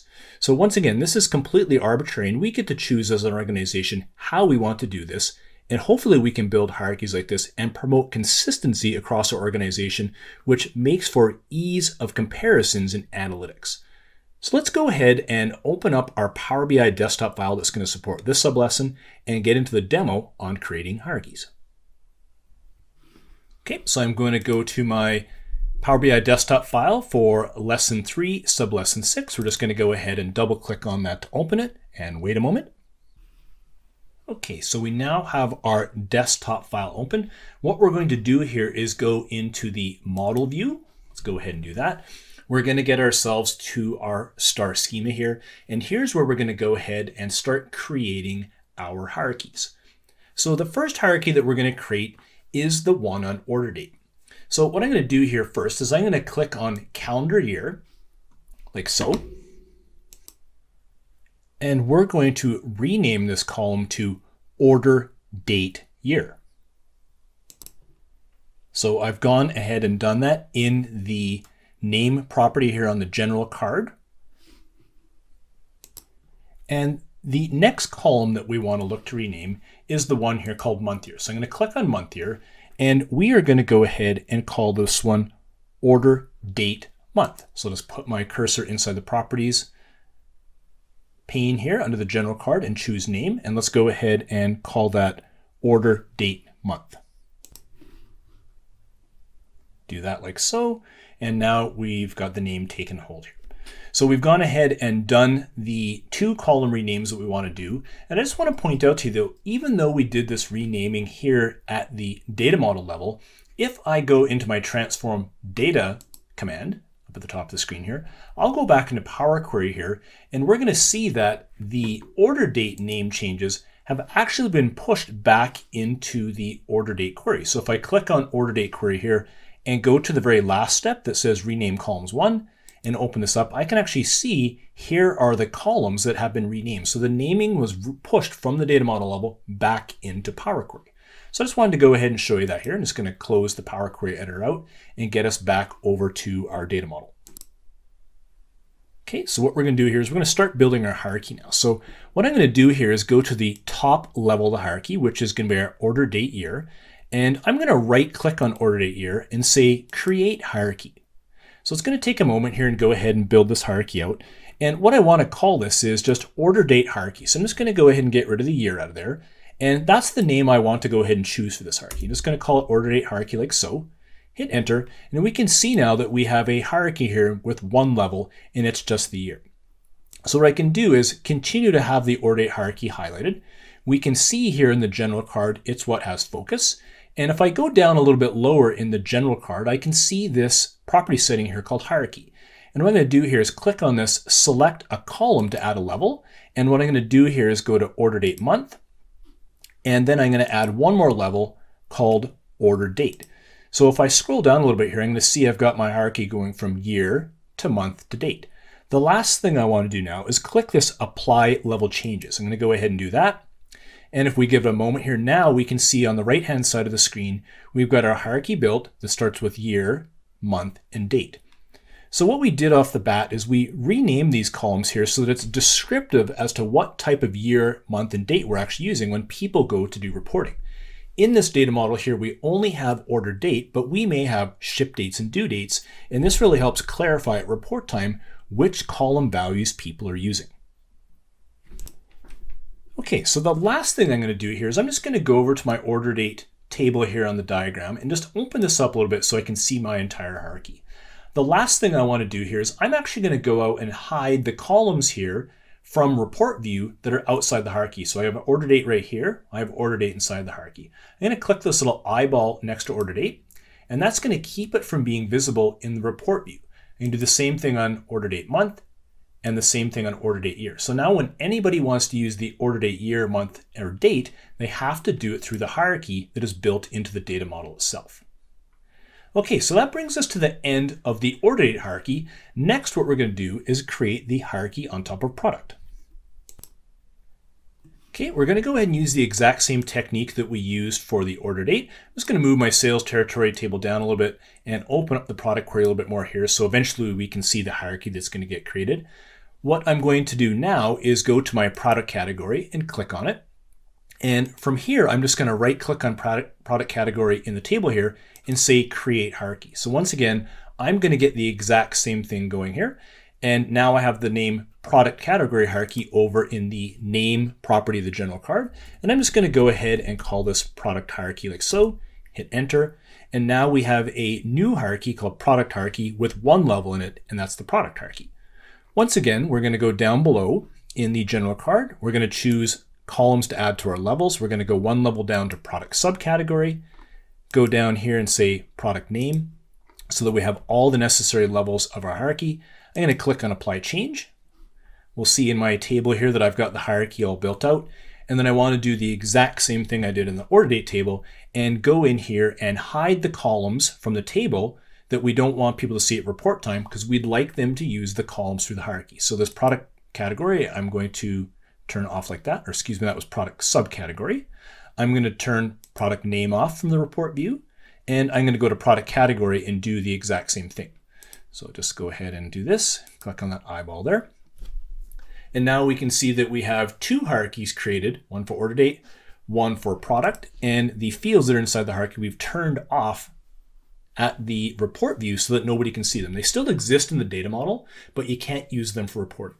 Now, if you wanted to, you could go ahead and create a hierarchy around sales territory because there's a hierarchy there. We're not going to go ahead and do that. We'll let you do that one on your own. So we're going to show you some other techniques in the reporting section in lesson number 4 on how you can actually do some different things to build a hierarchy around sales territories on the fly.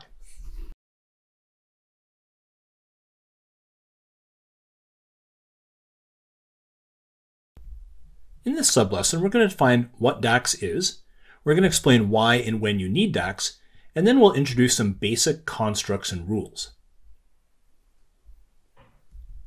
So what is DAX?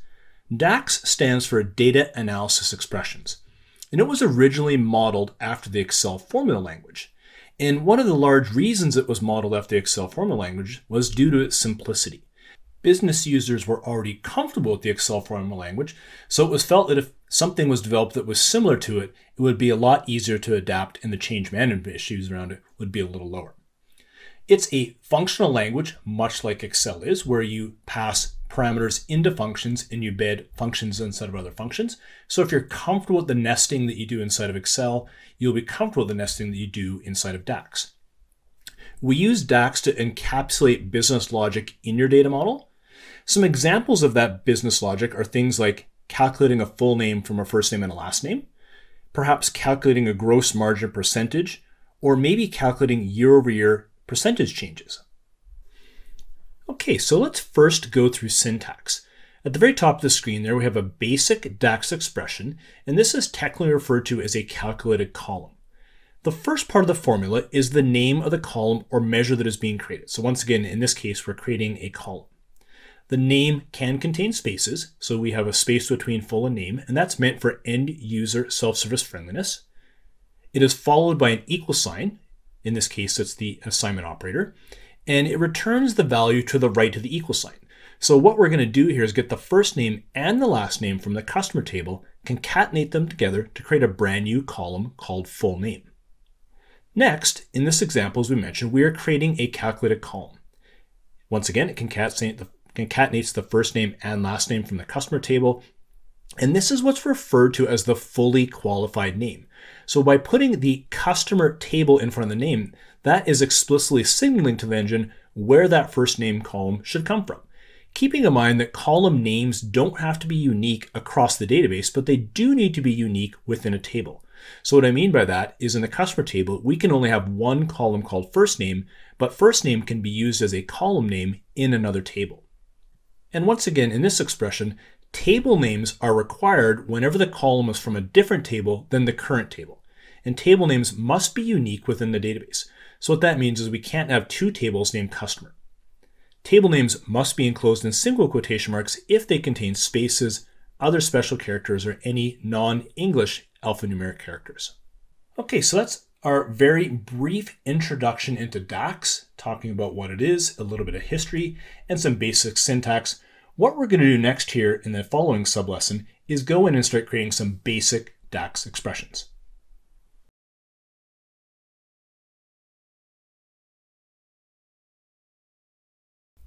Okay, so in this sublesson, we are going to define and discuss three types of DAX expressions, those being calculated columns, measures, and calculated tables. And we'll go ahead and demo the creation of columns, measures, and a calculated table as well. So let's just talk briefly about what a calculated column is. So a calculated column by definition is calculated on a row by row basis. When we go ahead and create a calculated column, which we'll do in our demos, you'll see that it creates a brand new physical column in the table in which we're creating the column. It does take up space in the data model, so it's just something you need to be aware of, and its value is calculated at data load time. Typically, a calculated column resides in a dimension table to be used as labels on a report and or a slicer. And as you may notice as we go through calculated columns, they can often be pushed into the Power Query engine. At the very bottom of the screen there, you're going to see a calculated column called line total sales, which is the unit price from the sales table multiplied by the order quantity from the sales table. Now, just a reminder, inside our data model, we have a column called line total sales PQ. Now, that is equivalent to the last bullet point there where we can push that logic into the Power Query engine. So we purposely did that back in Power Query so we can show you that the same can be done back there as can be done out in the calculated column. Now, in more advanced uses of data modeling, it's actually preferable to push that logic back into the Power Query engine. But for now, we're going to focus on calculated columns and show you how to go ahead and create those. Okay, so just a little bit about measures. So a measure is an aggregate of a column. It does not take up space in the data model, and its value is calculated at runtime. So what do those two bullet points there mean? So when you initially create a measure and hit enter, you're going to notice that nothing happens because you're just storing a query.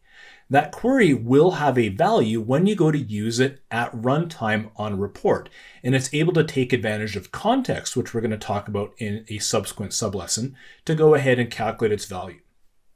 Typically, measures reside in fact tables, although technically they belong to the data model itself, which means a few things. Measure names have to be unique across the entire database. So down below, we have a measure called total sales, which is just the sum of the line total sales. And we can only have one measure across our entire data model that is called total sales. And we could actually move that total sales measure to any one of the tables in our model that we want, and the calculation of its value will not be affected. And this is referred to as the home table. Okay, so now let's talk about calculated tables. Most of the time, you create tables by importing data into your model from an external data source. But calculated tables let you add new tables based on data you've already loaded into the model. So instead of querying and loading values into your new tables columns from a data source, you create a data analysis expression formula to define the table's values. So down below, we have an example where we're creating a brand new table called sales. And what we're going to do here is union the United States sales table and the other countries' sales table together. So what we're going to do in our demo is we're going to go ahead and bring those two queries from the Power Query and deliver them to the data model and show you how we can actually create the sales table at the DAX level using a calculated table by unioning those two tables together. Okay, so let's go ahead and move ourselves into our Power BI desktop file that's going to support the sublessons examples. Okay, so we've got our lesson 3 sublesson 8 file right here. So I'm just going to double click on it and get that desktop file open. We'll just go ahead and wait a moment. Okay, so we have our desktop file open. What we're going to do here now is go to the data view. So this is where we're going to go ahead and write our DAX expressions. Now we can write DAX expressions on the report view, but we're just going to do them down in the data view at this point in time so we can watch our calculated columns get created. So what we're going to do here is I'm just going to open up the fields pane here first, And we're going to go into our sales table right here. And we can already see that we have the line total sales from Power Query, which we did back in the Power Query editor. Now what we're going to do here is go and add a new calculated column called line total sales. So what we're going to do here is hover over top of the sales table here, and we're going to right click and say new column. When we say new column, we're going to see the formula bar at the top here appear. And I'm just going to make this a little bit larger so we can see what's happening here. And here's where we can then go ahead and build our calculated column expression. So the first thing that we're going to have to do is get rid of this column equals. Now the reason that Power BI puts this column equals in place here is just a reminder to you that when you right click, you're actually asking it to create a calculated column. We're going to go ahead and get rid of that and define our line total sales like so. So what we're going to do is type in line total sales, and we're going to say it is equal to sales, and we'll go ahead and choose the order quantity, and we're going to multiply it by sales unit price. So you'll notice here, before I actually go and finish this off, that IntelliSense is kicked in. And this is very handy. It helps us actually type our expressions out, and it also signals to you what are valid constructs while we're actually going ahead and typing this. So one thing that I've learned over the years is if the IntelliSense is not letting you choose something you think should be chosen, that means that you're likely doing something wrong. IntelliSense is actually pretty smart here. So in this case, I'm just going to go ahead and say sales unit price, and there is my calculated column expression. So I have line total sales equals order quantity times unit price, both from the sales table. The sales table is the current table because that's what we're currently working on. So I'm going to go ahead and hit enter there. And we'll notice momentarily here that a brand new column is going to get created here called line total sales. And we're going to see that on a row by row basis, the calculation was made to go from order quantity times unit price to give this value here, and then it moved down to the next row. Now it's just pure coincidence the way the data is ordered in this table that 1497 is repeating itself over and over again. If we take a look here in this dropdown, we're going to see that there's many more values that were calculated. We just happen to be seeing the same value repeating at the very top of the table. And so what we're going to do here in our next sublesson, we're going to talk about context. And the way this calculated column was calculated was by going through each one of the rows, row by row, and performing the math, and then moving down to the next row. And it went through those 60,398 rows that are in this table instantaneously. So I was able to go through and do that. So we're going to talk about this when we refer to the row context in the next sublesson. Okay, so next what we're going to do is create a measure. So once again, on the sales table, I'm going to right click and say new measure. Go like that. And we're going to see here in the formula bar that momentarily it's going to say measure equals. Once again, Power BI is signaling to you that you're actually asking it to create a measure. It's going to be your job to go ahead and get rid of this measure like so. So we're going to go ahead and do that. And then we're going to go ahead and type our syntax in. In this case, we're going to type a measure and create one called total sales like so. And we're going to make it equal to the sum, similar to the Excel function, of the sales line total sales. And we can choose the line total sales that we created as a calculated column or the one that we did back in Power Query. I'm going to go ahead and use the one that we created just momentarily as a calculated column. Once again, go ahead and close that bracket off. This time we're going to hit enter and we're going to notice something different happens.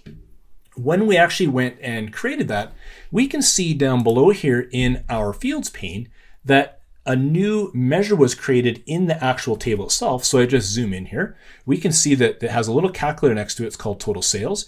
That was created. But if we go back out here and actually take a look in the table, nothing was created. And a lot of times when people are getting used to DAX and they go ahead and create a measure, they're expecting to see something over here on the table. But that's not the case. Because keep in mind, all we've done so far is we created a stored calculation, and this value will be calculated when we actually go to use it on a report. So let's just quickly show you what that would look like. So I'm just going to go to the report view really quick. And what we're going to do is just build our first very basic report. I'm going to take this total sales out of my sales table, and I'm going to drag it and just simply drop it onto the canvas. So we're going to wait a moment here, and we're going to see that a visualization was created. And it is just a bar chart, or sorry, a clustered column chart. So what I'm going to do here next is actually just go ahead, and I'm going to turn this into a table matrix. So I'm going to go ahead and do that. And we can see we have a total sales value here. So I'm just going to go ahead and make that a little bigger so we can see it, because we're going to use this example a few more times over the next little bit as we actually walk through the rest of our DAX expressions and talk about the context. So I'm just going to go ahead and make that a little bigger. So what I've done here is I've made my header bigger, my values bigger and the total if I had one larger as well. The way that I did that was I made sure my visualization was highlighted. We're going to do lots of this in the next lesson, but I want to at least show you how we do this now. Is I went in here and I went to the format right here. I went down to the column headers card like so, and I chose the text size of 18 to make our column headers larger. I went to the same thing in values and made that 18 as well so that we can read the values in a little bit easier. And I did the same thing on totals as well. Should we actually go ahead and start displaying totals as we start putting more onto this visualization. So right now, this measure is being calculated within this visualization. It shows $161 million and change there. So one of the really nice things about measures here is I'm actually going to go ahead and add a little bit more context to this. So I'm going to go into my order date hierarchy, and I'm going to grab the order date year here and go back over to my fields bucket. And we'll explain all these things once again in the visualization section. For now, I'm just using these visuals to explain measures. And I'm going to take my order date year and drop it into this visual right here. Okay, so let's try that again. I'm going to drag my order date year and put it above total sales there. And there we go. So now I'm starting to see these values come out. So I'm just going to reposition this visual, make it larger, because we're going to use this one quite a bit the next little bit. And we can see that now our total sales measure on a intersection by intersection basis has been recalculated to say, I want to see the line total sales for 2017. I want to see the line total sales for 2018, 2019, 2020, 2021, and then the grand total here. So this is one of the beauties of the measures, is that they are calculated at runtime and they have an incredible amount of flexibility and allow you to do all kinds of different things with them based on the context that you're throwing their way. And in particular, that context is what is referred to as the filter context, which we're going to introduce to you in the next sublesson. Okay, so the last thing we're going to do here is we are going to create a calculated table. So the way I'm going to do it in this data model here is I'm just going to go ahead and close these tables up here. I'm going to actually save my work as it stands right now. I'm going to work my way back into the Power Creator because I actually want to show you bringing these tables through from Power Creator and actually unioning them together using the DAX expression to create a brand new table. So once again, I'm going to go back into the Power Creator by clicking Transform Data. And here I promised you we'd never go back in the Power Creator. And now what I'm going to do is I'm actually going to ask that we deliver United States sales and other country sales over into the data model itself. So how do we do that? We just right click on both those. I guess we should do it one at a time. Right click on it and say enable load. So let's enable both of these to be moved over into the data model. Click on that, click on that. And what I'll do now is go to the top here and click close and apply. So I'm going to take those two tables that were just staging tables a moment ago and push them over into the actual data model itself. So I can show you creating these as a calculated table over in the data model itself. So let's just go ahead and let those two tables come through. And we can see now that we've got other country sales and United States sales. So I'm going to go ahead and create a table here. And now what we're going to do is go to the top here where it says Table Tools, and we're going to click on this command over here under Calculations and call it New Table. So what we're going to get here now is a expression that says table, just signaling once again that we're creating a table here. What I'm going to do is I'm going to call this Sales DAX, just to signify that this expression is creating a table called sales, but it's being created from DAX. And the reason I'm doing that is we already have a table in the data model called sales, and keeping in mind we can't have two tables in the data model with the exact same name. So what I'm going to do here is I'm going to use the union clause, and then I'm going to go ahead and choose United States sales, once again taking advantage of IntelliSense here, and I want to go ahead and concatenate that with other country sales.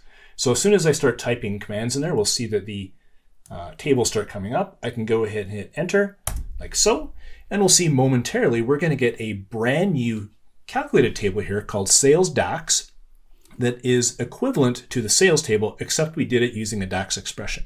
Now it's kind of hard to see here, so I'm just going to zoom in, and we're going to see that this is actually a slightly different colored matrix here. It's kind of hard to see on the screen. Once you get it set up on yours, it has a blue in there, and that's actually indicating that this is a calculated table. All right, so I'll go ahead and zoom myself back out. All right, so just to recap what we did in the sublesson here, we created a calculated column, we created a measure, and then we went through and created a calculated table. So an example of each one of the three DAX expressions. Okay, so in our next sub-lesson, we're going to go in and talk about context so we can understand how the different contexts affect our DAX expressions.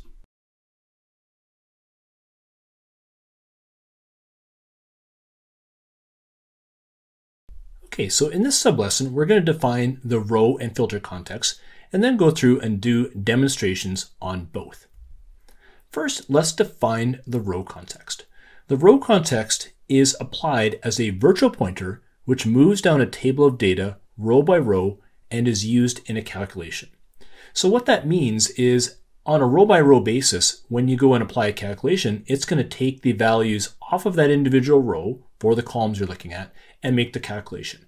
We already saw that on the line total sales, and we'll go through the demonstration on this momentarily again to remind you of the row context.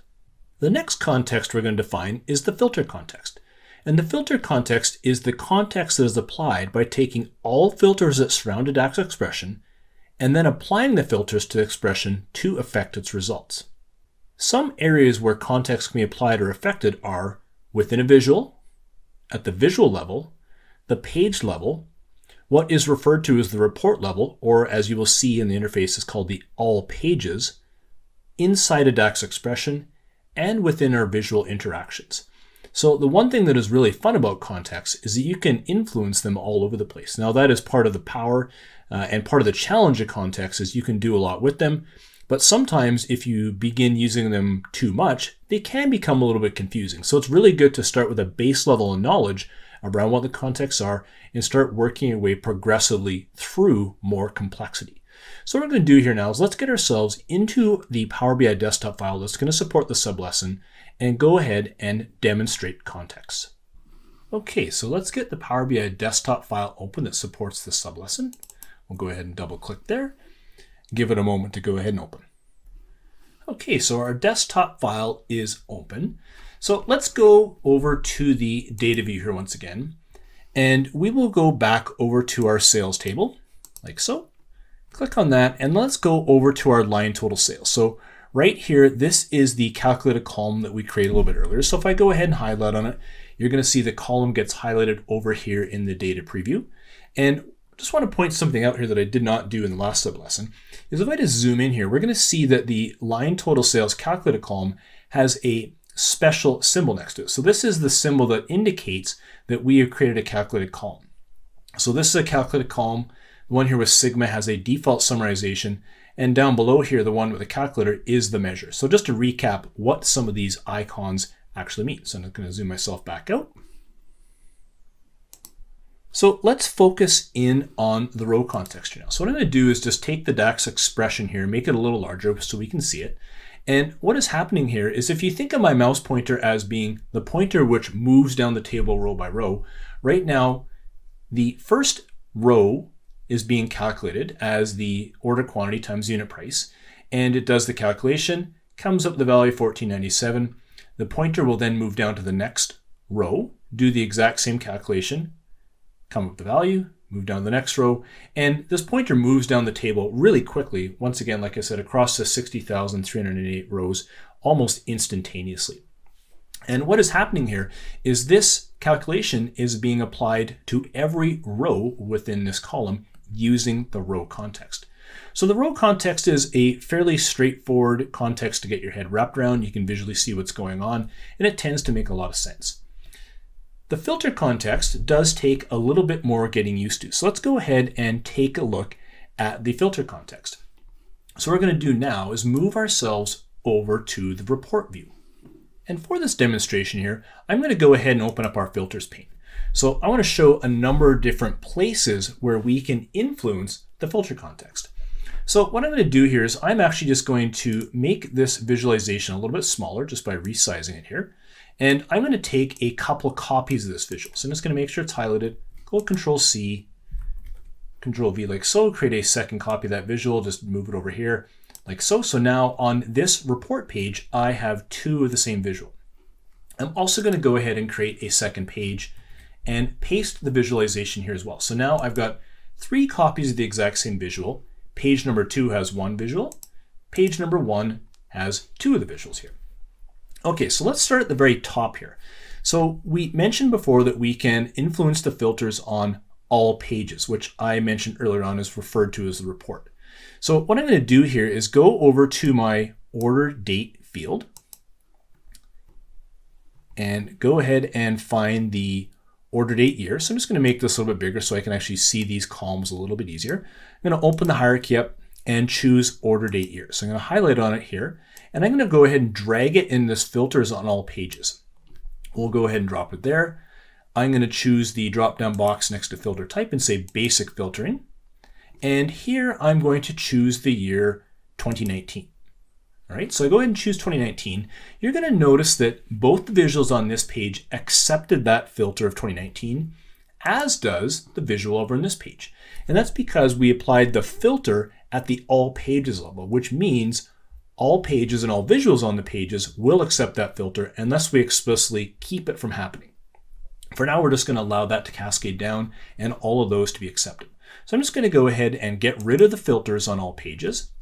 And I'm going to do the exact same thing at the page level. So this time I'm actually going to go over to page number 1. And I'm going to once again go to my order date year, drag the year onto this filters on this page, and do the same thing. Go to filter type, basic, choose 2019. And we're going to see that both the visuals on this page accepted that filter. If I go to page number 2, this visualization did not accept that filter 2019. And that's because we applied the filters on this page. So we're only impacting this one here. So I can go ahead and turn this off. I also have the ability to put a filter on a visualization. So I'm just going to highlight this visual right here. And we can see by default, the order date year, given that we have it on the visualization, already shows on filters on this visual. And it's showing all the years. If I want, I can click this drop down here, go to filter type, choose basic filtering once again, and choose 2019. And now we'll notice this visual accepted that filter, but this one didn't, because now we're actually applying the filter at the visualization level. So I'm just going to go ahead and clear that, get rid of that filter there. And we've seen so far where we can affect the filter context in a number of different ways. So we did it at the all pages level, the page level, the individual visual level, and then we can see here as the visual is drawing itself out, this is another spot where the filter context occurs. So keeping in mind this one row right here, it is running the measure for total sales, and it is filtering it down to 2017. It's running the measure for total sales here again, and running it for 2018. So each one of these intersection points is another filter within the actual visualization itself. And we're going to show you some additional ways as we move through the rest of these sub-lessons on how to affect the filter context within a DAX expression. And then later on when we get into visualizations, we're going to talk about how we can do that through editing the interactions through the visualizations themselves. Okay, so that brings us to the end of the sub-lesson here on contexts.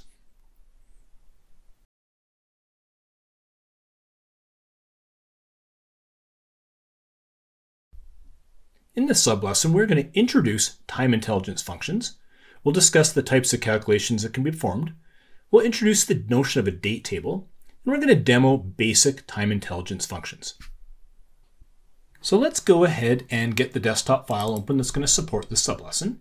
Go ahead and give it a minute to open up.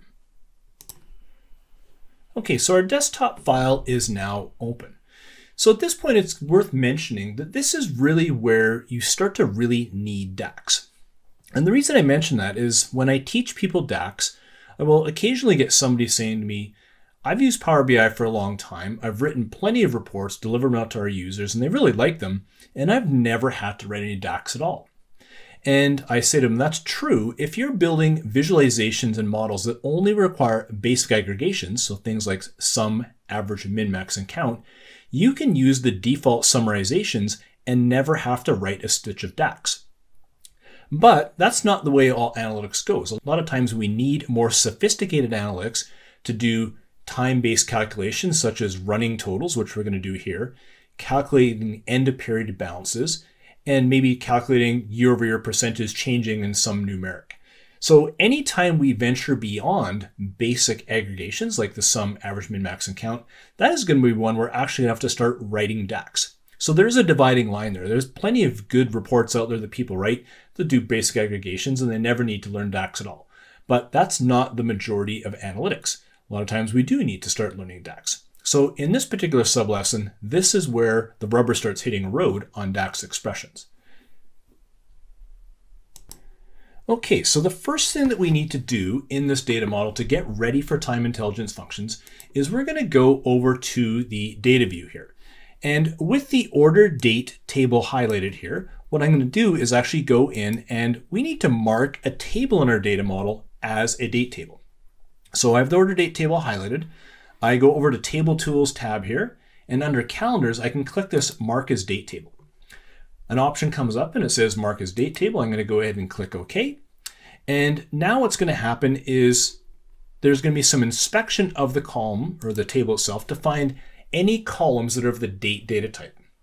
In my particular table here, I only have one column that is of the date data type, so I'm going to go ahead and choose it. And then what's happening is the engine's going to validate as to whether this is a valid date table or not. So just to show you what the rules look like around this, I'm just going to click this Learn. So not that one right there. I'm going to click on this Learn More at the very top here. And this is going to take me to the website that actually shows me the rules around building your own date tables. So I'm just going to scroll down here a little bit and actually go through the rules around what a date table has to have. So for example, rule number 1 is it has to contain unique values. And what that means is, let's just suppose that our analysis runs from January 1st to 2000 to March 17th of 2021. What that means is there has to be one row for every day between January 1st, 2000 and March 17th, 2021. One and only one row, which means they have to be unique.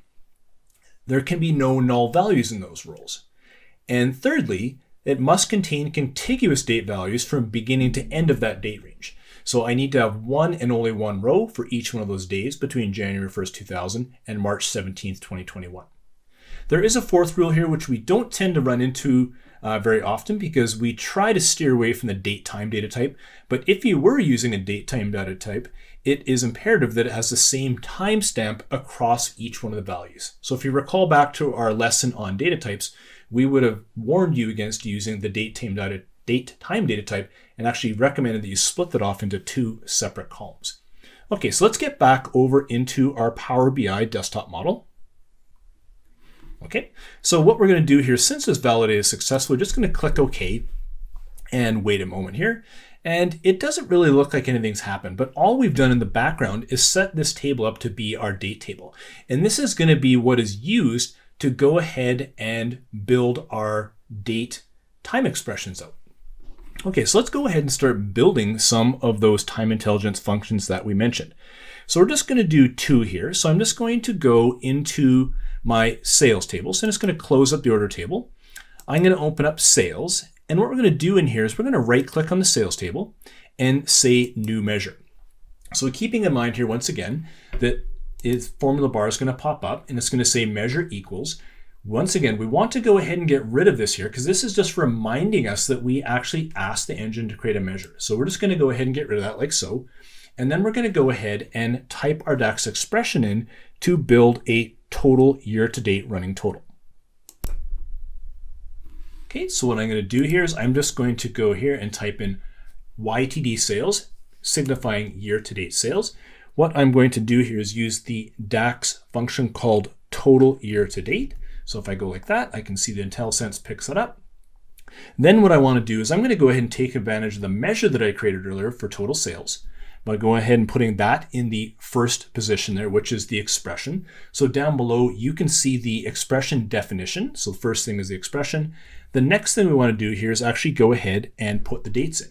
So what I'm going to do is go order date, and I'm going to go ahead and choose the order date and choose the order date column within that. Go ahead and close those brackets off like so. Go ahead and hit enter. And now we're going to have a measure called year-to-date sales. So let's go over to our report view and actually use this measure. Okay, so let's go over to our report view as mentioned. And what I'm going to do here is let's just go ahead and get rid of these visualizations here. I'm going to clean off page number 2. We don't need that one here anymore. And what I'm going to do here now is we are going to take advantage of this visual and the new measure we created and drop in our year-to-date sales. So I'm just going to go like so. Actually, I need to first make sure the visual is highlighted. Grab my total year-to-date sales, drop it below here. And if I go ahead and make this visual a little bigger, and I'm just going to expand it all the way because we're going to use or add a bunch more measures to this, I can see that my year-to-date sales, the way the visualization is set up, is equivalent to the total sales for the year because I'm not actually providing any months to show the accumulation of those sales through the entire year.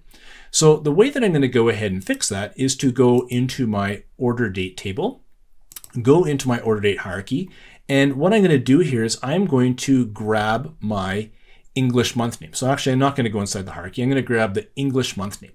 I'm going to go ahead and drag this in between the order date hierarchy and total sales like so. And we are going to see that we have our visual showing this here. So if I go ahead and take a look at 2018, something really odd is happening here. It's looking like our months are actually sorted alphabetically. So there's an easy way to go ahead and fix that. I'm going to show you how to do this now, just so we can show you the accumulation of this measure. But we'll also go ahead and recap this once we get into the visualization section. So how I'm going to influence the sorting of the English month name is what I'm going to do is go over to the data view. So I'm going to click on the data view here. I'm going to go into my order date. I'm going to find the English month name column. I'm going to go ahead and get it highlighted here. And what I'm going to do is with the column tools highlighted, I can see that over in this sort group here, there's a command called sort by column. So I'm going to go ahead and click on that. And here's where I can control the sorting order for a column based on the values in another column. And I can do this at the data model level. So what I'm going to do here is I'm going to go through this sort by column and find the column called month number of years. So this one right here. So what this is going to allow me to do is use the English month name, which is a text value, but allow the sorting for the column to actually show up as month number of years. So I'm going to go ahead and do that. And what we'll do now is we're just going to go back over to our visualization, and we should see that the visualization has resorted itself. So let's just go ahead and try that out. Perfect. So I went back to the visual, and we can see now that 2018 is being sorted in the correct order. So January, February, March, all the way down to the bottom. So let's go ahead and take a look at some of the accumulations that are happening here. So we can see that in this position right here, we've got the total sales for the month of January, and the year-to-date sales at that point in time is exactly the same. Here's the total sales for February, and this is the accumulation of the total sales between these 2 months. So we can see this running total goes all the way down to the end of 2018 and then breaks at 2019 here. So that is when we create the time intelligence function based on the year-to-date sales. So let's go ahead and just break that measure down momentarily here just to show you what was going on. So I'm just going to pull it back up. We'll stay here in the report view. So let's go ahead and click on the year-to-date sales. I'm just going to go ahead and open this up a little bit more. And what has happened here is we ran the total year-to-date DAX function, and we supplied it with the measure called total sales. And at that point in time, the expression was written, it was just a stored query. We had no idea what year we were calculating total sales for. But now that it has context, it can go onto the visualization and say, I'm calculating the total sales for the year 2017 and month of December. And then it's able to use the time intelligence functions and the date table we set up to actually allow the accumulation of those values to happen in this particular measure here. So what we'll do next here is I'm actually just going to do this quickly and easy. I'm going to copy this measure here because we're going to create an additional measure here in the sales table by going right-clicking on sales, saying new measure. I'm going to allow the dialog to come up. I'm just going to paste this in here, but now I'm actually going to create a quarter-to-date measure. So I'm just going to go QTD, like so, and then I'm going to go over here and take advantage of the total quarter-to-date function. So I'm just going to go down here and say total quarter-to-date. I'm going to leave the rest of the function exactly the same and go ahead and hit enter. Okay, so now that my measure has been created, I can take this quarter to date, drag it on top of the visualization like so, and we can see that we get the exact same effect as year to date. The only difference here is that it actually breaks at the end of a quarter. So we'll get all the way down to March. Here's the accumulation that matches the year to date, and now it flips over to reaccumulating at the quarter level because there's a break point here. And this is effectively using the calendar years for doing these calculations. And once again, we can go all the way through and see that that is accumulating its value all the way through. Okay, so two very simple time intelligence functions here that allow you to do running totals, but the time intelligence functions in my mind are some of the more powerful and interesting functions that you can write inside of DAX. In the next sub-lesson, what we're going to do is we're going to explore using the calculate function to start doing some more sophisticated things with our time intelligence functions and introduce you to the calculate function, which is often one of the most heavily used functions inside of DAX. And with that, we are at the end of this sub-lesson.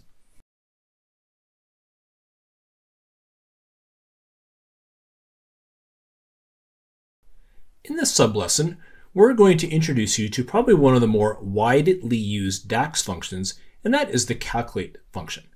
So we're going to define its purpose, and then we're going to use it in demo syntax. So down below, you can see the generic syntax for calculate. It takes an expression, and then you can apply any number of filters to that expression to modify its result. So let's go ahead and get our desktop file open that supports this sub-lesson. Okay, so we'll go ahead and click on the L03_12 Power BI desktop file to get ourselves into the Power BI desktop file, and we'll wait a moment. Okay, so the desktop file is now open, so we're going to go ahead and build ourselves an additional DAX expression as a measure here, and we're going to create a measure that is able to calculate our prior year's total sales. And the way we're going to do this is we're going to use the calculate function. We're going to take advantage of our total sales measure, and we're going to manipulate the filters around it by asking it to go 1 year back and find the sales for the same period last year. So let's go ahead and get ourselves into the formula bar so we can go ahead and create this expression. So what I'll do here is I'm just going to open up the fields pane a little bit more here. What we'll do is we'll right click on top of sales, and we are going to say new measure. So once again, we'll let the formula bar pop up. I'll go ahead and expand this so we can actually see it a little bit better. All right, so now we have it says measure equal, and keeping in mind, once again, we want to go ahead and get rid of this here. So this is just reminding us that we asked to create a measure here. So what I'm going to do here is I'm just going to go and type in PY for prior year, and I'm going to type in total sales. And here now I'm going to say is equivalent to the calculate. So I'm going to use the calculate function. The expression I'm going to use here is the total sales. So I'm going to go ahead and hit the open square brackets, and I'll see we have the three measures here. I'm going to choose total sales. And then what I want to do here is use the DAX function called same period last year. So if I type in same, I'm going to get that.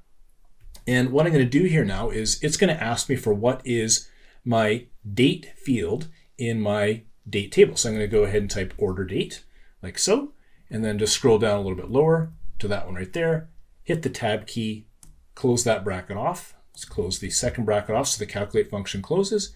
Go ahead and hit enter. And now we have a measure that is going to enable us to calculate our prior year sales. So let's go ahead and use that. You got the visual highlighted. I'm going to take my prior year total sales and drop it on the visual like so. And I'm just going to move some of these columns over a little bit more so we can make a little more real estate to take a look at what we have here. So let's just go ahead and do that. And I've got my columns have been reordered here. So let's just go ahead and get these all into the proper order again. And what we can see here is if I just maybe scroll down a couple rows here and maybe make this visual just a little bit bigger, is let's go ahead and take a look at January of 2018 here. So I'm just going to go to show January 2018 on the screen here. And we can see the total sales for January 2018 was $2.5 million, a little over 2.5. If we go down to January 2019 here, we can see that the value is exactly the same. So the exact same value shows up down here. This one right here was actually able to go backwards 1 year and say, right, even though my filter context is January of 2019 and I'm running the total sales for this, we use the modifier to go through and calculate out the same period last year sales to give us this value over here.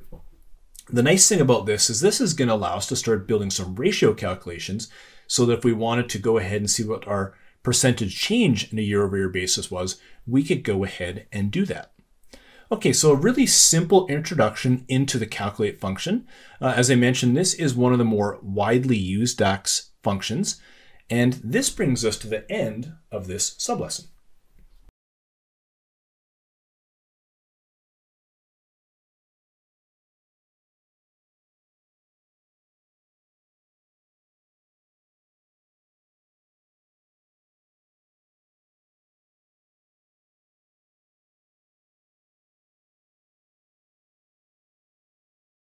Okay, so in this sublesson, we're going to describe the benefits of quick measures. We'll introduce the 5 quick measure calculation types and their calculations. We'll go ahead and create a quick measure, and then we'll discuss some limitations and considerations. So let's go ahead and get our supporting Power BI desktop file for this sublesson opened up. So I've got my GitHub files open here. I'm just going to go to L03_13, double click on it to open it up and give it one moment. Okay, so the desktop file's open here, but let's first discuss some of the benefits of quick measures. So quick measures are, as advertised, a nice easy way to create measures without having to understand DAX yourself. So you can go through a few configuration screens and actually have a wizard build a DAX expression for you. Now, this is a nice way to dip your toe into the water when it comes to DAX, because you can go in and get them configured, have a DAX expression be built for you, and then take a look at how the expression was actually built up. And I find this is a really good way to learn any language. We kind of showed you that back in the M module when we were back in the Power Query Editor on how you can actually learn M by going through the configuration screens and watching the language that's getting developed for you. So it's just a great way to kind of learn by watching. So those are some of the benefits of quick measures. You can get in and start building DAX expressions and fairly complex ones without actually having to do any work on your own. Okay, so let's go ahead and we're going to take a look at the 5 quick measure calculation types and their calculations. But first, what I want to do here is I want to set this demonstration up so that we can actually build our quick measure out. So what I'm going to do here is I'm going to go to my data tab, or my data view, I should say, and I want to open up my order date table, because what I need to do here to make this work is earlier on we had hidden the order date column here so that it was not visible at the report view. So what I'm going to do here is I'm going to actually unhide this. So I'm going to go here and uncheck that hide in report view so that order date is actually now available when we're going ahead and building these measures out. So what I'll do next is I'm going to go down to my sales table, and I'm going to go ahead and right click on the sales table and say new quick measure. So the third option down here. If I say quick measure, we're going to wait for a dialog box to pop up. And then here's where we can go through and take a look at the 5 quick measure calculation types. So if I open this up, I can see there's ways to go ahead and figure out aggregates per category, filters, some time intelligence functions, totals, mathematical operations, and text. So actually, I guess we have 6 different quick measure calculation types here. So we will then go ahead and build ourselves out a quick measure here. So I'm going to go and choose the one for the year-over-year change. So I'm going to go ahead and find my year-over-year change quick measure here. And what I want to do here is it's going to ask me for a base value. So I'm going to go to my sales table, and I want to choose my total sales measure. So I'm going to take that and drop it in there. And next it's going to ask me for a date. So I need to go into my order date table and find my order date column, which I just turned back on, and drag it into the date here. And we're going to say number of periods. So this is really the number of periods over which to calculate the change. And we want to do that over 1. So I'm going to go ahead and click OK. And what we'll see here now is that a brand new measure will get created right here in the sales table called total sales YOY % to stand for year-over-year percentage. So if I go ahead and make this DAX expression a little bit larger here, we're going to see that it actually wrote this out for us. And it's doing some fairly sophisticated things. It's taking advantage of what are called variables, which are beyond the scope of this class. But what happens here is we're able to first calculate the previous year's sales by taking advantage of the calculate function, using the total sales measure. In this case, we're using the date add DAX function, it's been created for you automatically, to go 1 year back to figure out what the previous year's sales were based on what that context is. So after the previous year's sales have been calculated, then what we're going to do is return a division of the total sales minus the previous year's sales divided by previous. So here we can actually go ahead and run this. So actually it's already been run, so I don't need to do anything. But now let's go ahead and use this in a visualization. So I'm going to go back over to my page number 1. I'm just going to make a little bit more room for some of the data we actually want to bring onto this page. So I'm just going to move a few things over here. Let's just go like that. And maybe we'll go ahead and get rid of quarter to date sales on here because we got enough on here. Let's go and grab our total sales. I just need to move the fields pane over a little bit. The sales YOY percentage. So I go ahead and drop this in here. And we can see now that we have a calculation that is letting me know how much sales have changed on a year-over-year basis. So I can take a look at the total sales for this year. So I got this value right here, the 2.7. The total sales from the prior year was 2.5. And that's letting us know that the sales have actually gone up by 10%. We can go down to the next one. We can see that total sales for this month were $2 million. The previous year's sales were 2.6, so therefore we've gone down by 22%. So we can go through all the rest of these things here, but it was really quick to go ahead and create this measure using the quick measures, and we actually saw it was quite sophisticated. So we're able to get a lot of benefit out of this. And as I walked you through in the expression, it's a really nice way to actually show you how to build some more complex things out without actually having to do it yourself, but learning by having an engine write it for you. So next, let's take a look at some of the limitations and considerations around quick measures. So I'm just going to go out to the Microsoft Power BI docs and pull up the document that actually talks about this. Okay, so I'm on the website here now, and this URL is inside the GitHub repository. So if you want to go ahead and get it that way, you can. But some of the few limitations and considerations to keep in mind around quick measures, and I'll just go through the first couple here, are that you can use a quick measure added to the fields pane with any visual in the report. You can always see the DAX associated with a quick measure by selecting the measure in the fields list and looking at the formula in the formula bar. Now, one nice thing about this is once the wizard has actually built the DAX expression for you, you're free to go ahead and change that expression how you see fit. So if you want to modify the name, modify any of the variable names or anything like that, you can go ahead and do that because there's no way to get back into the actual creation wizard. So you're now free to do what you want to do with that. Okay, so with that, that brings us to the end of this sublesson on quick measures.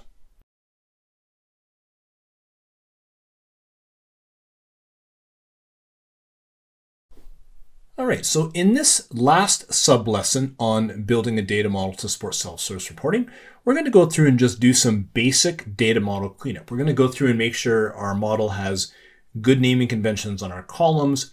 We've hidden away columns that we don't want to see at the report view.